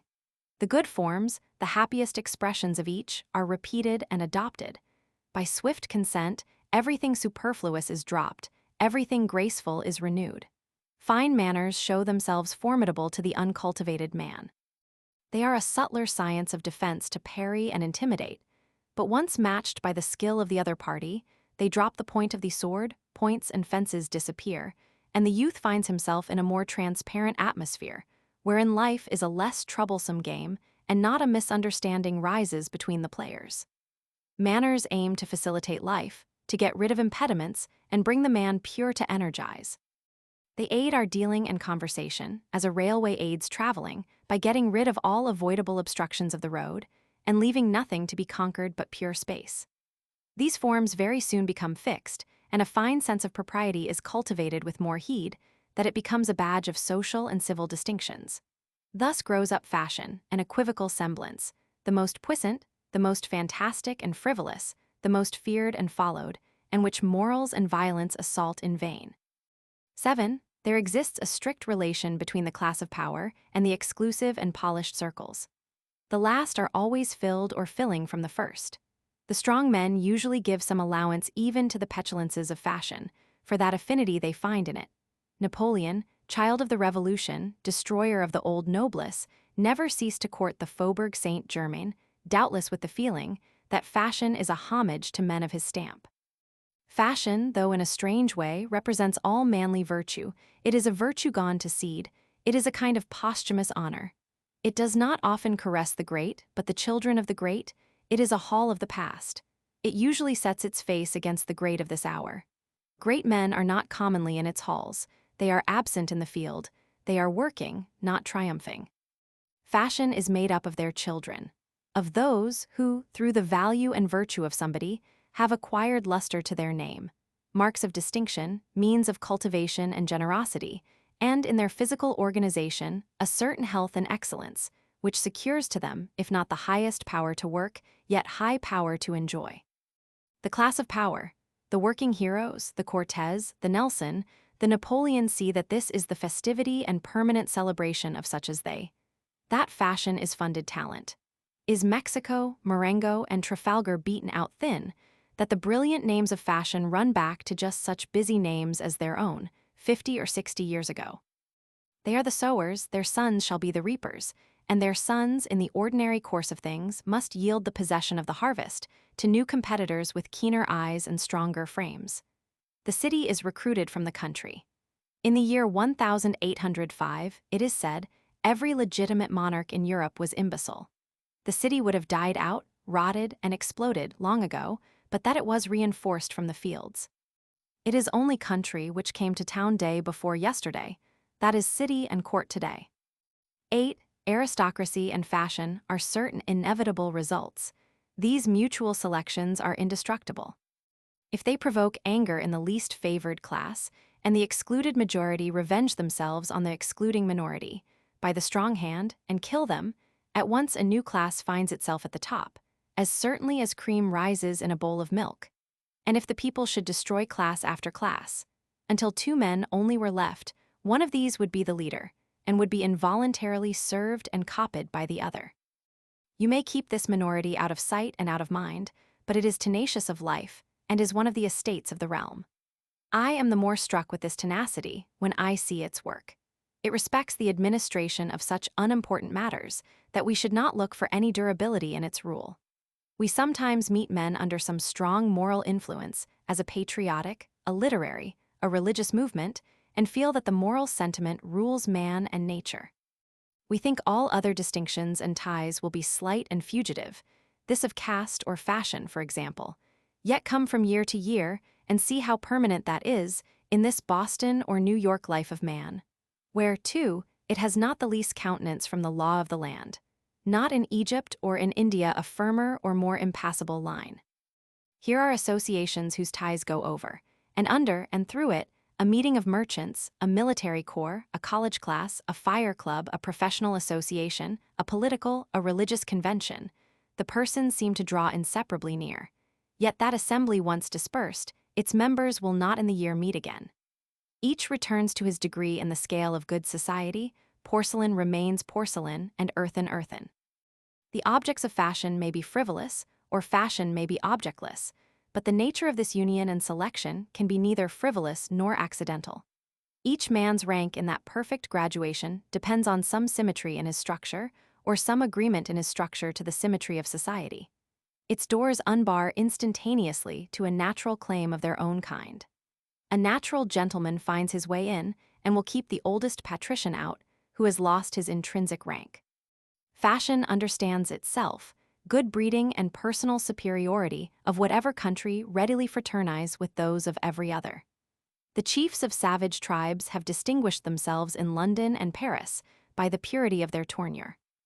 9. To say what good of fashion we can it rests on reality, and hates nothing so much as pretenders, to exclude and mystify pretenders and send them into everlasting coventry, is its delight.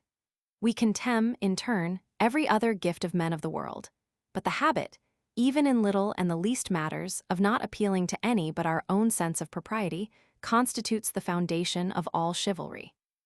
There is almost no kind of self-reliance, so it be sane and proportioned, which fashion does not occasionally adopt, and give it the freedom of its saloons. A sainted soul is always elegant, and, if it will, passes unchallenged into the most guarded ring. But so will Jock the teamster pass, in some crisis that brings him thither, and find favor, as long as his head is not giddy with the new circumstance, and the iron shoes do not wish to dance in waltzes and cotillions. For there is nothing settled in manners, but the laws of behavior yield to the energy of the individual. The maiden at her first ball, the countryman at a city dinner, believes that there is a ritual according to which every act and compliment must be performed, or the failing party must be cast out of this presence. Later, they learn that good sense and character make their own forms every moment, and speak or abstain, to take wine or refuse it, stay or go, sit in a chair or sprawl with children on the floor, or stand on their head, or what else soever, in a new and aboriginal way. And that strong will is always in fashion, let who will be unfashionable. All that fashion demands is composure and self-content. A circle of men perfectly well-bred would be a company of sensible persons, in which every man's native manners and character appear. If the fashionist have not this quality, he is nothing. We are such lovers of self-reliance, that we excuse in man many sins, if he will show us a complete satisfaction in his position, which asks no leave to be of mine, or any man's good opinion. But any deference to some eminent man or woman of the world forfeits all privilege of nobility. He is an underling, I have nothing to do with him, I will speak with his master. A man should not go where he cannot carry his whole sphere or society with him, not bodily, the whole circle of his friends, but atmospherically. He should preserve in a new company the same attitude of mind and reality of relation, which his daily associates draw him to, else he is shorn of his best beams, and will be an orphan in the merriest club. If you could see Vich Ian Vower with his tail on. But Vich Ian Vower must always carry his belongings in some fashion, if not added as honor, then severed as disgrace. 10. There will always be in society certain persons who are mercuries of its approbation, and whose glance will at any time determine for the curious there standing in the world. These are the chamberlains of the lesser gods. Accept their coldness as an omen of grace with the loftier deities, and allow them all their privilege. They are clear in their office, nor could they be thus formidable without their own merits. But do not measure the importance of this class by their pretension, or imagine that a fop can be the dispenser of honor and shame. They pass also at their just rate, for how can they otherwise, in circles which exist as a sort of herald's office for the sifting of character? 11. As the first thing man requires of man is reality, so that appears in all the forms of society. We pointedly, and by name, introduce the parties to each other. Know you before all heaven and earth that this is Andrew and this is Gregory. They look each other in the eye, they grasp each other's hand to identify and signalize each other. It is a great satisfaction. A gentleman never dodges, his eyes look straight forward, and he assures the other party, first of all, that he has been met. For what is it that we seek in so many visits and hospitalities? Is it your draperies, pictures, and decorations? Or do we not insatiably ask, was a man in the house? I may easily go into a great household where there is much substance, excellent provision for comfort, luxury, and taste, and yet not encounter there any amphitryon who shall subordinate these appendages. I may go into a cottage and find a farmer who feels that he is the man I have come to see and fronts me accordingly. It was therefore a very natural point of old feudal etiquette that a gentleman who received a visit, though it were of his sovereign, should not leave his roof, but should wait his arrival at the door of his house. No house, though it were the Tuileries or the Escurial, is good for anything without a master, and yet we are not often gratified by this hospitality.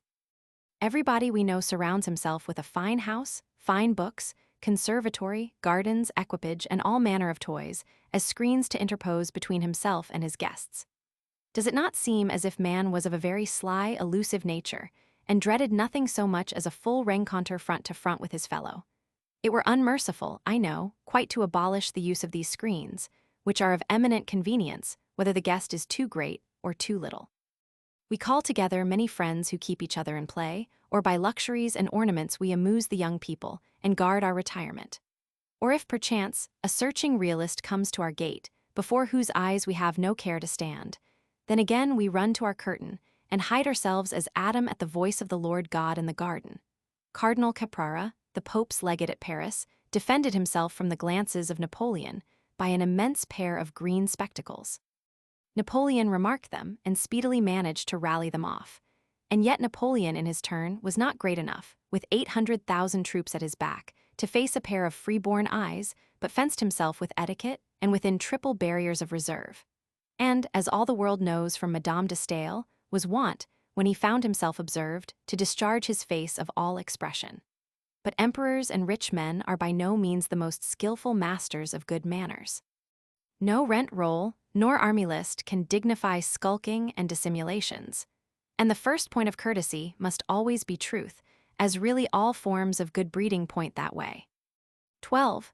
I have just been reading, in Mr. Hazlitt's translation, Montaigne's account of his journey into Italy, and am struck with nothing more agreeably than the self-respecting fashions of the time. His arrival in each place, the arrival of a gentleman of France, is an event of some consequence. Wherever he goes, he pays a visit to whatever prince or gentleman of note resides upon his road, as a duty to himself and to civilization. When he leaves any house in which he has lodged for a few weeks, he causes his arms to be painted and hung up as a perpetual sign to the house, as was the custom of gentlemen. 13. The complement of this graceful self-respect, and that of all the points of good breeding I most require and insist upon, is deference. I like that every chair should be a throne and hold a king. I prefer a tendency to stateliness to an excess of fellowship. Let the incommunicable objects of nature and the metaphysical isolation of man teach us independence. Let us not be too much acquainted. I would have a man enter his house through a hall filled with heroic and sacred sculptures, that he might not want the hint of tranquility and self-poise. We should meet each morning, as from foreign countries, and spending the day together, should depart at night, as into foreign countries. In all things I would have the island of a man inviolate. Let us sit apart as the gods, talking from peak to peak all round Olympus. No degree of affection need invade this religion. This is myrrh and rosemary to keep the other sweet. Lovers should guard their strangeness. If they forgive too much, all slides into confusion and meanness. It is easy to push this deference to a Chinese etiquette, but coolness and absence of heat and haste indicate fine qualities. A gentleman makes no noise. A lady is serene proportionate is our disgust at those invaders who fill a studious house with blast and running to secure some paltry convenience. Not less I dislike a low sympathy of each with his neighbor's needs. Must we have a good understanding with one another's palates? As foolish people who have lived long together know when each wants salt or sugar. I pray my companion, if he wishes for bread, to ask me for bread, and if he wishes for sassafras or arsenic, to ask me for them, and not to hold out his plate as if I knew already. Every natural function can be dignified by deliberation and privacy. Let us leave hurry to slaves. The compliments and ceremonies of our breeding should recall, however remotely, the grandeur of our destiny. 14. The flower of courtesy does not very well bide handling, but if we dare to open another leaf and explore what parts go to its conformation, we shall find also an intellectual quality. To the leaders of men, the brain as well as the flesh and the heart must furnish a proportion. Defect in manners is usually the defect of fine perceptions. Men are too coarsely made for the delicacy of beautiful carriage and customs. It is not quite sufficient to good breeding, a union of kindness and independence. We imperatively require a perception of, and a homage to, beauty in our companions. Other virtues are in request in the field and work-yard, but a certain degree of taste is not to be spared in those we sit with. I could better eat with one who did not respect the truth or the laws than with a sloven and unpresentable person. Moral qualities rule the world, but at short distances the senses are despotic. The same discrimination of fit and fair runs out, if with less rigor, into all parts of life. The average spirit of the energetic class is good sense, acting under certain limitations and to certain ends. It entertains every natural gift. Social in its nature, it respects everything which tends to unite men. It delights in measure. The love of beauty is mainly the love of measure or proportion. The person who screams or uses the superlative degree or converses with heat puts whole drawing-rooms to flight. If you wish to be loved, love measure. You must have genius or a prodigious usefulness if you will hide the want of measure. This perception comes in to polish and perfect the parts of the social instrument. Society will pardon much to genius and special gifts, but being in its nature a convention, it loves what is conventional or what belongs to coming together. That makes the good and bad of manners, namely, what helps or hinders fellowship. For fashion is not good sense absolute but relative, not good sense private, but good sense entertaining company. It hates corners and sharp points of character, hates quarrelsome, egotistical, solitary, and gloomy people, hates whatever can interfere with total blending of parties, whilst it values all peculiarities as in the highest degree refreshing, which can consist with good fellowship. And besides the general infusion of wit to heighten civility, the direct splendor of intellectual power is ever welcome in fine society as the costliest addition to its rule and its credit. 15. The dry light must shine in to adorn our festival, but it must be tempered and shaded, or that will also offend. Accuracy is essential to beauty, and quick perceptions to politeness, but not too quick perceptions. One may be too punctual and too precise. He must leave the omniscience of business at the door when he comes into the palace of beauty. Society loves Creole natures and sleepy, languishing manners, so that they cover sense, grace, and good will, the air of drowsy strength which disarms criticism. Perhaps because such a person seems to reserve himself for the best of the game and not spend himself on surfaces, an ignoring eye which does not see the annoyances, shifts, and inconveniences that cloud the brow and smother the voice of the sensitive. 16. Therefore, besides personal force and so much perception as constitutes unerring taste, society demands in its patrician class another element already intimated, which it significantly terms good nature, expressing all degrees of generosity, from the lowest willingness and faculty to oblige, up to the heights of magnanimity and love. Insight we must have, or we shall run against one another and miss the way to our food, but intellect is selfish and barren. The secret of success in society is assert hardiness and sympathy. A man who is not happy in the company cannot find any word in his memory that will fit the occasion. All his information is a little impertinent. A man who is happy there finds in every turn of the conversation equally lucky occasions for the introduction of that which he has to say. The favorites of society, and what it calls whole souls, are able men, and of more spirit than wit, who have no uncomfortable egotism, but who exactly fill the hour and the company, contented and contenting at a marriage or a funeral, a ball or a jury, a water party or a shooting match. England, which is rich in gentlemen, furnished in the beginning of the present century a good model of that genius which the world loves in Mr. Fox, who added to his great abilities the most social disposition and real love of men. Parliamentary history has few better passages than the debate, in which Burke and Fox separated in the House of Commons, when Fox urged on his old friend the claims of old friendship with such tenderness that the House was moved to tears. Another anecdote is so close to my matter that I must hazard the story. A tradesman who had long dunned him for a note of 300 guineas found him one day counting gold and demanded payment.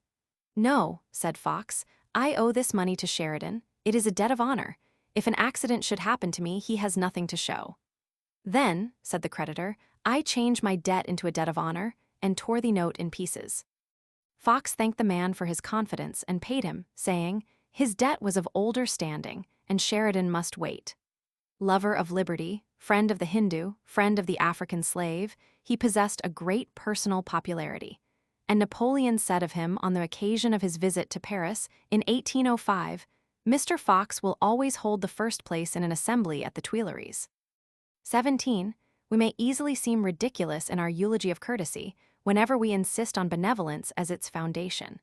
The painted phantasm fashion rises to cast a species of derision on what we say. But I will neither be driven from some allowance to fashion as a symbolic institution, nor from the belief that love is the basis of courtesy. We must obtain that if we can, but by all means we must affirm this. Life owes much of its spirit to these sharp contrasts. Fashion which affects to be honor is often, in all men's experience, only a ballroom code. Yet, so long as it is the highest circle, in the imagination of the best heads on the planet, there is something necessary and excellent in it. For it is not to be supposed that men have agreed to be the dupes of anything preposterous. And the respect which these mysteries inspire in the most rude and sylvan characters, and the curiosity with which details of high life are read, betray the universality of the love of cultivated manners. I know that a comic disparity would be felt if we should enter the acknowledged first circles and apply these terrific standards of justice, beauty, and benefit to the individuals actually found there. Monarchs and heroes, sages and lovers, these gallants are not. Fashion has many classes and many rules of probation and admission, and not the best alone. There is not only the right of conquest, which genius pretends, the individual demonstrating his natural aristocracy best of the best, but less claims will pass for the time, for fashion loves lions and points like Circe to her horned company. This gentleman is this afternoon arrived from Denmark, and that is my Lord Ride, who came yesterday from Baghdad. Here is Captain Fries from Cape Turnagain and Captain Sims from the interior of the earth, and Monsieur Javert, who came down this morning in a balloon, Mr. Hobnail, the reformer, and Reverend Julbat, who has converted the whole torrid zone in his Sunday school, and Signer Torre del Greco, who extinguished Vesuvius by pouring into it the Bay of Naples, Spar, the Persian ambassador, and Tul Wilshan, the exiled nabob of Nepal, whose saddle is the new moon. But these are monsters of one day, and tomorrow will be dismissed to their holes and dens, for in these rooms every chair is waited for. The artist, the scholar, and, in general, the clerisy, wins its way up into these places and gets represented here, somewhat on this footing of conquest. Another mode is to pass through all the degrees, spending a year and a day in St. Michael's Square, being steeped in Cologne water, and perfumed, and dined, and introduced, and properly grounded in all the biography, and politics, and anecdotes of the boudoirs. 18. Yet these fineries may have grace and wit. Let there be grotesque sculpture about the gates and offices of temples. Let the creed and commandments even have the saucy homage of parody. The forms of politeness universally express benevolence in superlative degrees. What if they are in the mouths of selfish men, and used as means of selfishness? What if the false gentleman almost bows the true out of the world? What if the false gentleman contrives so to address his companion, as civilly to exclude all others from his discourse, and also to make them feel excluded? Real service will not lose its nobleness. All generosity is not merely French and sentimental, nor is it to be concealed that living blood and a passion of kindness does at last distinguish God's gentlemen from fashions. The epitaph of Sir Jenkin Grout is not wholly unintelligible to the present age. Here lies Sir Jenkin Grout, who loved his friend and persuaded his enemy. What his mouth ate, his hand paid for. What his servants robbed, he restored. If a woman gave him pleasure, he supported her in pain. He never forgot his children, and whoso touched his finger drew after it his whole body. Even the line of heroes is not utterly extinct. There is still ever some admirable person in plain clothes, standing on the wharf, who jumps in to rescue a drowning man. There is still some absurd inventor of charities, some guide and comforter of runaway slaves, some friend of Poland, some Philhellene, some fanatic who plants shade trees for the second and third generation, and orchards when he is grown old, some well-concealed piety, some just man happy in an ill fame, some youth ashamed of the favors of fortune and impatiently casting them on other shoulders. And these are the centers of society, on which it returns for fresh impulses. These are the creators of fashion, which is an attempt to organize beauty of behavior. The beautiful and the generous are in the theory the doctors and apostles of this church. Scipio and the Cid and Sir Philip Sidney and Washington and every pure and valiant heart who worshipped beauty by word and by deed. The persons who constitute the natural aristocracy are not found in the actual aristocracy or only on its edge, as the chemical energy of the spectrum is found to be greatest just outside of the spectrum. Yet that is the infirmity of the seneschals, who do not know their sovereign when he appears. The theory of society supposes the existence and sovereignty of these. It divines afar off their coming. It says with the elder gods, "As heaven and earth are fairer far than chaos and blank darkness, though once chiefs, and as we show beyond that heaven and earth, in form and shape compact and beautiful, so on our heels a fresh perfection treads. A power, more strong in beauty, born of us, and fated to excel us as we pass in glory that old darkness. For 'tis the eternal law that first in beauty shall be first in might." 19. Therefore, within the ethnical circle of good society, there is a narrower and higher circle, concentration of its light and flower of courtesy, to which there is always a tacit appeal of pride and reference, as to its inner and imperial court, the parliament of love and chivalry. And this is constituted of those persons in whom heroic dispositions are native, with the love of beauty, the delight in society, and the power to embellish the passing day. If the individuals who compose the purest circles of aristocracy in Europe, the guarded blood of centuries, should pass in review in such manner as that we could, leisurely and critically, inspect their behavior, we might find no gentleman and no lady. For although excellent specimens of courtesy and high breeding would gratify us in the assemblage, in the particulars, we should detect offense. Because elegance comes of no breeding, but of birth. There must be romance of character, or the most fastidious exclusion of impertinencies will not avail. It must be genius which takes that direction. It must be not courteous, but courtesy. High behavior is as rare in fiction as it is in fact. Scott is praised for the fidelity with which he painted the demeanor and conversation of the superior classes. Certainly, kings and queens, nobles and great ladies, had some right to complain of the absurdity that had been put in their mouths before the days of Waverley, but neither does Scott's dialogue bear criticism. His lords brave each other in smart epigrammatic speeches, but the dialogue is in costume and does not please on the second reading. It is not warm with life. In Shakespeare alone, the speakers do not strut and bridle, the dialogue is easily great, and he adds to so many titles that of being the best-bred man in England and in Christendom. Once or twice in a lifetime we are permitted to enjoy the charm of noble manners, in the presence of a man or woman who have no bar in their nature, but whose character emanates freely in their word and gesture. A beautiful form is better than a beautiful face. A beautiful behavior is better than a beautiful form. It gives a higher pleasure than statues or pictures. It is the finest of the fine arts. A man is but a little thing in the midst of the objects of nature, yet, by the moral quality radiating from his countenance, he may abolish all considerations of magnitude, and in his manners equal the majesty of the world. I have seen an individual whose manners, though wholly within the conventions of elegant society, were never learned there, but were original and commanding, and held out protection and prosperity. One who did not need the aid of a court suit, but carried the holiday in his eye. Who exhilarated the fancy by flinging wide the doors of new modes of existence. Who shook off the captivity of etiquette, with happy-spirited bearing, good-natured and free as Robin Hood. Yet with the port of an emperor if need be, calm, serious, and fit to stand the gaze of millions. 20. The open air and the fields, the street and public chambers, are the places where man executes his will. Let him yield or divide the scepter at the door of the house. Woman, with her instinct of behavior, instantly detects in man a love of trifles, any coldness or imbecility, or, in short, any want of that large, flowing, and magnanimous deportment which is indispensable as an exterior in the hall. Our American institutions have been friendly to her, and at this moment I esteem it a chief felicity of this country that it excels in women. A certain awkward consciousness of inferiority in the men may give rise to the new chivalry in behalf of woman's rights. Certainly, let her be as much better placed in the laws and in social forms as the most zealous reformer can ask.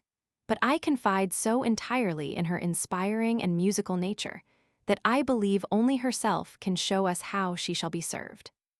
The wonderful generosity of her sentiments raises her at times into heroical and godlike regions, and verifies the pictures of Minerva, Juno, or Polymnia. And, by the firmness with which she treads her upward path, she convinces the coarsest calculators that another road exists than that which their feet know. But besides those who make good in our imagination the place of muses and of Delphic sibyls, are there not women who fill our vase with wine and roses to the brim, so that the wine runs over and fills the house with perfume?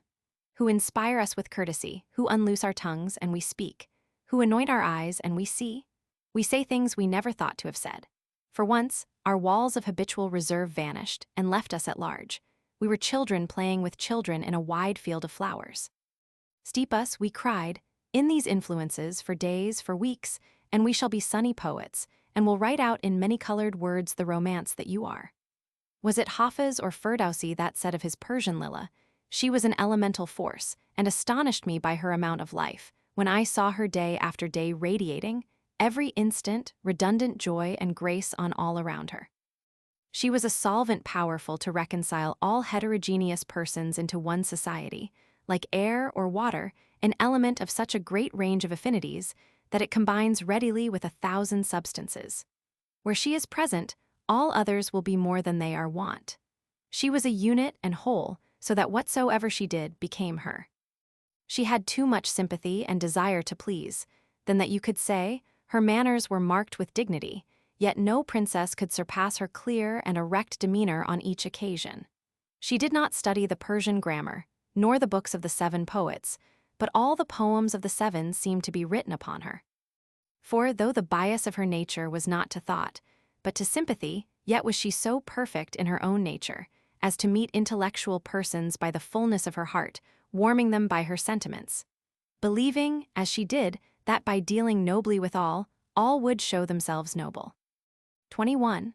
I know that this Byzantine pile of chivalry of fashion, which seems so fair and picturesque to those who look at the contemporary facts for science or for entertainment, is not equally pleasant to all spectators. The constitution of our society makes it a giant's castle to the ambitious youth who have not found their names enrolled in its golden book, and whom it has excluded from its coveted honors and privileges.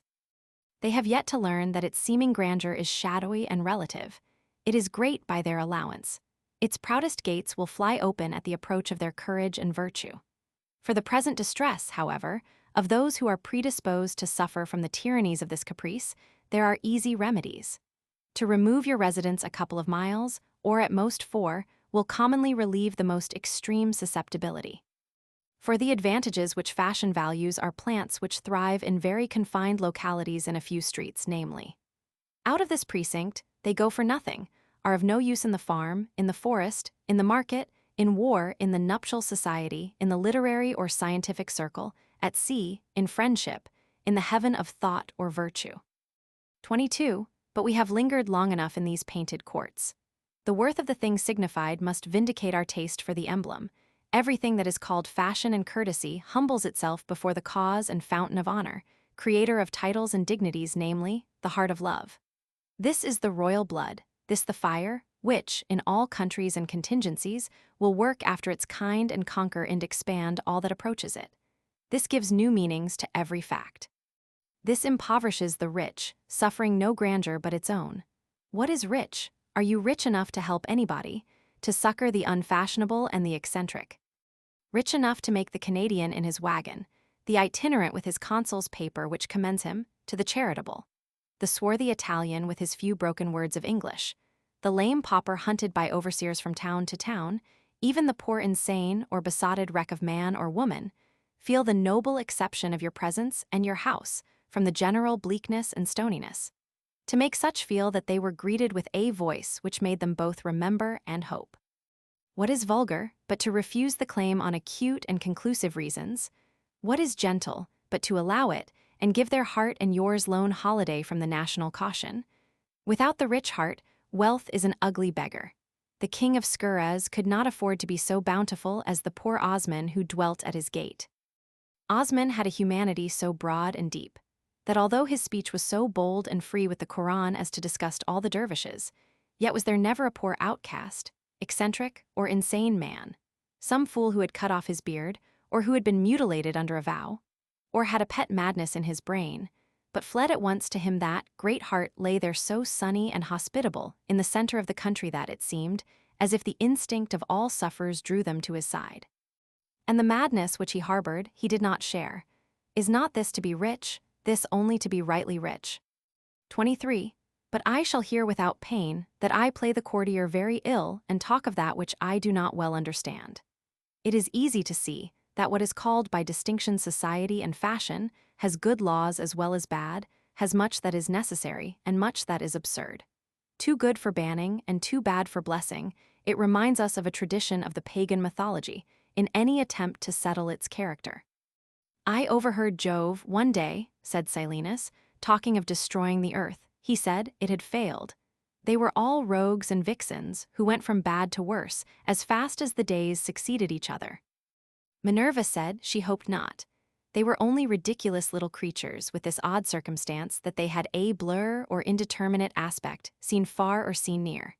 If you called them bad, they would appear so. If you called them good, they would appear so.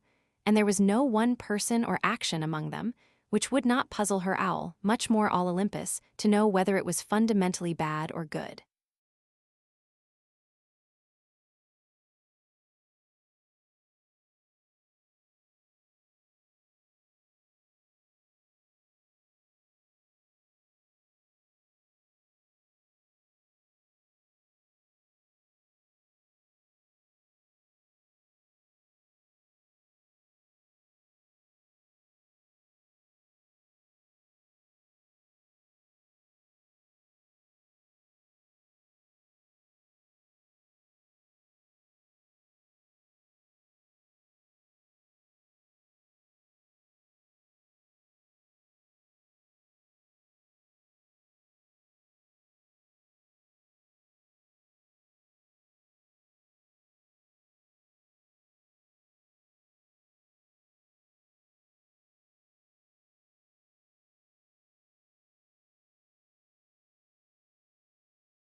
Gifts.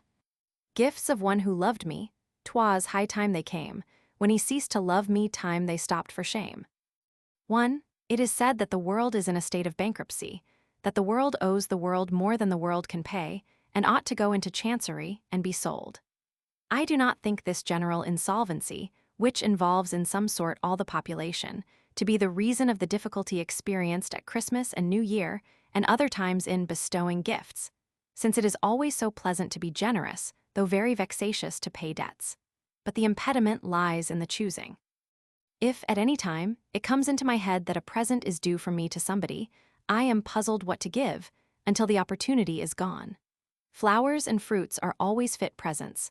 Flowers, because they are a proud assertion that a ray of beauty outvalues all the utilities of the world. These gay natures contrast with the somewhat stern countenance of ordinary nature. They are like music heard out of a workhouse. Nature does not cocker us. We are children, not pets. She is not fond. Everything is dealt to us without fear or favor after severe universal laws. Yet these delicate flowers look like the frolic and interference of love and beauty. Men used to tell us that we love flattery, even though we are not deceived by it, because it shows that we are of importance enough to be courted. Something like that pleasure the flowers give us. What am I to whom these sweet hints are addressed? Fruits are acceptable gifts, because they are the flower of commodities, and admit of fantastic values being attached to them. If a man should send to me to come 100 miles to visit him, and should set before me a basket of fine summer fruit, I should think there was some proportion between the labor and the reward. 2. For common gifts, necessity makes pertinences and beauty every day, and one is glad when an imperative leaves him no option, since if the man at the door have no shoes, you have not to consider whether you could procure him a paint box. And as it is always pleasing to see a man eat bread or drink water, in the house or out of doors, so it is always a great satisfaction to supply these first wants. Necessity does everything well. In our condition of universal dependence, it seems heroic to let the petitioner be the judge of his necessity, and to give all that is asked, though at great inconvenience. If it be a fantastic desire, it is better to leave to others the office of punishing him. I can think of many parts I should prefer playing to that of the Furies. Next to things of necessity, the rule for a gift, which one of my friends prescribed, is that we might convey to some person that which properly belonged to his character, and was easily associated with him in thought. But our tokens of compliment and love are for the most part barbarous. Rings and other jewels are not gifts, but apologies for gifts. The only gift is a portion of thyself. Thou must bleed for me. Therefore the poet brings his poem, the shepherd, his lamb, the farmer, corn, the miner, a gem, the sailor, coral and shells, the painter, his picture, the girl, a handkerchief of her own sewing. This is right and pleasing, for it restores society in so far to its primary basis, when a man's biography is conveyed in his gift, and every man's wealth is an index of his merit. But it is a cold, lifeless business when you go to the shops to buy me something which does not represent your life and talent, but a goldsmith's. That is fit for kings, and rich men who represent kings and a false state of property, to make presents of gold and silver stuffs, as a kind of symbolical sin offering or payment of blackmail. 3. The law of benefits is a difficult channel, which requires careful sailing or rude boats. It is not the office of a man to receive gifts. How dare you give them? We wish to be self-sustained. We do not quite forgive a forgiver. The hand that feeds us is in some danger of being bitten. We can receive anything from love, for that is a way of receiving it from ourselves, but not from anyone who assumes to bestow. We sometimes hate the meat which we eat, because there seems something of degrading dependence in living by it. Brother, if Jove to thee a present make, take heed that from his hands thou nothing take. We ask the whole. Nothing less will content us. We arraign society, if it do not give us besides earth and fire and water opportunity, love, reverence, and objects of veneration. 4. He is a good man who can receive a gift well. We are either glad or sorry at a gift, and both emotions are unbecoming. Some violence, I think, is done, some degradation borne when I rejoice or grieve at a gift. I am sorry when my independence is invaded, or when a gift comes from such as do not know my spirit, and so the act is not supported, and if the gift pleases me overmuch, then I should be ashamed that the donor should read my heart, and see that I love his commodity and not him. The gift, to be true, must be the flowing of the giver unto me, correspondent to my flowing unto him. When the waters are at level, then my goods pass to him, and his to me. All his are mine, all mine his. I say to him, how can you give me this pot of oil, or this flagon of wine, when all your oil and wine is mine, which belief of mine this gift seems to deny? Hence the fitness of beautiful, not useful things for gifts. This giving is flat usurpation, and therefore when the beneficiary is ungrateful, as all beneficiaries hate all Timons, not at all considering the value of the gift, but looking back to the greater store it was taken from, I rather sympathize with the beneficiary than with the anger of my lord Timon. For the expectation of gratitude is mean, and is continually punished by the total insensibility of the obliged person. It is a great happiness to get off without injury and heartburning from one who has had the ill luck to be served by you. It is a very onerous business, this of being served, and the debtor naturally wishes to give you a slap. A golden text for these gentlemen is that which I admire in the Buddhist, who never thanks and who says, do not flatter your benefactors. 5. The reason of these discords I conceive to be that there is no commensurability between a man and any gift.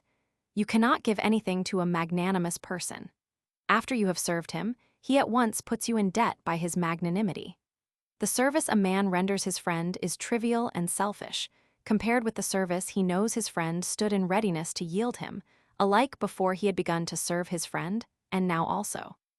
Compared with that good, will I bear my friend, the benefit it is in my power to render him seems small. Besides, our action on each other, good as well as evil, is so incidental and at random that we can seldom hear the acknowledgments of any person who would thank us for a benefit, without some shame and humiliation.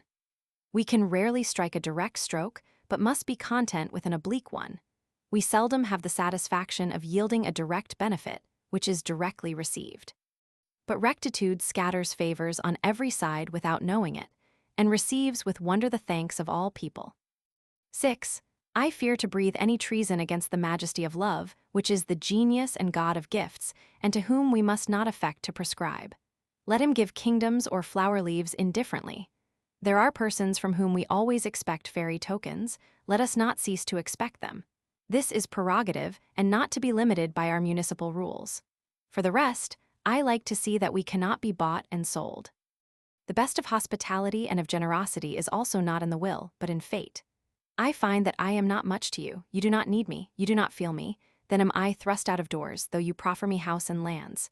No services are of any value, but only likeness. When I have attempted to join myself to others by services, it proved an intellectual trick no more.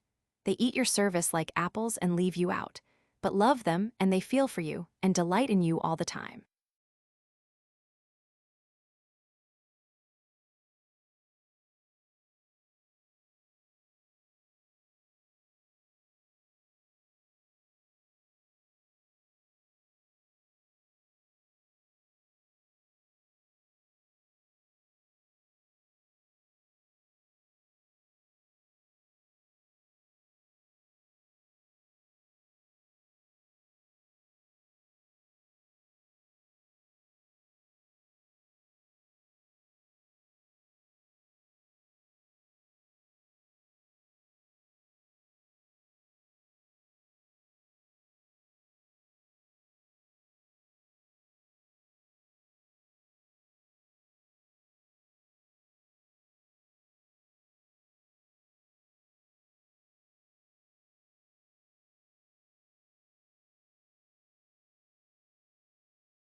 Nature.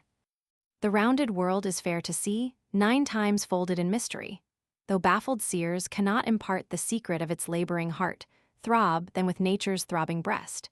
And all is clear from east to west. Spirit that lurks each form within beckons to spirit of its kin. Self-kindled every atom glows, and hints the future which it owes. 1. There are days which occur in this climate, at almost any season of the year, wherein the world reaches its perfection. when the air, the heavenly bodies, and the earth make a harmony, as if nature would indulge her offspring. When, in these bleak upper sides of the planet, nothing is to desire that we have heard of the happiest latitudes, and we bask in the shining hours of Florida and Cuba. When everything that has life gives sign of satisfaction, and the cattle that lie on the ground seem to have great and tranquil thoughts. These halcyons may be looked for with a little more assurance in that pure October weather, which we distinguish by the name of Indian summer. The day, immeasurably long, sleeps over the broad hills and warm wide fields. To have lived through all its sunny hours seems longevity enough. The solitary places do not seem quite lonely. At the gates of the forest, the surprised man of the world is forced to leave his city estimates of great and small, wise and foolish.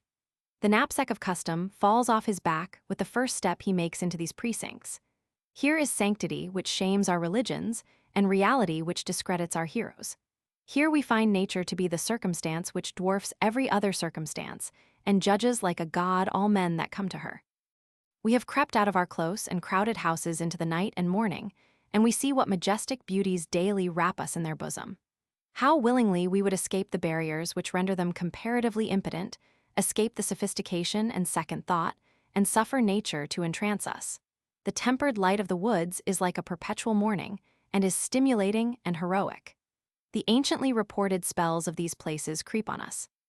The stems of pines, hemlocks, and oaks almost gleam like iron on the excited eye. The incommunicable trees begin to persuade us to live with them and quit our life of solemn trifles. Here no history, or church, or state is interpolated on the divine sky and the immortal year. How easily we might walk onward into opening landscape, absorbed by new pictures, and by thoughts fast succeeding each other, until by degrees the recollection of home was crowded out of the mind, all memory obliterated by the tyranny of the present, and we were led in triumph by nature. 2. These enchantments are medicinal, they sober and heal us.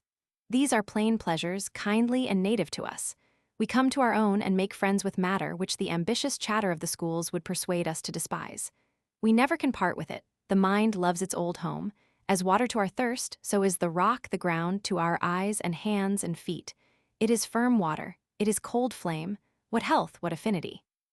Ever an old friend, ever like a dear friend and brother, when we chat affectedly with strangers, comes in this honest face and takes a grave liberty with us and shames us out of our nonsense. Cities give not the human senses room enough.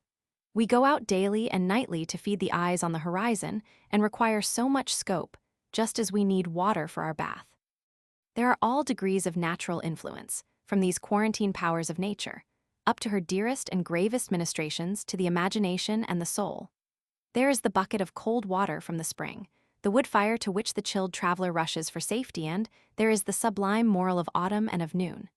We nestle in nature and draw our living as parasites from her roots and grains, and we receive glances from the heavenly bodies, which call us to solitude and foretell the remotest future.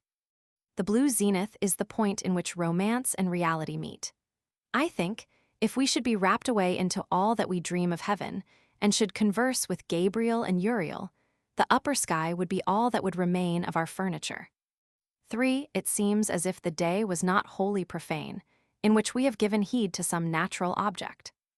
The fall of snowflakes in a still air, preserving to each crystal its perfect form, the blowing of sleet over a wide sheet of water and over plains, the waving rye fields, the mimic waving of acres of Houstonia, whose innumerable florets whiten and ripple before the eye, the reflections of trees and flowers in glassy lakes, the musical steaming odorous south wind, which converts all trees to wind harps, the crackling and spurting of hemlock in the flames, or of pine logs, which yield glory to the walls and faces in the sitting room. These are the music and pictures of the most ancient religion. My house stands in low land, with limited outlook, and on the skirt of the village. But I go with my friend to the shore of our little river, and with one stroke of the paddle, I leave the village politics and personalities, yes, and the world of villages and personalities behind, and pass into a delicate realm of sunset and moonlight, too bright almost for spotted man to enter without novitiate and probation. We penetrate bodily this incredible beauty. We dip our hands in this painted element. Our eyes are bathed in these lights and forms. A holiday, a villeggiatura, a royal revel, the proudest, most heart-rejoicing festival that valor and beauty, power and taste, ever decked and enjoyed, establishes itself on the instant. These sunset clouds, these delicately emerging stars, with their private and ineffable glances, signify it and proffer it. I am taught the poorness of our invention, the ugliness of towns and palaces. Art and luxury have early learned that they must work as enhancement and sequel to this original beauty. I am overinstructed for my return. Henceforth I shall be hard to please.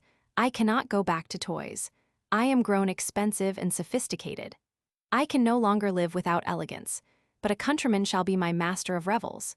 He who knows the most, he who knows what sweets and virtues are in the ground, the waters, the plants, the heavens, and how to come at these enchantments, is the rich and royal man. Only as far as masters of the world have called in nature to their aid, can they reach the height of magnificence. This is the meaning of their hanging gardens, villas, garden houses, islands, parks, and preserves, to back their faulty personality with these strong accessories. I do not wonder that the landed interest should be invincible in the state with these dangerous auxiliaries. These bribe and invite, not kings, not palaces, not men, not women, but these tender and poetic stars, eloquent of secret promises. We heard what the rich man said, we knew of his villa, his grove, his wine, and his company, but the provocation and point of the invitation came out of these beguiling stars. In their soft glances, I see what men strove to realize in some Versailles, or Paphos, or Ctesiphon. Indeed, it is the magical lights of the horizon, and the blue sky for the background, which save all our works of art, which were otherwise baubles. When the rich tax the poor with servility and obsequiousness, they should consider the effect of man reputed to be the possessors of nature, on imaginative minds. Ah, if the rich were rich as the poor fancy riches! A boy hears a military band play on the field at night, and he has kings and queens and famous chivalry palpably before him. He hears the echoes of a horn in a hill country, in the Notch Mountains, for example, which converts the mountains into an Aeolian harp, and this supernatural tura lyra restores to him the Dorian mythology, Apollo, Diana, and all divine hunters and huntresses. Can a musical note be so lofty, so haughtily beautiful? To the poor young poet, thus fabulous is his picture of society. He is loyal, he respects the rich. They are rich for the sake of his imagination. How poor his fancy would be if they were not rich. That they have some high-fenced grove, which they call a park. That they live in larger and better garnished saloons than he has visited, and go in coaches, keeping only the society of the elegant, to watering places, and to distant cities, are the groundwork from which he has delineated estates of romance, compared with which their actual possessions are shanties and paddocks. The muse herself betrays her son, and enhances the gift of wealthy and well-born beauty, by a radiation out of the air, and clouds and forests that skirt the road, a certain haughty favor, as if from patrician genii to patricians, a kind of aristocracy in nature, a prince of the power of the air. For the moral sensibility which makes Edens and Tempes so easily may not be always found, but the material landscape is never far off. We can find these enchantments without visiting the Como Lake or the Madeira Islands. We exaggerate the praises of local scenery. In every landscape, the point of astonishment is the meeting of the sky and the earth, and that is seen from the first hillock as well as from the top of the Alleghanies. The stars at night stoop down over the brownest, homeliest common, with all the spiritual magnificence which they shed on the Campagna or on the marble deserts of Egypt. The uprolled clouds and the colors of morning and evening will transfigure maples and alders. The difference between landscape and landscape is small, but there is great difference in the beholders. There is nothing so wonderful in any particular landscape as the necessity of being beautiful under which every landscape lies. Nature cannot be surprised in undress. Beauty breaks in everywhere. 5. But it is very easy to outrun the sympathy of readers on this topic, which schoolmen called natura naturata or nature passive. One can hardly speak directly of it without excess. It is as easy to broach in mixed companies what is called the subject of religion. A susceptible person does not like to indulge his tastes in this kind without the apology of some trivial necessity. He goes to see a woodlot, or to look at the crops, or to fetch a plant or a mineral from a remote locality, or he carries a fowling piece or a fishing rod. I suppose this shame must have a good reason. A dilettantism in nature is barren and unworthy. The fop of fields is no better than his brother of Broadway. Men are naturally hunters and inquisitive of woodcraft, and I suppose that such a gazetteer as woodcutters and Indians should furnish facts for would take place in the most sumptuous drawing-rooms of all the wreaths and Flores chaplets of the bookshops. Yet ordinarily, whether we are too clumsy for so subtle a topic, or from whatever cause, as soon as men begin to write on nature, they fall into euphuism. Frivolity is a most unfit tribute to Pan, who ought to be represented in the mythology as the most continent of gods. I would not be frivolous before the admirable reserve and prudence of time, yet I cannot renounce the right of returning often to this old topic. The multitude of false churches accredits the true religion. Literature, poetry, science are the homage of man to this unfathomed secret, concerning which no sane man can affect an indifference or incuriosity. Nature is loved by what is best in us. It is loved as the city of God, although, or rather because there is no citizen. The sunset is unlike anything that is underneath it. It wants men. And the beauty of nature must always seem unreal and mocking until the landscape has human figures that are as good as itself. If there were good men, there would never be this rapture in nature. If the king is in the palace, nobody looks at the walls. It is when he is gone, and the house is filled with grooms and gazers, that we turn from the people, to find relief in the majestic men that are suggested by the pictures and architecture. The critics who complain of the sickly separation of the beauty of nature from the thing to be done must consider that our hunting of the picturesque is inseparable from our protest against false society. Man is fallen, nature is erect, and serves as a differential thermometer, detecting the presence or absence of the divine sentiment in man. By fault of our dullness and selfishness, we are looking up to nature, but when we are convalescent, nature will look up to us. We see the foaming brook with compunction. If our own life flowed with the right energy, we should shame the brook. The stream of zeal sparkles with real fire and not with reflex rays of sun and moon. Nature may be as selfishly studied as trade. Astronomy to the selfish becomes astrology, psychology, mesmerism, with intent to show where our spoons are gone, and anatomy and physiology become phrenology and palmistry. 6.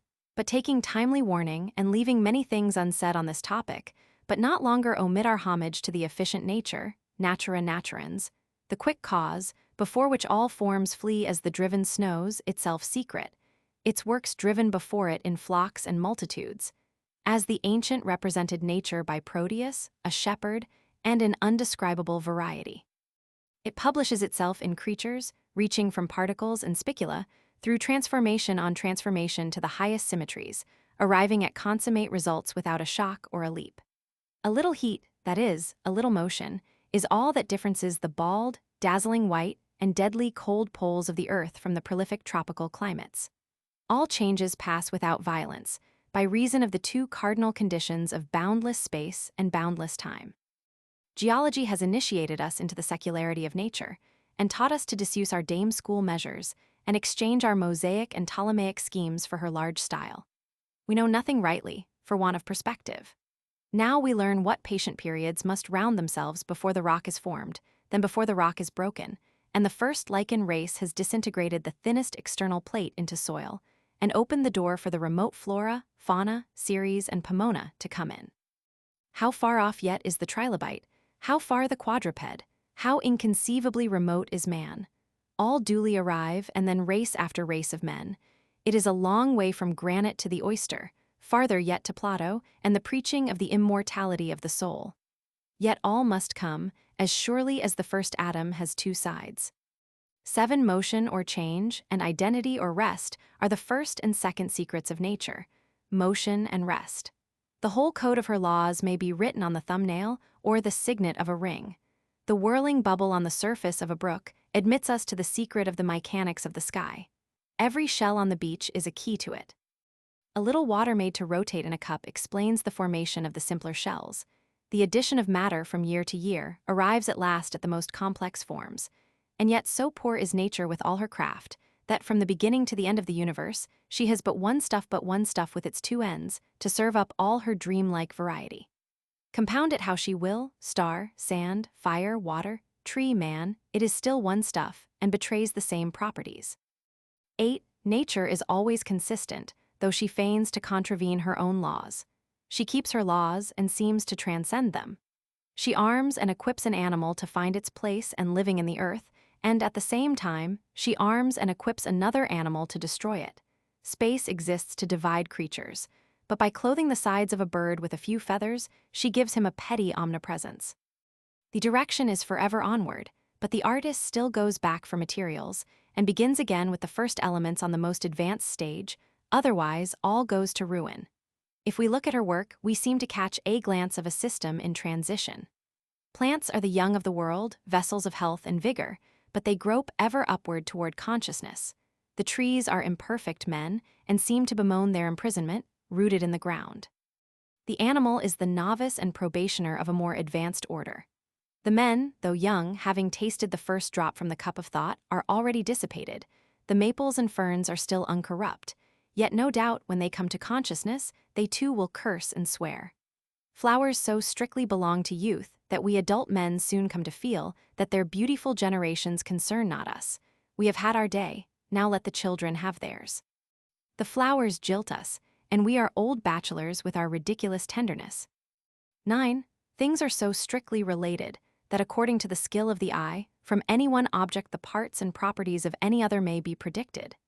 If we had eyes to see it, a bit of stone from the city wall would certify us of the necessity that man must exist, as readily as the city. That identity makes us all one and reduces to nothing great intervals on our customary scale. We talk of deviations from natural life, as if artificial life were not also natural. The smoothest curled courtier in the boudoirs of a palace has an animal nature, rude and aboriginal as a white bear, omnipotent to its own ends, and is directly related, there amid essences and billets-doux, to Himalaya mountain chains and the axis of the globe. If we consider how much we are natures, we need not be superstitious about towns, as if that terrific or benefic force did not find us there also, and fashion cities. Nature, who made the mason, made the house. We may easily hear too much of rural influences. The cool, disengaged air of natural objects makes them enviable to us, chafed and irritable creatures with red faces, and we think we shall be as grand as they if we camp out and eat roots, but let us be men instead of woodchucks, and the oak and the elm shall gladly serve us, though we sit in chairs of ivory on carpets of silk. 10. This guiding identity runs through all the surprises and contrasts of the piece and characterizes every law. Man carries the world in his head, the whole astronomy and chemistry suspended in a thought. Because the history of nature is charactered in his brain, therefore is he the prophet and discoverer of her secrets. Every known fact in natural science was divined by the presentiment of somebody, before it was actually verified. A man does not tie his shoe without recognizing laws which bind the farthest regions of nature. Moon, plant, gas, crystal are concrete geometry and numbers. Common sense knows its own, and recognizes the fact at first sight in chemical experiment. The common sense of Franklin, Dalton, Davy, and Black is the same common sense which made the arrangements which now it discovers. 11. If the identity expresses organized rest, the counteraction runs also into organization. The astronomers said, "Give us matter and a little motion, and we will construct the universe." It is not enough that we should have matter, we must also have a single impulse, one shove to launch the mass and generate the harmony of the centrifugal and centripetal forces. Once heave the ball from the hand, and we can show how all this mighty order grew. A very unreasonable postulate, said the metaphysicians, and a plain begging of the question. Could you not prevail to know the genesis of projection, as well as the continuation of it? Nature, meanwhile, had not waited for the discussion, but, right or wrong, bestowed the impulse and the balls rolled. It was no great affair, a mere push, but the astronomers were right in making much of it, for there is no end of the consequences of the act. That famous aboriginal push propagates itself through all the balls of the system, and through every atom of every ball, through all the races of creatures, and through the history and performances of every individual. Exaggeration is in the course of things. Nature sends no creature, no man into the world, without adding a small excess of his proper quality. Given the planet, it is still necessary to add the impulse. So, to every creature nature added a little violence of direction in its proper path, a shove to put it on its way. In every instance, a slight generosity, a drop too much. Without electricity, the air would rot, And without this violence of direction which men and women have, without a spice of bigot and fanatic, no excitement, no efficiency. We aim above the mark to hit the mark. Every act hath some falsehood of exaggeration in it. And when now and then comes along some sad sharp-eyed man, who sees how paltry a game is played and refuses to play, but blabs the secret, how then? Is the bird flown? Oh no, the wary nature sends a new troop of fairer forms, of lordlier youths, with a little more excessive direction to hold them fast to their several aims, makes them a little wrong-headed in that direction in which they are rightest, and on goes the game again with new whirl, for a generation or two more. The child with his sweet pranks, the fool of his senses, commanded by every sight and sound, without any power to compare and rank his sensations, abandoned to a whistle or a painted chip, to a lead dragoon or a gingerbread dog, individualizing everything, generalizing nothing, delighted with every new thing, lies down at night overpowered by the fatigue, which this day of continual petty madness has incurred. But nature has answered her purpose with the curly, dimpled lunatic. She has tasked every faculty, and has secured the symmetrical growth of the bodily frame by all these attitudes and exertions an end of the first importance, which could not be trusted to any care less perfect than her own. This glitter, this opaline luster plays round the top of every toy to his eye, to ensure his fidelity, and he is deceived to his good. We are made alive and kept alive by the same arts. Let the Stoics say what they please, we do not eat for the good of living, but because the meat is savory and the appetite is keen. The vegetable life does not content itself with casting from the flower or the tree a single seed, but it fills the air and earth with a prodigality of seeds, that if thousands perish, thousands may plant themselves, that hundreds may come up, that tens may live to maturity, that, at least, one may replace the parent. All things betray the same calculated profusion. The excessive fear with which the animal frame is hedged round, shrinking from cold, starting at sight of a snake or a sudden noise, protects us, through a multitude of groundless alarms, from some one real danger at last. The lover seeks in marriage his private felicity and perfection, with no prospective end, and nature hides in his happiness her own end, namely, progeny or the perpetuity of the race. 12. But the craft with which the world is made runs also into the mind and character of men. No man is quite sane. Each has a vein of folly in his composition, a slight determination of blood to the head, to make sure of holding him hard to some one point which nature had taken to heart. Great causes are never tried on their merits, but the cause is reduced to particulars to suit the size of the partisans, and the contention is ever hottest on minor matters. Not less remarkable is the overfaith of each man in the importance of what he has to do or say. The poet, the prophet, has a higher value for what he utters than any hearer, and therefore it gets spoken. The strong, self-complacent Luther declares with an emphasis, not to be mistaken, that God himself cannot do without wise men. Jacob Bayman and George Fox betray their egotism in the pertinacity of their controversial tracts, and James Naylor once suffered himself to be worshipped as the Christ. Each prophet comes presently to identify himself with his thought, and to esteem his hat and shoes sacred. However this may discredit such persons with the judicious, it helps them with the people, as it gives heat, pungency, and publicity to their words. A similar experience is not infrequent in private life. Each young and ardent person writes a diary, in which, when the hours of prayer and penitence arrive, he inscribes his soul. The pages thus written are, to him, burning and fragrant. He reads them on his knees by midnight and by the morning star. He wets them with his tears. They are sacred, too good for the world, and hardly yet to be shown to the dearest friend. This is the man-child that is born to the soul, and her life still circulates in the babe. The umbilical cord has not yet been cut.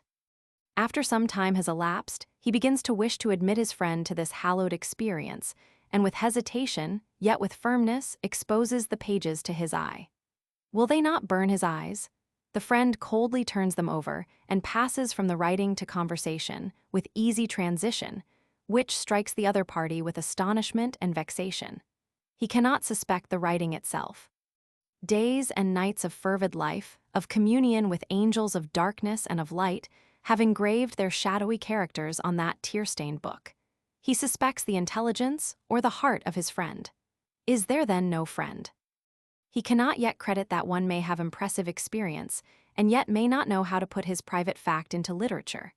And perhaps the discovery that wisdom has other tongues and ministers than we, that though we should hold our peace, the truth would not the less be spoken, might check injuriously the flames of our zeal. A man can only speak, so long as he does not feel his speech to be partial and inadequate. It is partial, but he does not see it to be so, whilst he utters it. As soon as he is released from the instinctive and particular, and sees its partiality, he shuts his mouth in disgust. For no man can write anything, who does not think that what he writes is for the time the history of the world, or do anything well, who does not esteem his work to be of importance. My work may be of none, but I must not think it is of none, or I shall not do it with impunity. 13. In like manner, there is throughout nature something mocking, something that leads us on, but arrives nowhere, keeps no faith with us. All promise outruns the performance. We live in a system of approximations. Every end is prospective of some other end, which is also temporary, a round and final success nowhere. We are encamped in nature, not domesticated. Hunger and thirst lead us on to eat and to drink, but bread and wine, mix and cook them how you will, leave us hungry and thirsty after the stomach is full. It is the same with all our arts and performances. Our music, our poetry, our language itself are not satisfactions, but suggestions. The hunger for wealth, which reduces the planet to a garden, fools the eager pursuer. What is the end sought?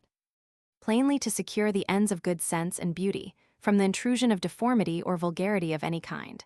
But what an operose method! What a train of means to secure a little conversation! This palace of brick and stone, these servants, this kitchen, these stables, horses and equipage, this bank stock and file of mortgages, trade to all the world, country house and cottage by the waterside, all for a little conversation, high, clear, and spiritual. Could it not be had as well by beggars on the highway?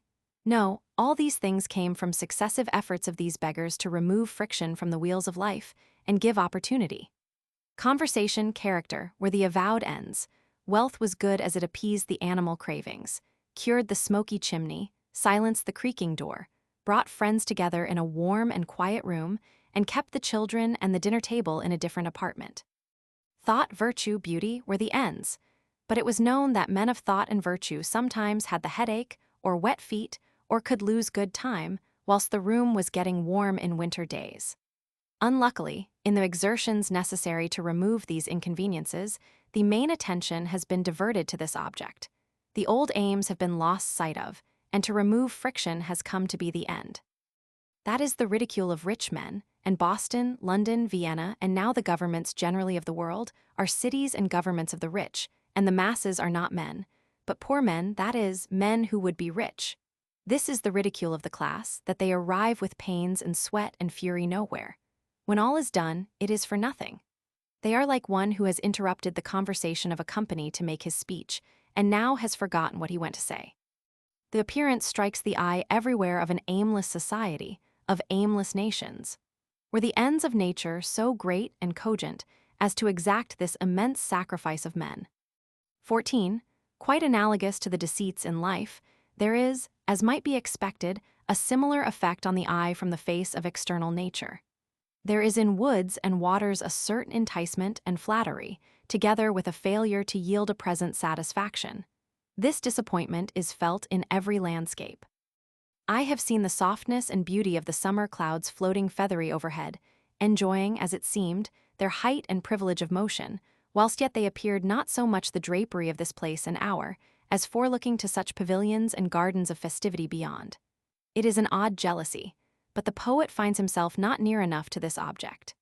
The pine tree, the river, the bank of flowers before him does not seem to be nature. Nature is still elsewhere. This is but outskirt and far-off reflection and echo of the triumph that has passed by, and is now at its glancing splendor and heyday, perchance in the neighboring fields, or, if you stand in the field, then in the adjacent woods. The present object shall give you this sense of stillness that follows a pageant which has just gone by.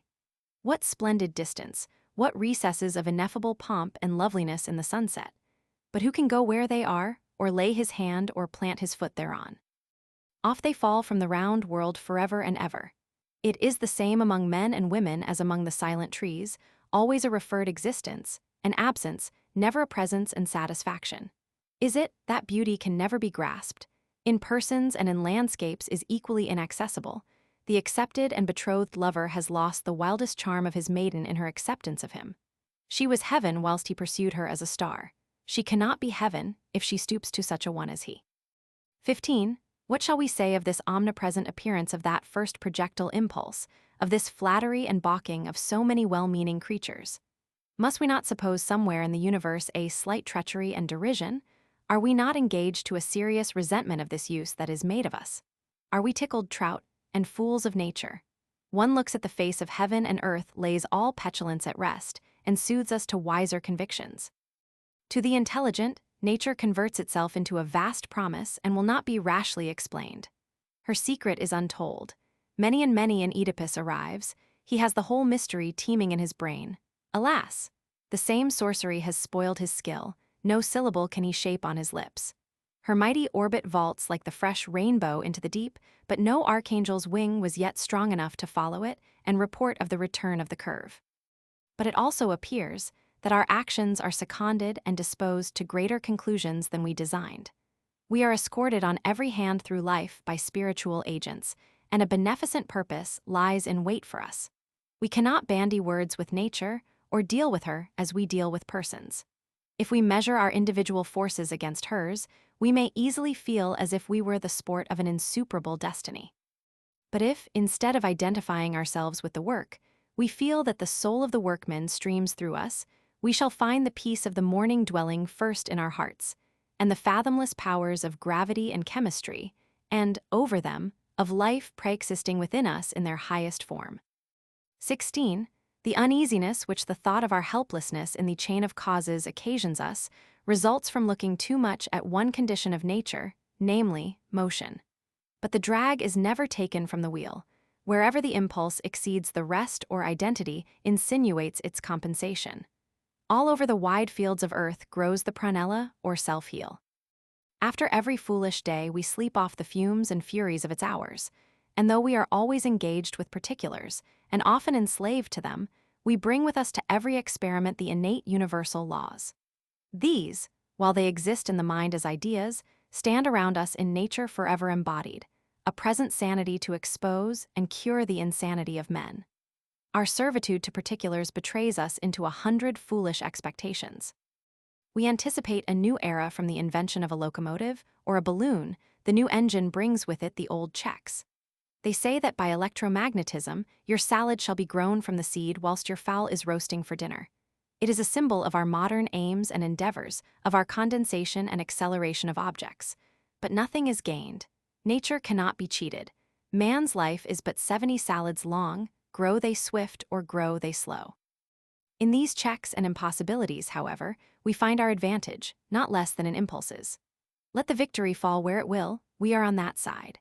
And the knowledge that we traverse the whole scale of being, from the center to the poles of nature, and have some stake in every possibility, lends that sublime luster to death, which philosophy and religion have too outwardly and literally striven to express in the popular doctrine of the immortality of the soul.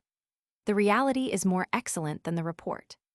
Here is no ruin, no discontinuity, no spent ball. The divine circulations never rest nor linger. Nature is the incarnation of a thought and turns to a thought again, as ice becomes water and gas.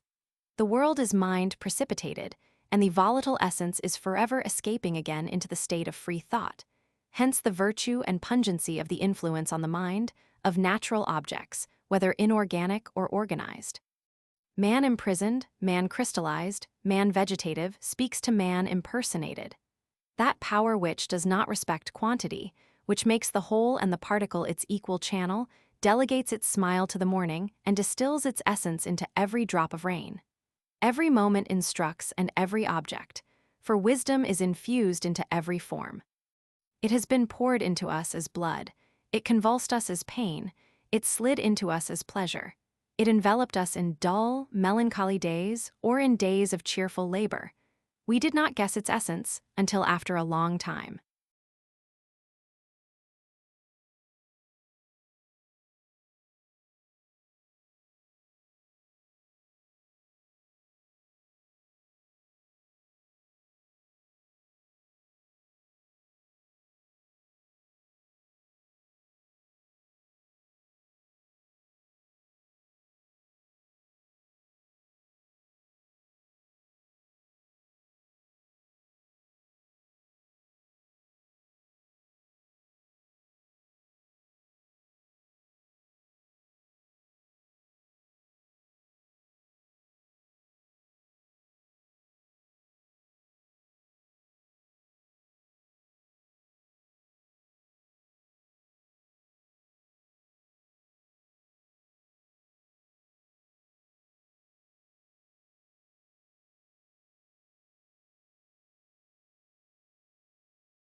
Shakespeare or the poet. Transcribers note, Shakespeare is spelled as Shakespeare as well as Shakespeare in this book. The original spellings have been retained. 1. Great men are more distinguished by range and extent than by originality. If we require the originality which consists in weaving, like a spider, their web from their own bowels, in finding clay and making bricks and building the house, no great men are original. Nor does valuable originality consist in unlikeness to other men. The hero is in the press of nights and the thick of events, and seeing what men want and sharing their desire, he adds the needful length of sight and of arm to come to the desired point. The greatest genius is the most indebted man. A poet is no rattlebrain, saying what comes uppermost, and because he says everything, saying at last something good, but a heart in unison with his time and country. There is nothing whimsical and fantastic in his production, but sweet and sad earnest, freighted with the weightiest convictions, and pointed with the most determined aim which any man or class knows of in his times. 2. The genius of our life is jealous of individuals, and will not have any individual great, except through the general. There is no choice to genius. A great man does not wake up on some fine morning and say, I am full of life, I will go to sea and find an Antarctic continent. Today I will square the circle. I will ransack botany and find a new food for man. I have a new architecture in my mind. I foresee a new mechanic power. No, but he finds himself in the river of the thoughts and events, forced onward by the ideas and necessities of his contemporaries. He stands where all the eyes of men look one way, and their hands all point in the direction in which he should go. The church has reared him amidst rites and pomps, and he carries out the advice which her music gave him, and builds a cathedral needed by her chants and processions. He finds a war raging. It educates him, by trumpet, in barracks, and he betters the instruction.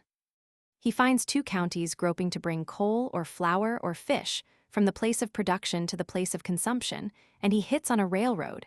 Every master has found his materials collected, and his power lay in his sympathy with his people, and in his love of the materials he wrought in. What an economy of power, and what a compensation for the shortness of life. All is done to his hand. The world has brought him thus far on his way. The human race has gone out before him, sunk the hills, filled the hollows, and bridged the rivers. Men, nations, poets, artisans, women, all have worked for him, and he enters into their labors. Choose any other thing, out of the line of tendency, out of the national feeling and history, and he would have all to do for himself. His powers would be expended in the first preparations. Great genial power, one would almost say, consists in not being original at all, in being altogether receptive, in letting the world do all, and suffering the spirit of the hour to pass unobstructed through the mind. 3. Shakespeare's youth fell in a time when the English people were importunate for dramatic entertainments. The court took offense easily at political allusions and attempted to suppress them. The Puritans, a growing and energetic party, and the religious among the Anglican Church would suppress them, but the people wanted them. Inn yards, houses without roofs, and extemporaneous enclosures at country fairs were the ready theaters of strolling players. The people had tasted this new joy, and as we could not hope to suppress newspapers now. No, not by the strongest party neither then could king, prelate, or Puritan alone or united suppress an organ, which was ballad, epic, newspaper, caucus, lecture, punch, and library at the same time. Probably king, prelate, and Puritan all found their own account in it. It had become, by all causes, a national interest, by no means conspicuous, so that some great scholar would have thought of treating it in an English history but not a whit less considerable, because it was cheap, and of no account like a baker's shop. The best proof of its vitality is the crowd of writers which suddenly broke into this field. Kidd, Marlowe, Greene, Johnson, Chapman, Dekker, Webster, Haywood, Middleton, Peel, Ford, Massinger, Beaumont, and Fletcher. 4. The secure possession, by the stage, of the public mind is of the first importance to the poet who works for it. He loses no time in idle experiments. Here is audience and expectation prepared. In the case of Shakespeare, there is much more. At the time when he left Stratford and went up to London, a great body of stage plays, of all dates and writers, existed in manuscript and were in turn produced on the boards. Here is the tale of Troy, which the audience will bear hearing some part of, every week, the death of Julius Caesar, and other stories out of Plutarch which they never tire of. A shelf full of English history, from the chronicles of Brute and Arthur down to the Royal Henrys, which men hear eagerly, and a string of doleful tragedies, merry Italian tales, and Spanish voyages, which all the London prentices know. All the mass has been treated with more or less skill by every playwright, and the prompter has the soiled and tattered manuscripts. It is now no longer possible to say who wrote them first. They have been the property of the theater so long, and so many rising geniuses have enlarged or altered them, inserting a speech or a whole scene or adding a song, that no man can any longer claim copyright in this work of numbers. Happily, no man wishes to. They are not yet desired in that way. We have few readers, many spectators and hearers. They had best lie where they are.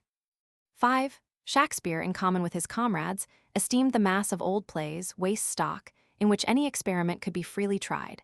Had the prestige which hedges about a modern tragedy existed, nothing could have been done. The rude, warm blood of the living England circulated in the play, as in street ballads, and gave body which he wanted to his airy and majestic fancy.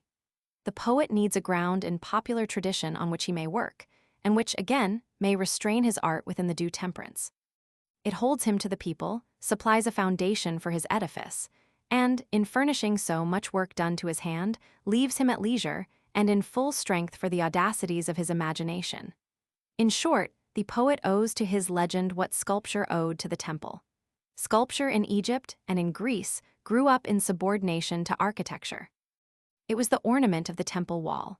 At first, a rude relief carved on pediments, then the relief became bolder, and a head or arm was projected from the wall, the groups being still arranged with reference to the building, which serves also as a frame to hold the figures. And when, at last, the greatest freedom of style and treatment was reached, the prevailing genius of architecture still enforced a certain calmness and continence in the statue. As soon as the statue was begun for itself, and with no reference to the temple or palace, the art began to decline. Freak, extravagance, and exhibition took the place of the old temperance. This balance wheel, which the sculptor found in architecture, the perilous irritability of poetic talent found in the accumulated dramatic materials to which the people were already wanted, and which had a certain excellence which no single genius, however extraordinary, could hope to create. 6. In point of fact, it appears that Shakespeare did owe debts in all directions, and was able to use whatever he found. And the amount of indebtedness may be inferred from Malone's laborious computations in regard to the first, second, and third parts of Henry Roman 6, in which, out of 43 lines, 1771 were written by some author preceding Shakespeare, 2373 by him, on the foundation laid by his predecessors, and 1899 were entirely his own. And the preceding investigation hardly leaves a single drama of his absolute invention. Malone's sentence is an important piece of external history. In Henry Roman 8, I think I see plainly the cropping out of the original rock on which his own finer stratum was laid. The first play was written by a superior, thoughtful man with a vicious ear. I can mark his lines and know well their cadence. See Wolsey's soliloquy and the following scene from Cromwell, where instead of the meter of Shakespeare, whose secret is that the thought constructs the tune, so that reading for the sense will best bring out the rhythm. Here the lines are constructed on a given tune, and the verse has even a trace of pulpit eloquence. But the play contains, through all its length, unmistakable traits of Shakespeare's hand, and some passages, as the account of the coronation, are like autographs. What is odd, the compliment to Queen Elizabeth is in bad rhythm. 7. Shakespeare knew that tradition supplies a better fable than any invention can. If he lost any credit of design, he augmented his resources. And at that day, our petulant demand for originality was not so much pressed. There was no literature for the million. The universal reading, the cheap press, were unknown. A great poet, who appears in illiterate times, absorbs into his sphere all the light which is anywhere radiating. Every intellectual jewel, every flower of sentiment, it is his fine office to bring to his people, and he comes to value his memory equally with his invention. He is therefore little solicitous whence his thoughts have been derived, whether through translation, whether through tradition, whether by travel in distant countries, whether by inspiration. From whatever source, they are equally welcome to his uncritical audience. Nay, he borrows very near home. Other men say wise things as well as he, only they say a good many foolish things, and do not know when they have spoken wisely. He knows the sparkle of the true stone and puts it in high place, wherever he finds it. Such is the happy position of Homer, perhaps, of Chaucer, of Saadi. They felt that all wit was their wit, and they are librarians and historiographers, as well as poets. Each romancer was heir and dispenser of all the 100 tales of the world, presenting Thebes and Pelops' line, and the tale of Troy divine. The influence of Chaucer is conspicuous in all our early literature and, more recently, not only Pope and Dryden have been beholden to him, but in the whole society of English writers, a large unacknowledged debt is easily traced. One is charmed with the opulence which feeds so many pensioners, but Chaucer is a huge borrower. Chaucer, it seems, drew continually, through Lidgat and Caxton, from Guido di Colonna, whose Latin romance of the Trojan War was in turn a compilation from Dares Phrygius, Ovid, and Statius. Then Petrarch, Boccaccio, and the Provencal poets and his benefactors. The Ramont of the Rose is only judicious translation from William of Loris and John of Meung, Troilus and Cresseide, from Lollius of Urbino, The Cock and the Fox, from the Lies of Marie, The House of Fame, from the French or Italian, and poor Gower he uses as if he were only a brick kiln or stone quarry, out of which to build his house. He steals by this apology that what he takes has no worth where he finds it, and the greatest where he leaves it. It has come to be practically a sort of rule in literature, that a man, having once shown himself capable of original writing, is entitled thenceforth to steal from the writings of others at discretion. Thought is the property of him who can entertain it, and of him who can adequately place it. A certain awkwardness marks the use of borrowed thoughts, but as soon as we have learned what to do with them, they become our own. 8. Thus, all originality is relative. Every thinker is retrospective. The learned member of the legislature, at Westminster, or at Washington, speaks and votes for thousands. Show us the constituency, and the now invisible channels by which the senator is made aware of their wishes, the crowd of practical and knowing men, who, by correspondence or conversation, are feeding him with evidence, anecdotes, and estimates, and it will bereave his fine attitude and resistance of something of their impressiveness. As Sir Robert Peel and Mr. Webster vote, so Locke and Rousseau think for thousands, and so there were foundations all around Homer, Menu, Sada, or Milton from which they drew. Friends, lovers, books, traditions, proverbs, all perished, which, if seen, would go to reduce the wonder. Did the bard speak with authority? Did he feel himself overmatched by any companion? The appeal is to the consciousness of the writer. Is there at last in his breast a Delphi whereof to ask concerning any thought or thing whether it be verily so, yea or nay? And to have answer, and rely on that. All the debts which such a man could contract to other wit would never disturb his consciousness of originality. For the ministrations of books, and of other minds, are a whiff of smoke to that most private reality with which he has conversed. 9. It is easy to see that what is best written or done by genius in the world was no man's work, but came by wide social labor, when 1,000 wrought like one, sharing the same impulse. Our English Bible is a wonderful specimen of the strength and music of the English language, but it was not made by one man, or at one time, but centuries and churches brought it to perfection. There never was a time when there was not some translation existing. The liturgy, admired for its energy and pathos, is an anthology of the piety of ages and nations, a translation of the prayers and forms of the Catholic Church. These collected, too, in long periods, from the prayers and meditations of every saint and sacred writer all over the world. Grotius makes the like remark in respect to the Lord's Prayer, that the single clauses of which it is composed were already in use, in the time of Christ, in the rabbinical forms. He picked out the grains of gold. The nervous language of the common law, the impressive forms of our courts, and the precision and substantial truth of the legal distinctions are the contribution of all the sharp-sighted, strong-minded men who have lived in the countries where these laws govern. The translation of Plutarch gets its excellence by being translation on translation. There never was a time when there was none. All the truly idiomatic and national phrases are kept, and all others successively picked out and thrown away. Something like the same process had gone on, long before, with the originals of these books. The world takes liberties with world books. Vedas, Aesop's fables, Pilpay, Arabian Nights, Cid, Iliad, Robin Hood, Scottish minstrelsy are not the work of single men. In the composition of such works, the time thinks, the market thinks, the mason, the carpenter, the merchant, the farmer, the fop, all think for us. Every book supplies its time with one good word, every municipal law, every trade, every folly of the day, and the generic Catholic genius who is not afraid or ashamed to owe his originality to the originality of all, stands with the next age as the recorder and embodiment of his own. 10. We have to thank the researches of antiquaries and the Shakespeare Society for ascertaining the steps of the English drama, from the mysteries celebrated in churches and by churchmen, and the final detachment from the church, and the completion of secular plays from Ferrex and Porrex and Gammer Gurton's Needle, down to the possession of the stage by the very pieces which Shakespeare altered, remodeled, and finally made his own. Elated with success, and piqued by the growing interest of the problem, they have left no bookstall unsearched, no chest in a garret unopened, no file of old yellow accounts to decompose in damp and worms.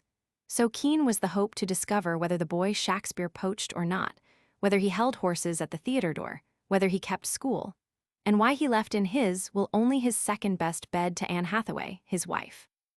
11. There is somewhat touching in the madness with which the passing age misuses the object on which all candles shine, and all eyes are turned. The care with which it registers every trifle touching Queen Elizabeth, and King James, and the Essexes, Leicesters, Burleighs, and Buckinghams. And let's pass without a single valuable note the founder of another dynasty, which alone will cause the Tudor dynasty to be remembered, the man who carries the Saxon race in him by the inspiration which feeds him, and on whose thoughts the foremost people of the world are now for some ages to be nourished, and minds to receive this and not another bias. A popular player nobody suspected he was the poet of the human race, and the secret was kept as faithfully from poets and intellectual men as from courtiers and frivolous people. Bacon, who took the inventory of the human understanding for his times, never mentioned his name. Ben Jonson, though we have strained his few words of regard and panegyric, had no suspicion of the elastic fame whose first vibrations he was attempting. He no doubt thought the praise he has conceded to him generous, and esteemed himself, out of all question, the better poet of the two. 12. If it need wit to know wit, according to the proverb, Shakespeare's time should be capable of recognizing it. Sir Henry Wotton was born 4 years after Shakespeare and died 23 years after him, and I find among his correspondents and acquaintances the following persons: Theodore Beza, Isaac Casaubon, Sir Philip Sidney, Earl of Essex, Lord Bacon, Sir Walter Raleigh, John Milton, Sir Henry Vane, Isaac Walton, Dr. Donne, Abraham Cowley, Burle Armine, Charles Cott, John Pym, John Hales, Kepler, Vieta, Albericus Gentiles, Paul Sarpi, Arminius, with all of whom exists some token of his having communicated, without enumerating many others, whom doubtless he saw: Shakespeare, Spenser, Johnson, Beaumont, Massinger, two Herberts, Marlowe, Chapman, and the rest. Since the constellation of great men who appeared in Greece in the time of Pericles, there was never any such society, yet their genius failed them to find out the best head in the universe. Our poet's mask was impenetrable. You cannot see the mountain near. It took a century to make it suspected, and not until 2 centuries had passed, after his death, did any criticism which we think adequate begin to appear. It was not possible to write the history of Shakespeare till now, for he is the father of German literature. It was on the introduction of Shakespeare into German, by Lessing, and the translation of his works by Wieland and Schlegel, that the rapid burst of German literature was most intimately connected. It was not until the 19th century, whose speculative genius is a sort of living Hamlet, that the tragedy of Hamlet could find such wondering readers. Now, literature, philosophy, and thought are Shakespearized. His mind is the horizon beyond which, at present, we do not see. Our ears are educated to music by his rhythm. Coleridge and Goethe are the only critics who have expressed our convictions with any adequate fidelity, but there is in all cultivated minds a silent appreciation of his superlative power and beauty, which, like Christianity, qualifies the period. The Shakespeare Society have inquired in all directions, advertised the missing facts, offered money for any information that will lead to proof, and with what result? Besides some important illustration of the history of the English stage, to which I have adverted, they have gleaned a few facts touching the property and dealings in regard to property of the poet. It appears that from year to year he owned a larger share in the Blackfriars Theatre. Its wardrobe and other appurtenances were his, and he bought an estate in his native village with his earnings as writer and shareholder. That he lived in the best house in Stratford, was entrusted by his neighbors with their commissions in London, as of borrowing money and the like, and he was a veritable farmer. About the time when he was writing Macbeth, he sues Philip Rogers in the borough court of Stratford for 35 shillings, 10 pence, for corn delivered to him at different times, and in all respects appears as a good husband with no reputation for eccentricity or excess. He was a good-natured sort of man, an actor and shareholder in the theatre, not in any striking manner distinguished from other actors and managers. I admit the importance of this information. It is well worth the pains that have been taken to procure it. 15. But whatever scraps of information concerning his condition these researches may have rescued, they can shed no light upon that infinite invention which is the concealed magnet of his attraction for us. We are very clumsy writers of history. We tell the chronicle of parentage, birth, birthplace, schooling, schoolmates, earning of money, marriage, publication of books, celebrity, death. And when we have come to an end of this gossip, no ray of relation appears between it and the goddess-born, and it seems as if, had we dipped at random into the modern Plutarch, and read any other life there, it would have fitted the poems as well. It is the essence of poetry to spring, like the rainbow daughter of wonder, from the invisible to abolish the past and refuse all history. Malone, Warburton, Dyce, and Collier have wasted their oil. The famed theatres, Covent Garden, Drury Lane, the Park, and Tremont have vainly assisted. Betterton, Garrick, Kemble, Keane, and Macready dedicate their lives to this genius. Him they crown, elucidate, obey, and express. The genius knows them not. The recitation begins. One golden word leaps out immortal from all this painted pedantry, and sweetly torments us with invitations to its own inaccessible homes. I remember, I went once to see the Hamlet of a famed performer, the pride of the English stage, and all I then heard, and all I now remember of the tragedian, was that in which the tragedian had no part. Simply, Hamlet's question to the ghost. What may this mean, that thou, dead corse, again in complete steel, revisitst thus the glimpses of the moon? That imagination which dilates the closet he writes into the world's dimension, crowds it with agents in rank and order, as quickly reduces the big reality to be the glimpses of the moon. These tricks of his magic spoil for us the illusions of the green room. Can any biography shed light on the localities into which the Midsummer Night's Dream admits me? Did Shakespeare confide to any notary or parish recorder, sacristan, or surrogate, in Stratford, the genesis of that delicate creation?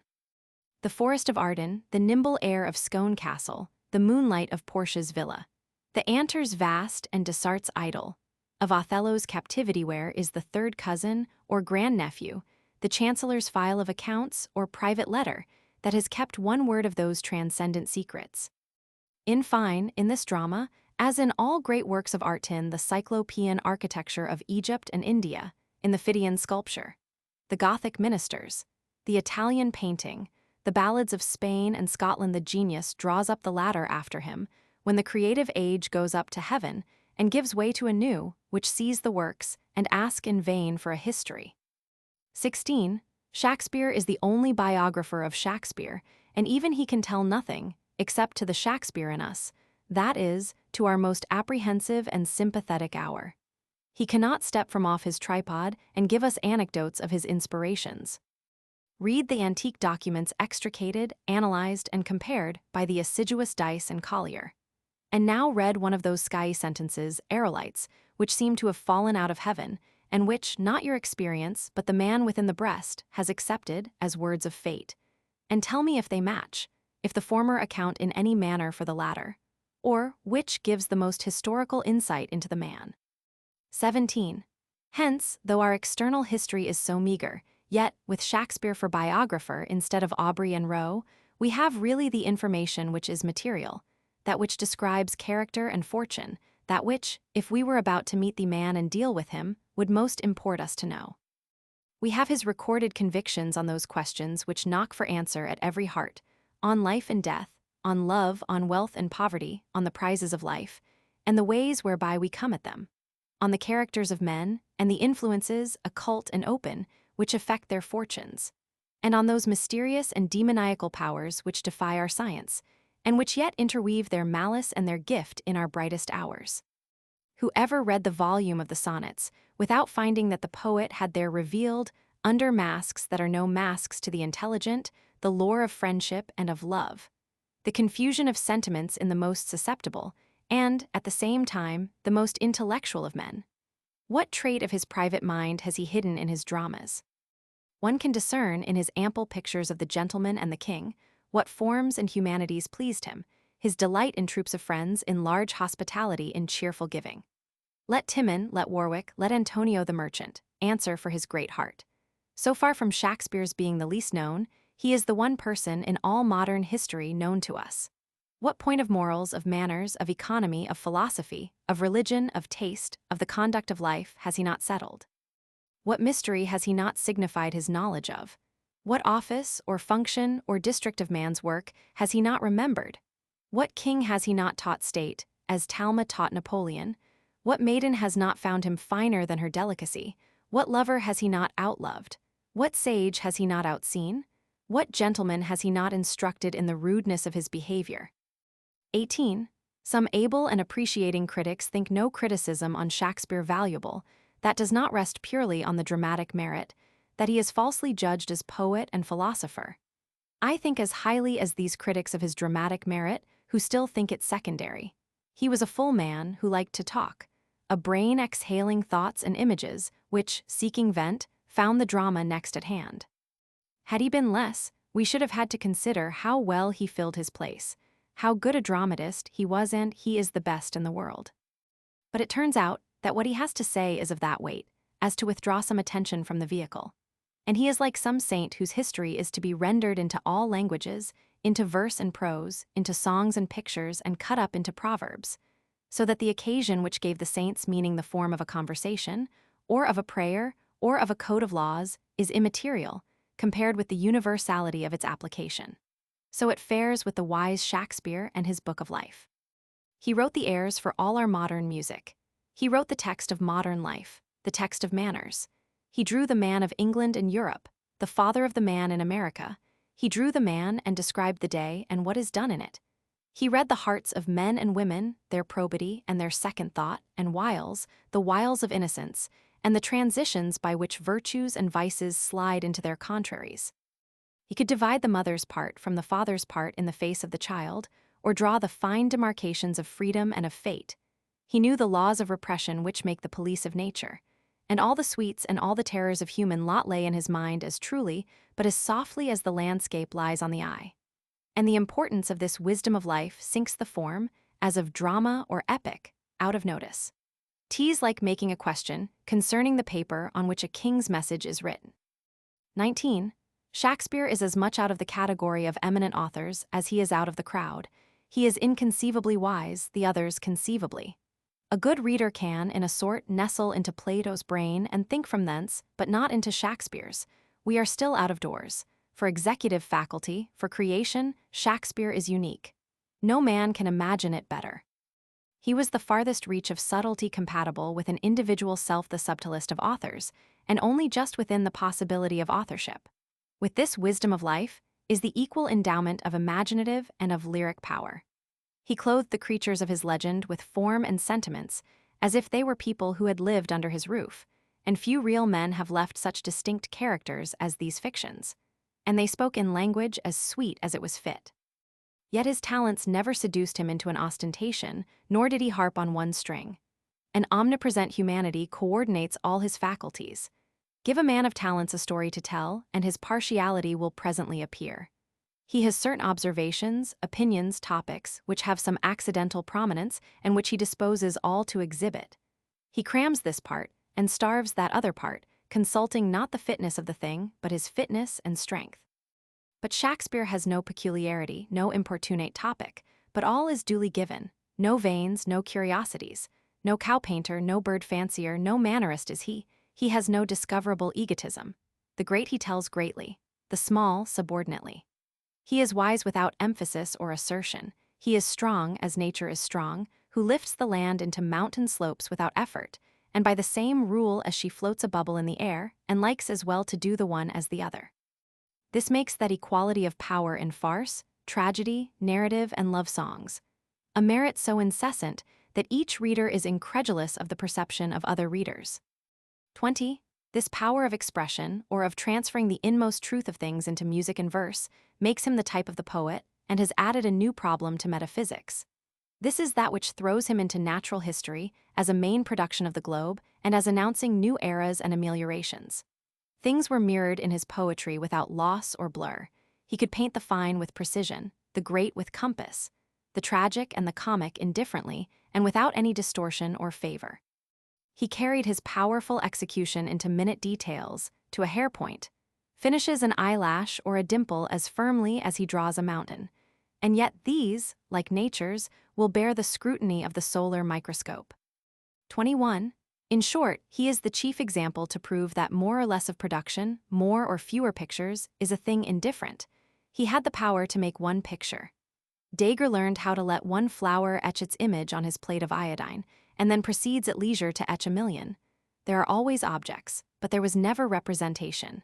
Here is perfect representation, at last, and now let the world of figures sit for their portraits. No recipe can be given for the making of a Shakespeare, but the possibility of the translation of things into song is demonstrated. 22. His lyric power lies in the genius of the piece. The sonnets, though their excellence is lost in the splendor of the dramas, are as inimitable as they, and it is not a merit of lines, but a total merit of the piece. Like the tone of voice of some incomparable person, so is this a speech of poetic beings, and any clause as unproducible now as a whole poem. 23. Though the speeches in the plays and single lines have a beauty which tempts the ear to pause on them for their euphuism, yet the sentence is so loaded with meaning, and so linked with its foregoers and followers, that the logician is satisfied. His means are as admirable as his ends. Every subordinate invention, by which he helps himself to connect some irreconcilable opposites, is a poem too. He is not reduced to dismount and walk, because his horses are running off with him in some distant direction. He always rides. 24. The finest poetry was first experienced, but the thought has suffered a transformation since it was an experience. Cultivated men often attain a good degree of skill in writing verses, but it is easy to read, through their poems, their personal history. Anyone acquainted with parties can name every figure. This is Andrew, and that is Rachel. The sense thus remains prosaic. It is a caterpillar with wings, and not yet a butterfly. In the poet's mind, the fact has gone quite over into the new element of thought, and has lost all that is exuvial. This generosity bides with Shakespeare. We say, from the truth and closeness of his pictures, that he knows the lesson by heart, yet there is not a trace of egotism. 25. One more royal trait properly belongs to the poet. I mean his cheerfulness, without which no man can be a poet, for beauty is his aim. He loves virtue, not for its obligation, but for its grace. He delights in the world, in man, in woman, for the lovely light that sparkles from them. Beauty, the spirit of joy and hilarity, he sheds over the universe. Epicurus relates that poetry hath such charms that a lover might forsake his mistress to partake of them. And the true bards have been noted for their firm and cheerful temper. Homer lies in sunshine, Chaucer is glad and erect, and Sadi says, "It was rumored abroad that I was penitent, but what had I to do with repentance?" Not less sovereign and cheerful, much more sovereign and cheerful, is the tone of Shakespeare. His name suggests joy and emancipation to the heart of men. If he should appear in any company of human souls, who would not march in his troop? He touches nothing that does not borrow health and longevity from his festal style. 26. And now, how stands the account of man with this bard and benefactor, when in solitude, shutting our ears to the reverberations of his fame, we seek to strike the balance? Solitude has austere lessons. It can teach us to spare both heroes and poets, and it weighs Shakespeare also, and finds him to share the halfness and imperfection of humanity. 27.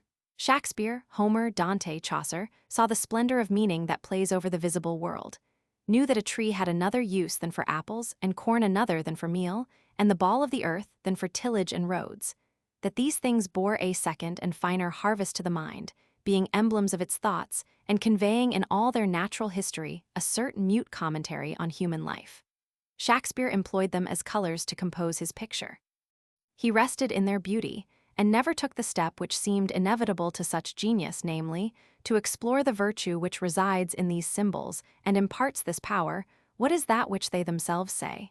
He converted the elements, which waited on his command, into entertainments. He was master of the revels to mankind.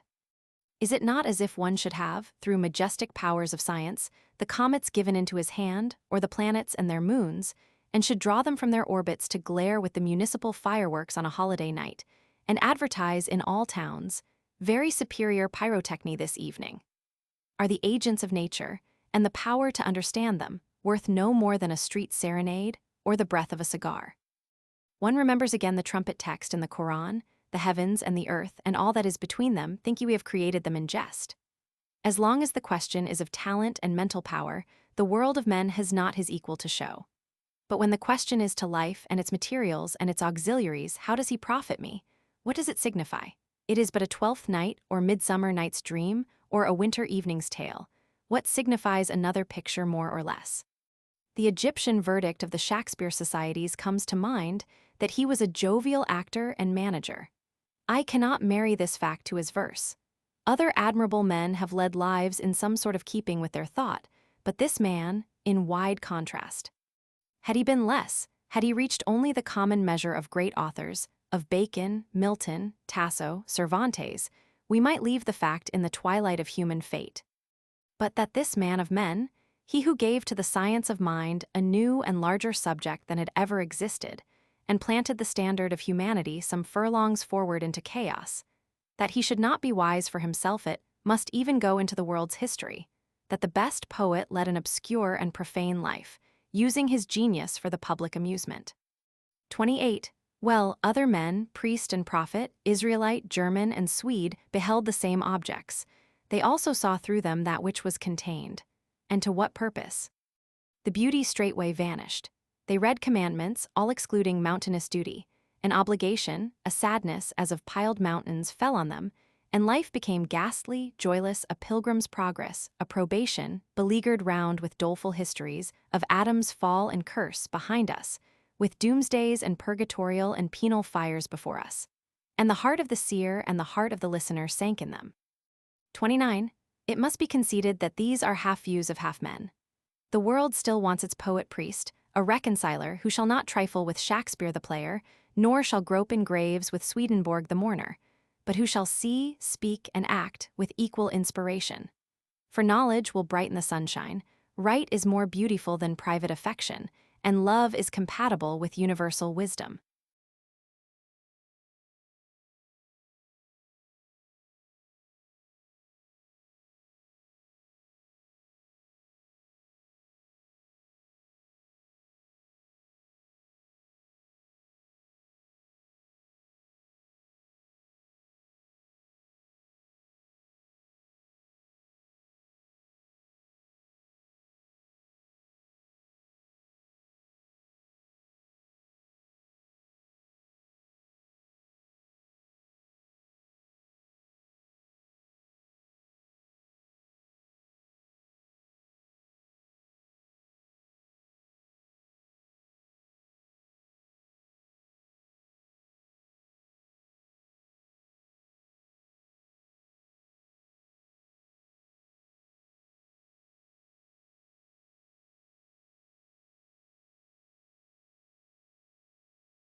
Prudence. What right have I to write on prudence, whereof I have little, and that of the negative sort? My prudence consists in avoiding and going without, not in the inventing of means and methods, not in adroit steering, not in gentle repairing. I have no skill to make money spend well, no genius in my economy, and whoever sees my garden discovers that I must have some other garden.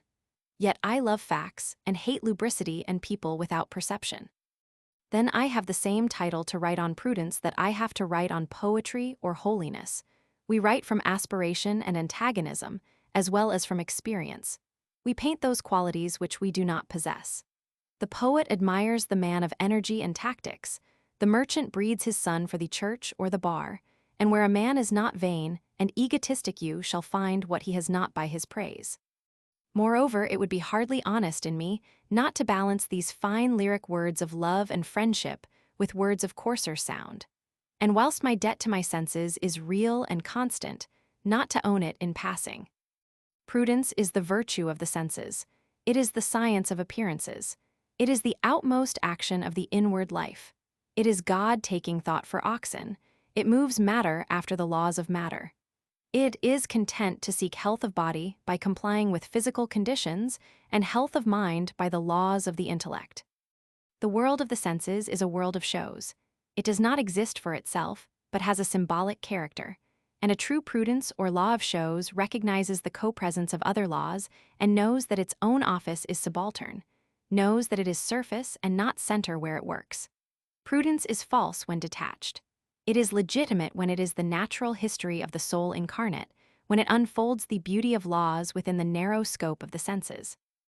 There are all degrees of proficiency in knowledge of the world. It is sufficient to our present purpose to indicate three. One class lives to the utility of the symbol, esteeming health and wealth a final good. Another class live above this mark of the beauty of the symbol, as the poet and artist and the naturalist and man of science. A third class live above the beauty of the symbol to the beauty of the thing signified. These are wise men. The first class have common sense, the second, taste, and the third, spiritual perception. Once in a long time, a man traverses the whole scale and sees and enjoys the symbol solidly, then also has a clear eye for its beauty. And lastly, whilst he pitches his tent on this sacred volcanic isle of nature, does not offer to build houses and barns thereon reverencing the splendor of the God which he sees bursting through each chink and cranny. The world is filled with the proverbs and acts and winkings of a base prudence, which is a devotion to matter, as if we possessed no other faculties than the palate, the nose, the touch, the eye and ear. A prudence which adores the rule of three, which never subscribes, which gives never, which seldom lends, and asks but one question of any project: will it bake bread? This is a disease like a thickening of the skin until the vital organs are destroyed. But culture, revealing the high origin of the apparent world and aiming at the perfection of the man as the end, degrades everything else, as health and bodily life, into means.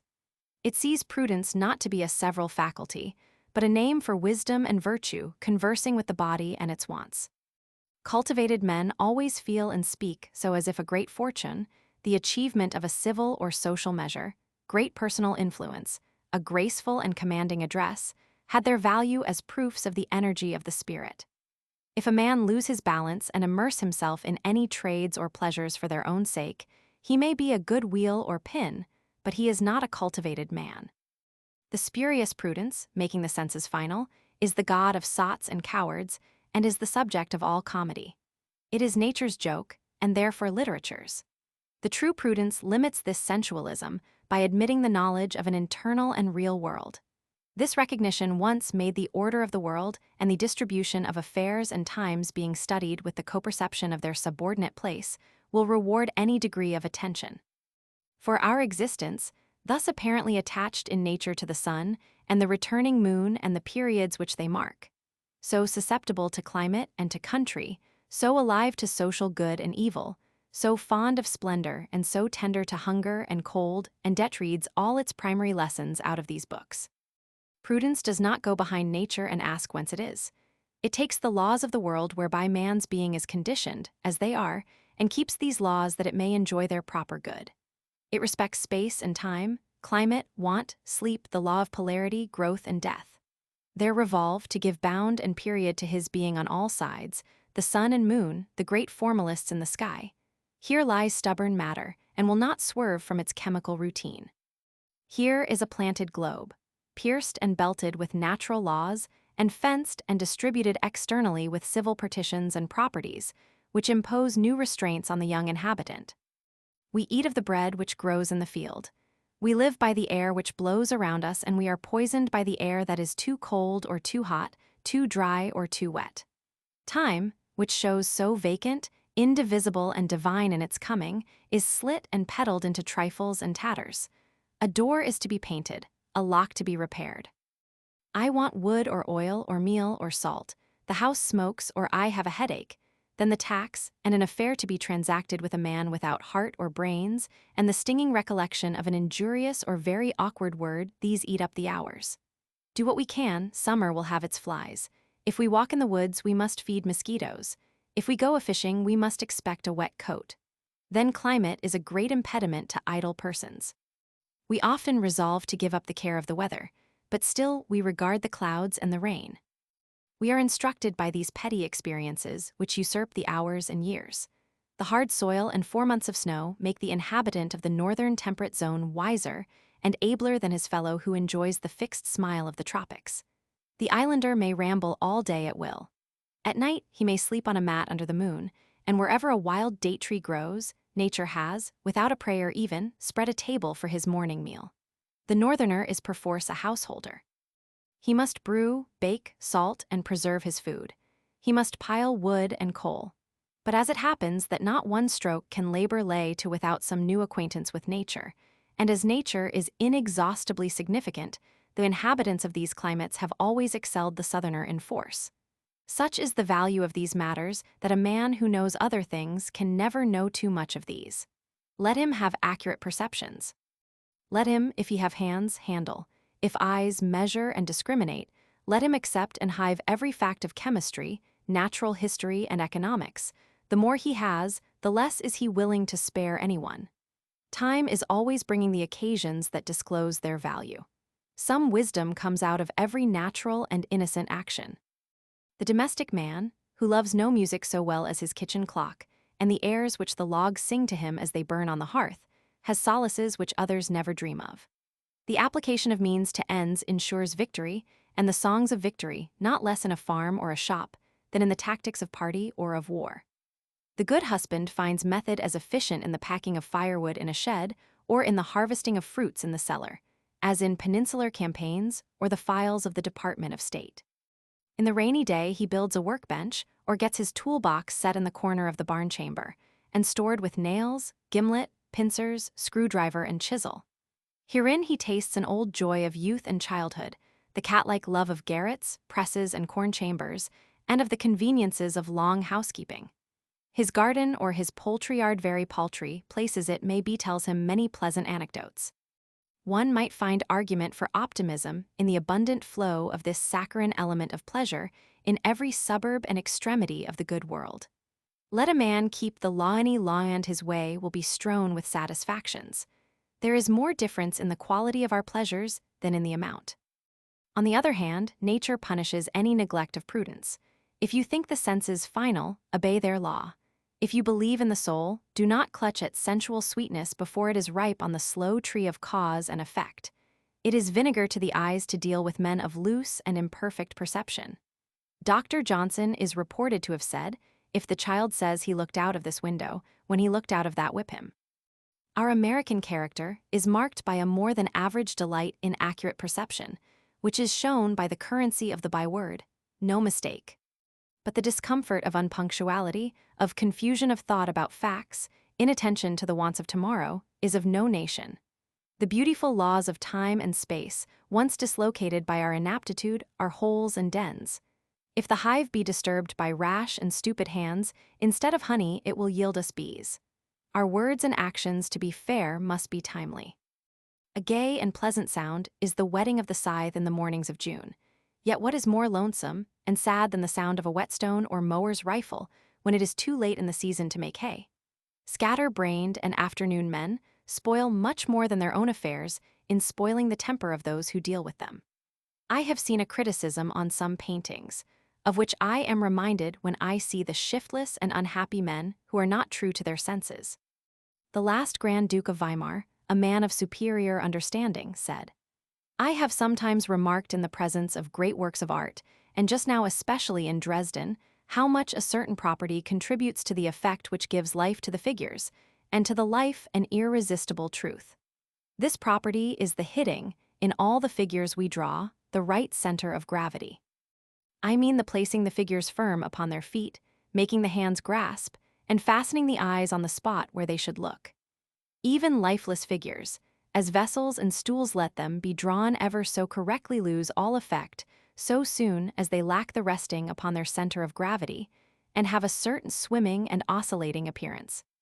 The Raphael in the Dresden Gallery, the only great affecting picture which I have seen, is the quietest and most passionless piece you can imagine, a couple of saints who worship the Virgin and Child. Nevertheless, it awakens a deeper impression than the contortions of 10 crucified martyrs, for, beside all the resistless beauty of form, it possesses in the highest degree the property of the perpendicularity of all the figures. This perpendicularity we demand of all the figures in this picture of life. Let them stand on their feet and not float and swing. Let us know where to find them. Let them discriminate between what they remember and what they dreamed. Let them call a spade a spade. Let them give us facts and honor their own senses with trust. But what man shall dare task another with imprudence? Who is prudent? The men we call greatest are least in this kingdom. There is a certain fatal dislocation in our relation to nature, distorting all our modes of living and making every law our enemy, which seems at last to have aroused all the wit and virtue in the world to ponder the question of reform. We must call the highest prudence to counsel, and ask why health and beauty and genius should now be the exception rather than the rule of human nature. We do not know the properties of plants and animals and the laws of nature, through our sympathy with the same, but this remains the dream of poets. Poetry and prudence should be coincident. Poets should be lawgivers. That is, the boldest lyric inspiration should not chide and insult, but should announce and lead the civil code and the day's work. But now the two things seem irreconcilably parted. We have violated law upon law until we stand amidst ruins, and when by chance we espy a coincidence between reason and the phenomena, we are surprised. Beauty should be the dowry of every man and woman, as invariably as sensation, but it is rare. Health or sound organization should be universal. Genius should be the child of genius, and every child should be inspired, but now it is not to be predicted of any child, and nowhere is it pure. We call partial half-lights by courtesy genius, talent which converts itself to money, talent which glitters today that it may dine and sleep well tomorrow, and society is officered by men of parts as they are properly called and not by divine men.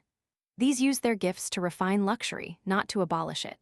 Genius is always ascetic, and piety and love. Appetite shows to the finer souls as a disease, and they find beauty in rights and bounds that resist it. We have found out fine names to cover our sensuality withal, but no gifts can raise intemperance. The man of talent affects to call his transgressions of the laws of the senses trivial, and to count them nothing considered with his devotion to his art. His art rebukes him, that never taught him lewdness, nor the love of wine, nor the wish to reap where he had not sowed. His art is less for every deduction from his holiness, and less for every defect of common sense. On him who scorned the world, as he said, the scorned world wreaks its revenge.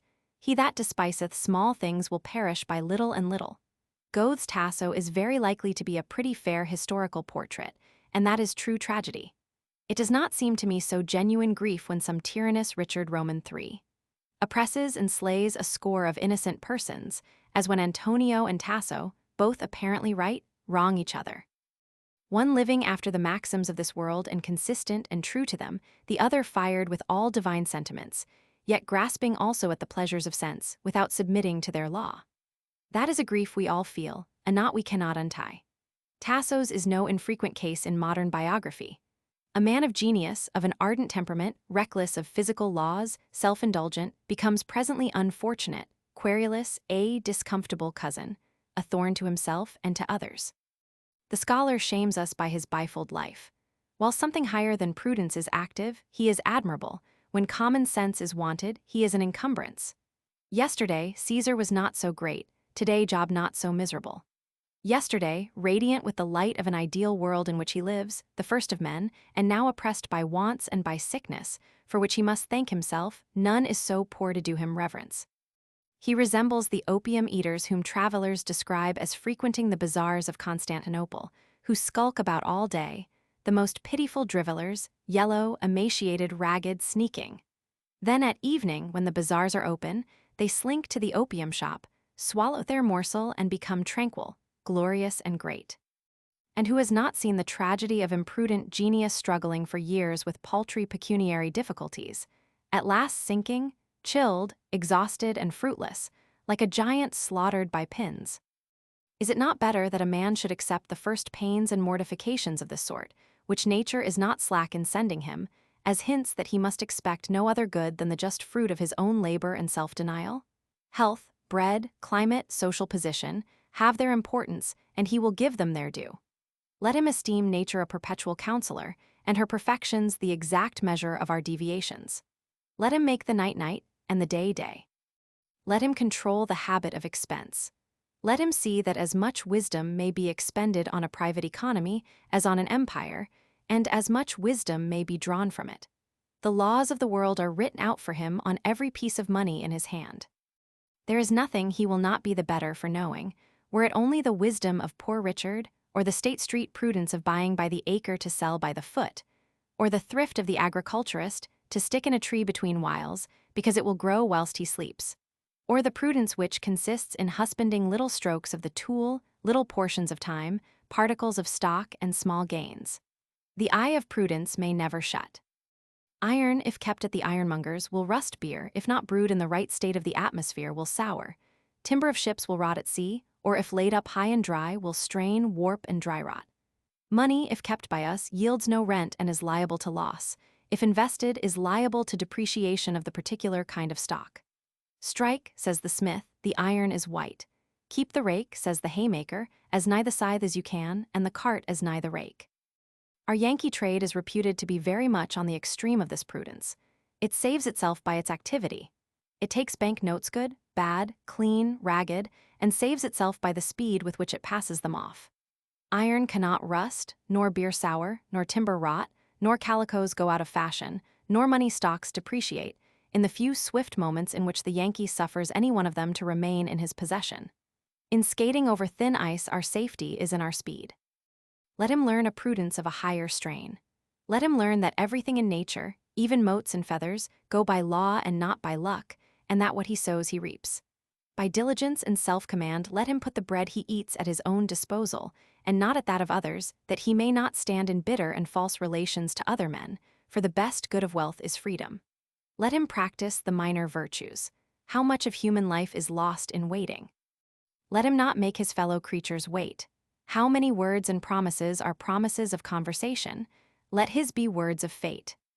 When he sees a folded and sealed scrap of paper float around the globe in a pine ship and come safe to the eye for which it was written, amidst a swarming population, let him likewise feel the admonition to integrate his being across all these distracting forces, and keep a slender human word among the storms, distances, and accidents that drive us hither and thither, and, by persistency, make the paltry force of one man reappear to redeem its pledge, after months and years, in the most distant climates.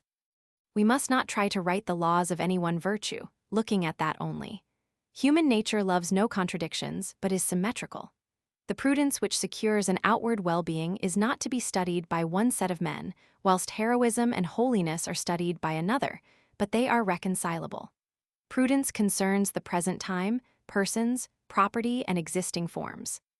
But as every fact hath its roots in the soul, and, if the soul were changed, would cease to be, or would become some other thing, therefore the proper administration of outward things will always rest on a just apprehension of their cause and origin.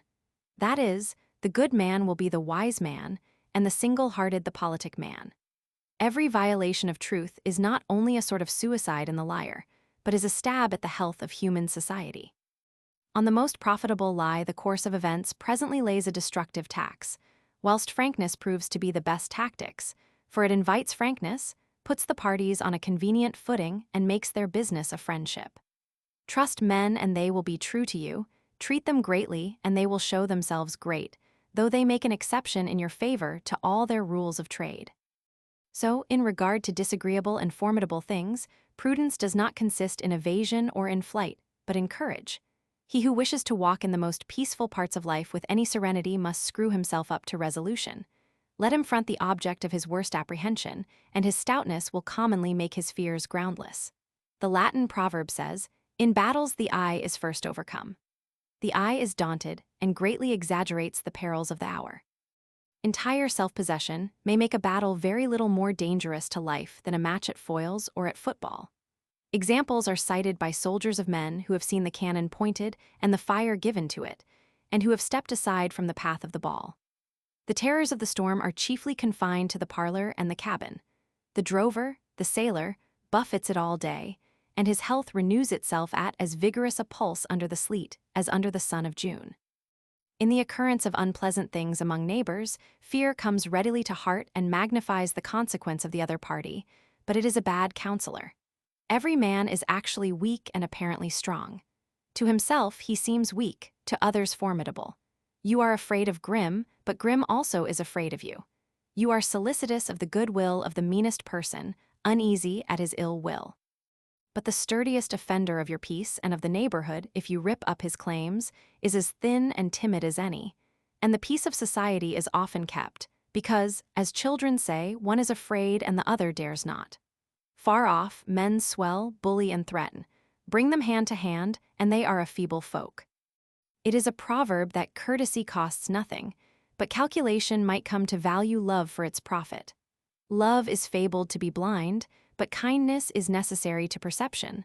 Love is not a hood, but an eye-water. If you meet a sectary or a hostile partisan, never recognize the dividing lines, but meet on what common ground remains. If only that the sun shines and the rain rains for both, the area will widen very fast, and ere you know it, the boundary mountains on which the eye had fastened have melted into air. If he set out to contend, almost St. Paul will lie, almost St. John will hate. What low, poor, paltry, hypocritical people in argument on religion will make of the pure and chosen souls? Shuffle they will and crow, crook and hide, feign to confess here, only that they may brag and conquer there, and not a thought has enriched either party, and not an emotion of bravery, modesty, or hope. So neither should you put yourself in a false position to your contemporaries by indulging a vein of hostility and bitterness.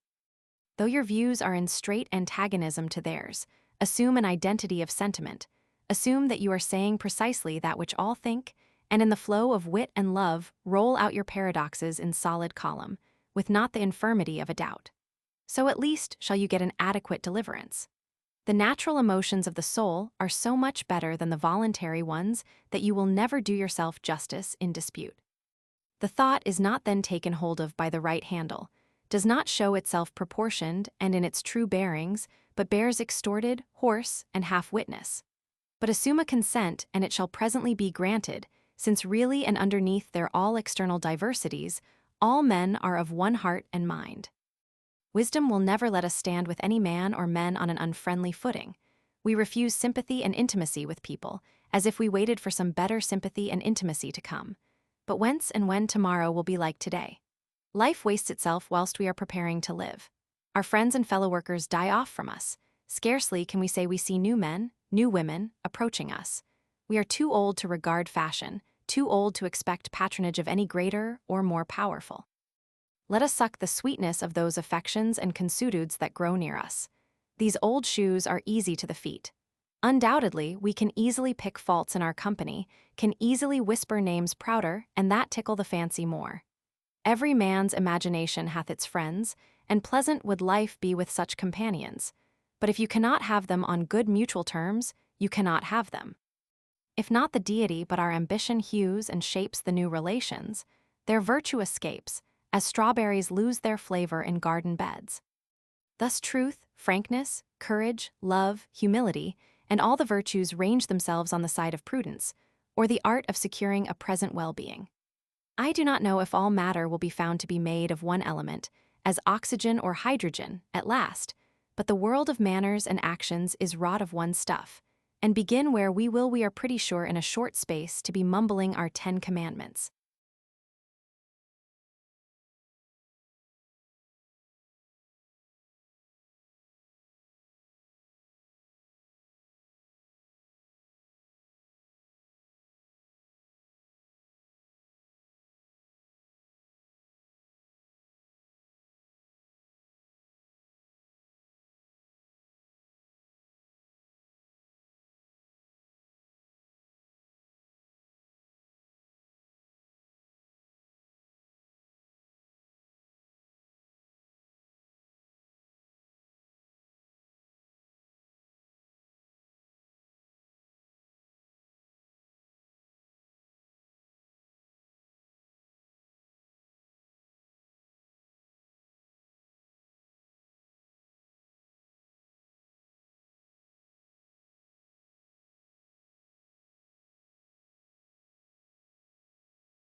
Circles.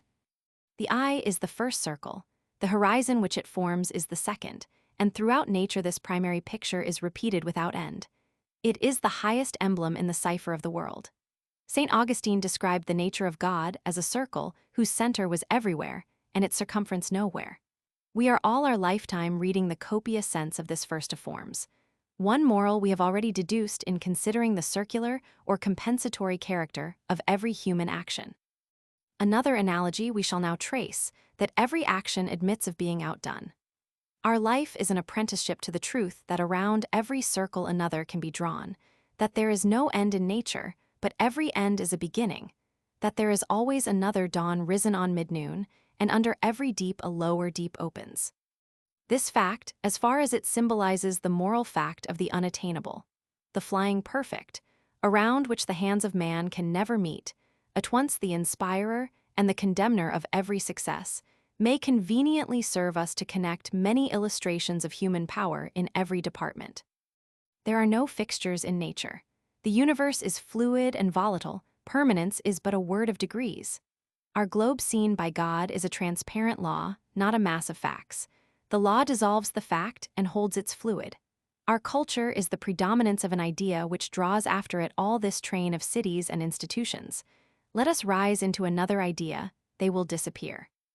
The Greek sculpture is all melted away, as if it had been statues of ice. Here and there a solitary figure or fragment remaining, as we see flecks and scraps of snow left in cold dells and mountain clefts in June and July. For the genius that created it creates now somewhat else. The Greek letters last a little longer, but are already passing under the same sentence and tumbling into the inevitable pit which the creation of new thought opens for all that is old.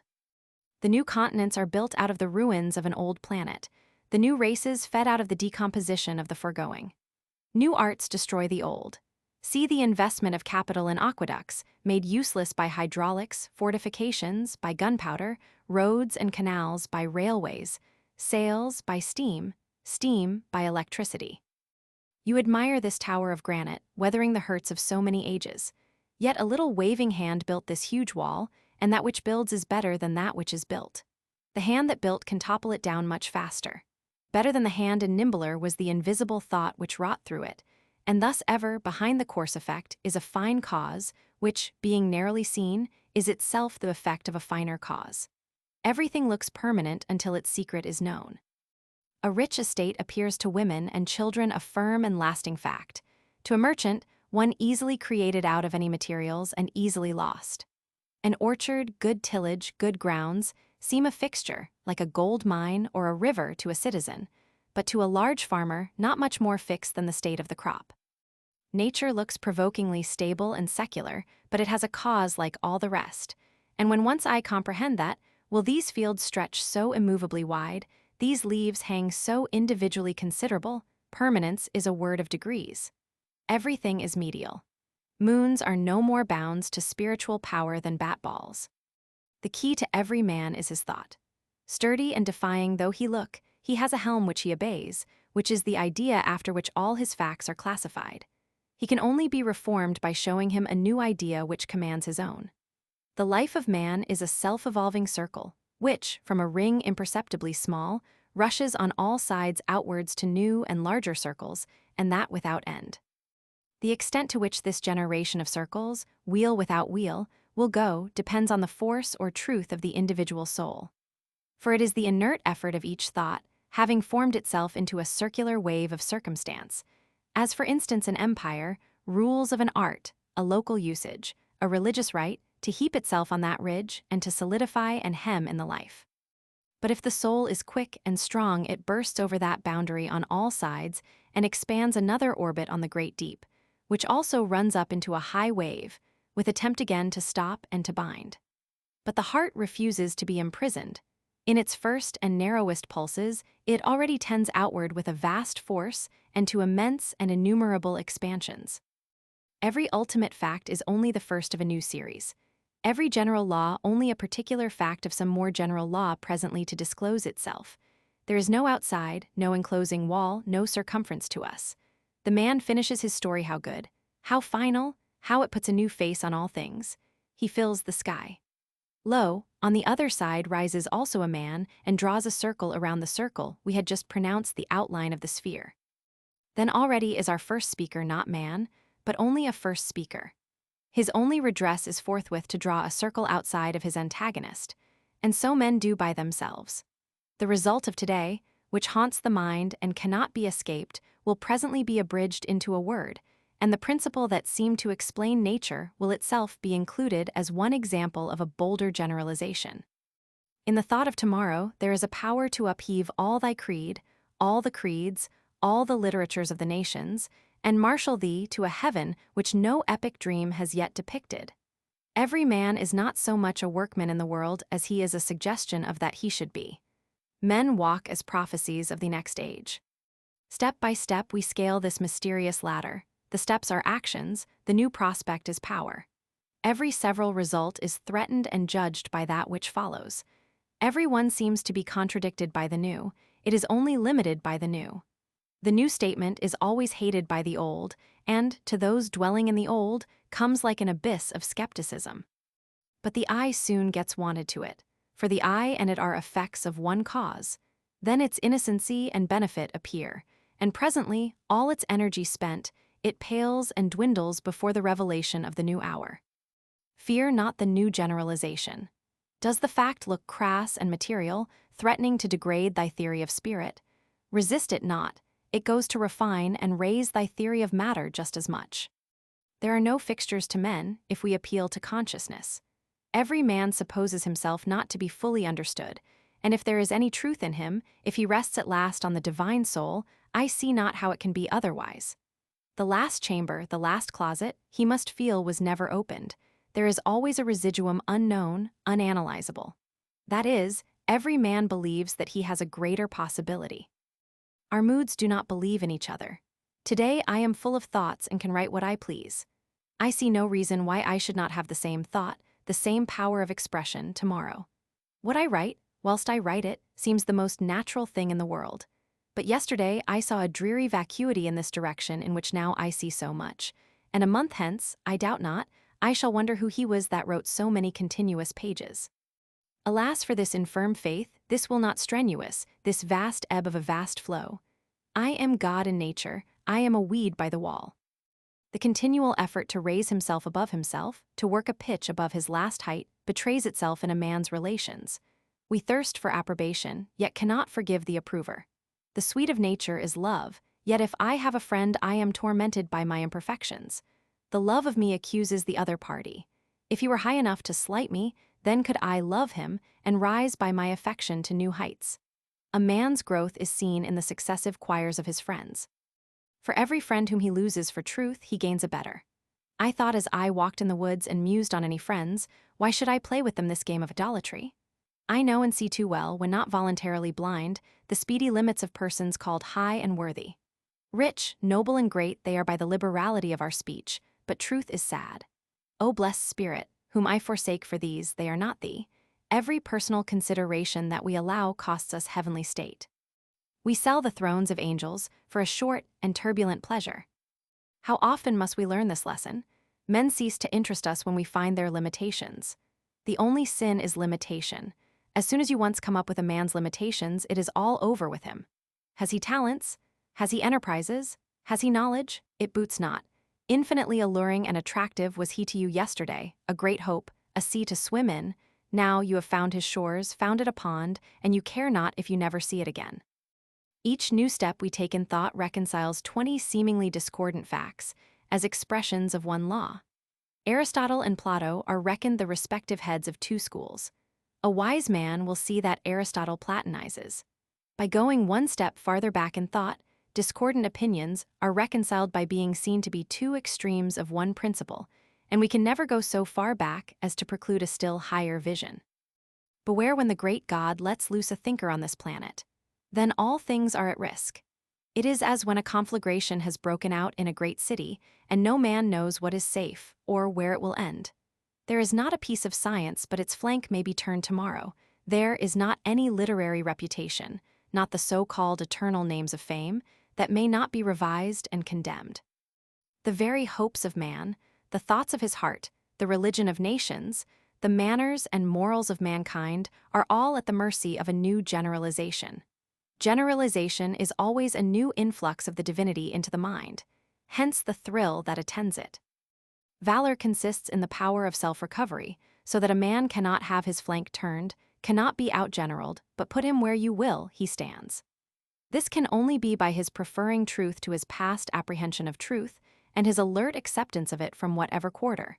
The intrepid conviction that his laws, his relations to society, his Christianity, his world, may at any time be superseded and decease. There are degrees in idealism. We learn first to play with it academically, as the magnet was once a toy. Then we see in the heyday of youth and poetry that it may be true, that it is true in gleams and fragments. Then its countenance waxes stern and grand, and we see that it must be true. It now shows itself ethical and practical. We learn that God is, that He is in me, and that all things are shadows of Him. The idealism of Berkeley is only a crude statement of the idealism of Jesus, and that again is a crude statement of the fact that all nature is the rapid efflux of goodness executing and organizing itself. Much more obviously is history, and the state of the world at any one time directly dependent on the intellectual classification than existing in the minds of men. The things which are dear to men at this hour are so on account of the ideas which have emerged on their mental horizon, and which cause the present order of things, as a tree bears its apples. A new degree of culture would instantly revolutionize the entire system of human pursuits. Conversation is a game of circles. In conversation, we pluck up the termini which bound the common of silence on every side. The parties are not to be judged by the spirit they partake and even express under this Pentecost. Tomorrow they will have receded from this high water mark. Tomorrow you shall find them stooping under the old pack saddles. Yet let us enjoy the cloven flame whilst it glows on our walls. When each new speaker strikes a new light, emancipates us from the oppression of the last speaker to oppress us with the greatness and exclusiveness of his own thought, then yields us to another Redeemer, we seem to recover our rights to become men. Oh, what truths profound and executable only in ages and orbs are supposed in the announcement of every truth. In common hours, society sits cold and statuesque. We all stand waiting, empty knowing, possibly, that we can be full, surrounded by mighty symbols which are not symbols to us, but prose and trivial toys. Then cometh the God and converts the statues into fiery men, and by a flash of his eye burns up the veil which shrouded all things, and the meaning of the very furniture, of cup and saucer, of chair and clock and tester, is manifest. The facts which loomed so large in the fogs of yesterday, property, climate, breeding, personal beauty, and the like, have strangely changed their proportions. All that we reckoned settled shakes and rattles, and literatures, cities, climates, religions leave their foundations and dance before our eyes. And yet here again see the swift circumscription. Good as is discourse, silence is better, and shames it. The length of the discourse indicates the distance of thought betwixt the speaker and the hearer. If they were at a perfect understanding in any part, no words would be necessary thereon. If at one in all parts, no words would be suffered. Literature is a point outside of our hodiernal circle through which a new one may be described. The use of literature is to afford us a platform whence we may command a view of our present life, a purchase by which we may move it. We fill ourselves with ancient learning, install ourselves the best we can in Greek, in Punic, in Roman houses, only that we may wiselier see French, English, and American houses and modes of living. In like manner, we see literature best from the midst of wild nature, or from the din of affairs, or from a high religion.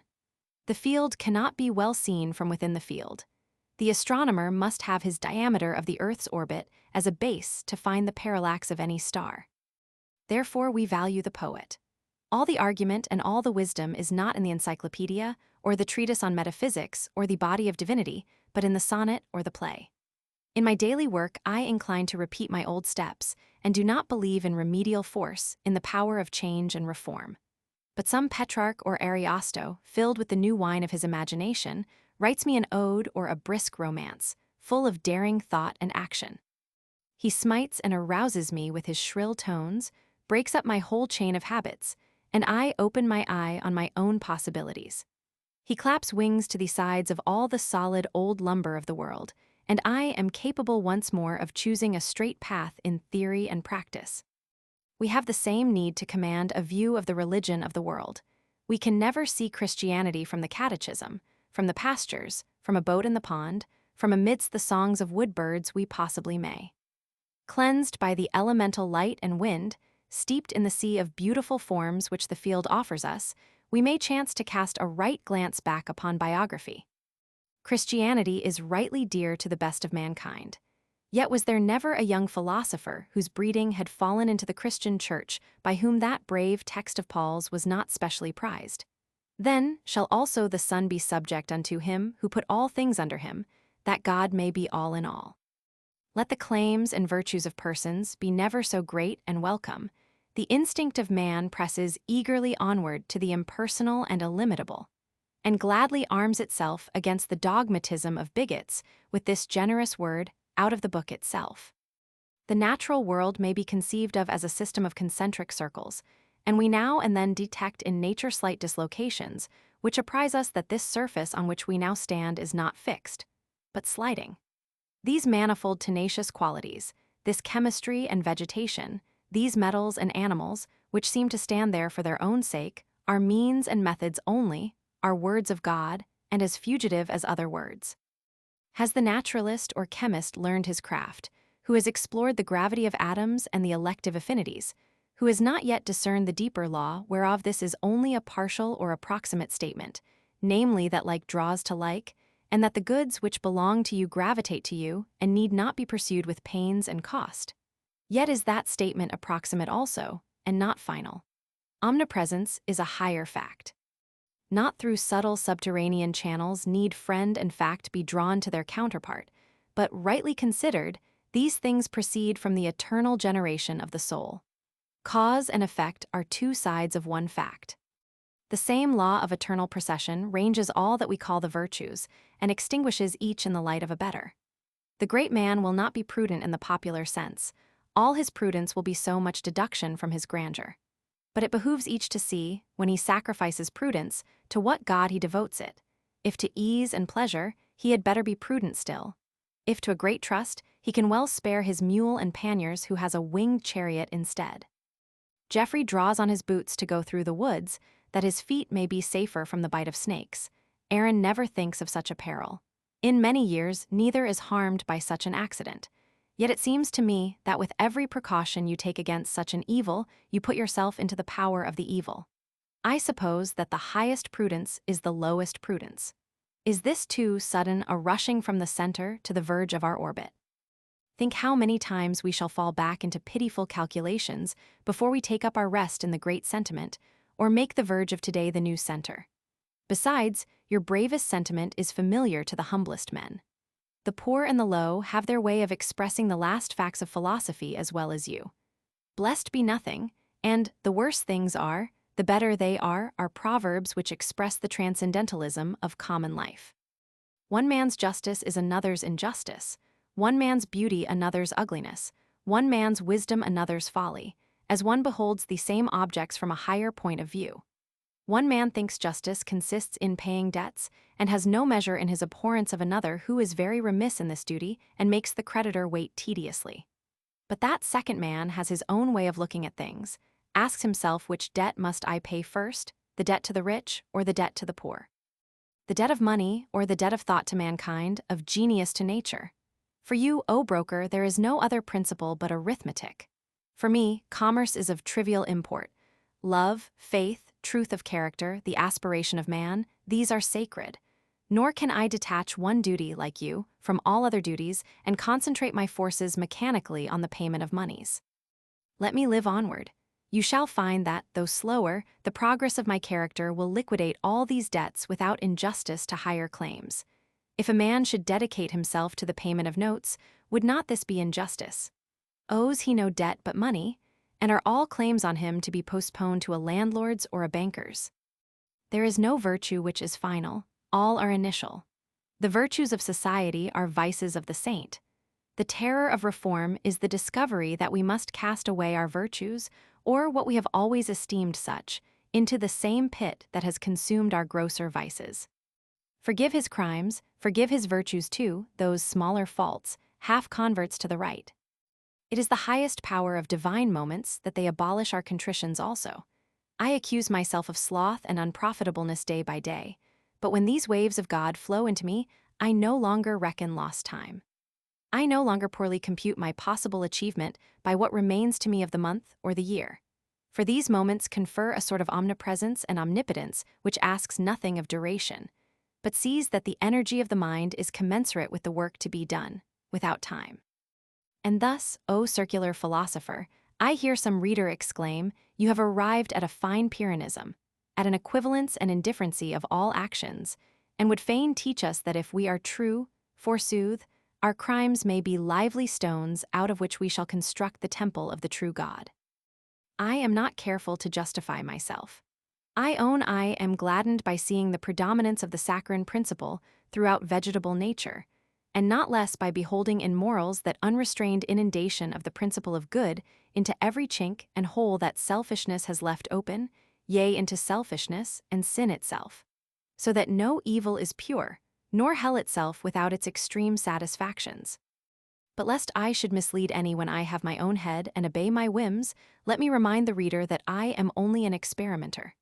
Do not set the least value on what I do, or the least discredit on what I do not, as if I pretended to settle anything as true or false. I unsettle all things. No facts are to me sacred, none are profane. I simply experiment, an endless seeker with no past at my back. Yet this incessant movement and progression, which all things partake, could never become sensible to us, but by contrast to some principle of fixture or stability in the soul. Whilst the eternal generation of circles proceeds, the eternal generator abides.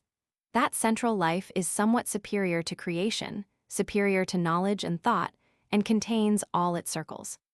Forever it labors to create a life and thought as large and excellent as itself, but in vain, for that which is made instructs how to make a better. Thus there is no sleep, no pause, no preservation, but all things renew, germinate, and spring. Why should we import rags and relics into the new hour? Nature abhors the old, and old age seems the only disease. All others run into this one. We call it by many names: fever, intemperance, insanity, stupidity, and crime. They are all forms of old age. They are rest, conservatism, appropriation, inertia. Not newness, not the way onward. We grizzle every day. I see no need of it. Whilst we converse with what is above us, we do not grow old, but grow young. Infancy, youth, receptive, aspiring, with religious eye looking upward, counts itself nothing and abandons itself to the instruction flowing from all sides. But the man and woman of 70 assume to know all, throw up their hope, renounce aspiration, accept the actual for the necessary, and talk down to the young. Let them then become organs of the Holy Ghost, let them be lovers, let them behold truth, and their eyes are uplifted, their wrinkles smoothed, they are perfumed again with hope and power. This old age ought not to creep on a human mind. In nature every moment is new, the past is always swallowed and forgot, the coming only is sacred. Nothing is secure but life, transition, the energizing spirit. No love can be bound by oath or covenant to secure it against a higher love. No truth so sublime, but it may be trivial tomorrow in the light of new thoughts. People wish to be settled. Only as far as they are unsettled is there any hope for them. Life is a series of surprises. We do not guess today the mood, the pleasure, the power of tomorrow when we are building up our being. Of lower states of acts of routine and sense, we can tell somewhat, but the masterpieces of God, the total growths and universal movements of the soul, he hideth, they are incalculable. I can know that truth is divine and helpful, but how it shall help me I can have no guess, for so to be is the sole inlet of so to know. The new position of the advancing man has all the powers of the old, yet has them all new. It carries in its bosom all the energies of the past, yet is itself an exhalation of the morning. I cast away in this new moment all my once hoarded knowledge, as vacant and vain. Now for the first time seem I to know anything rightly. The simplest words we do not know what they mean except when we love and aspire. The difference between talents and character is adroitness to keep the old and trodden round, and power and courage to make a new road to new and better goals.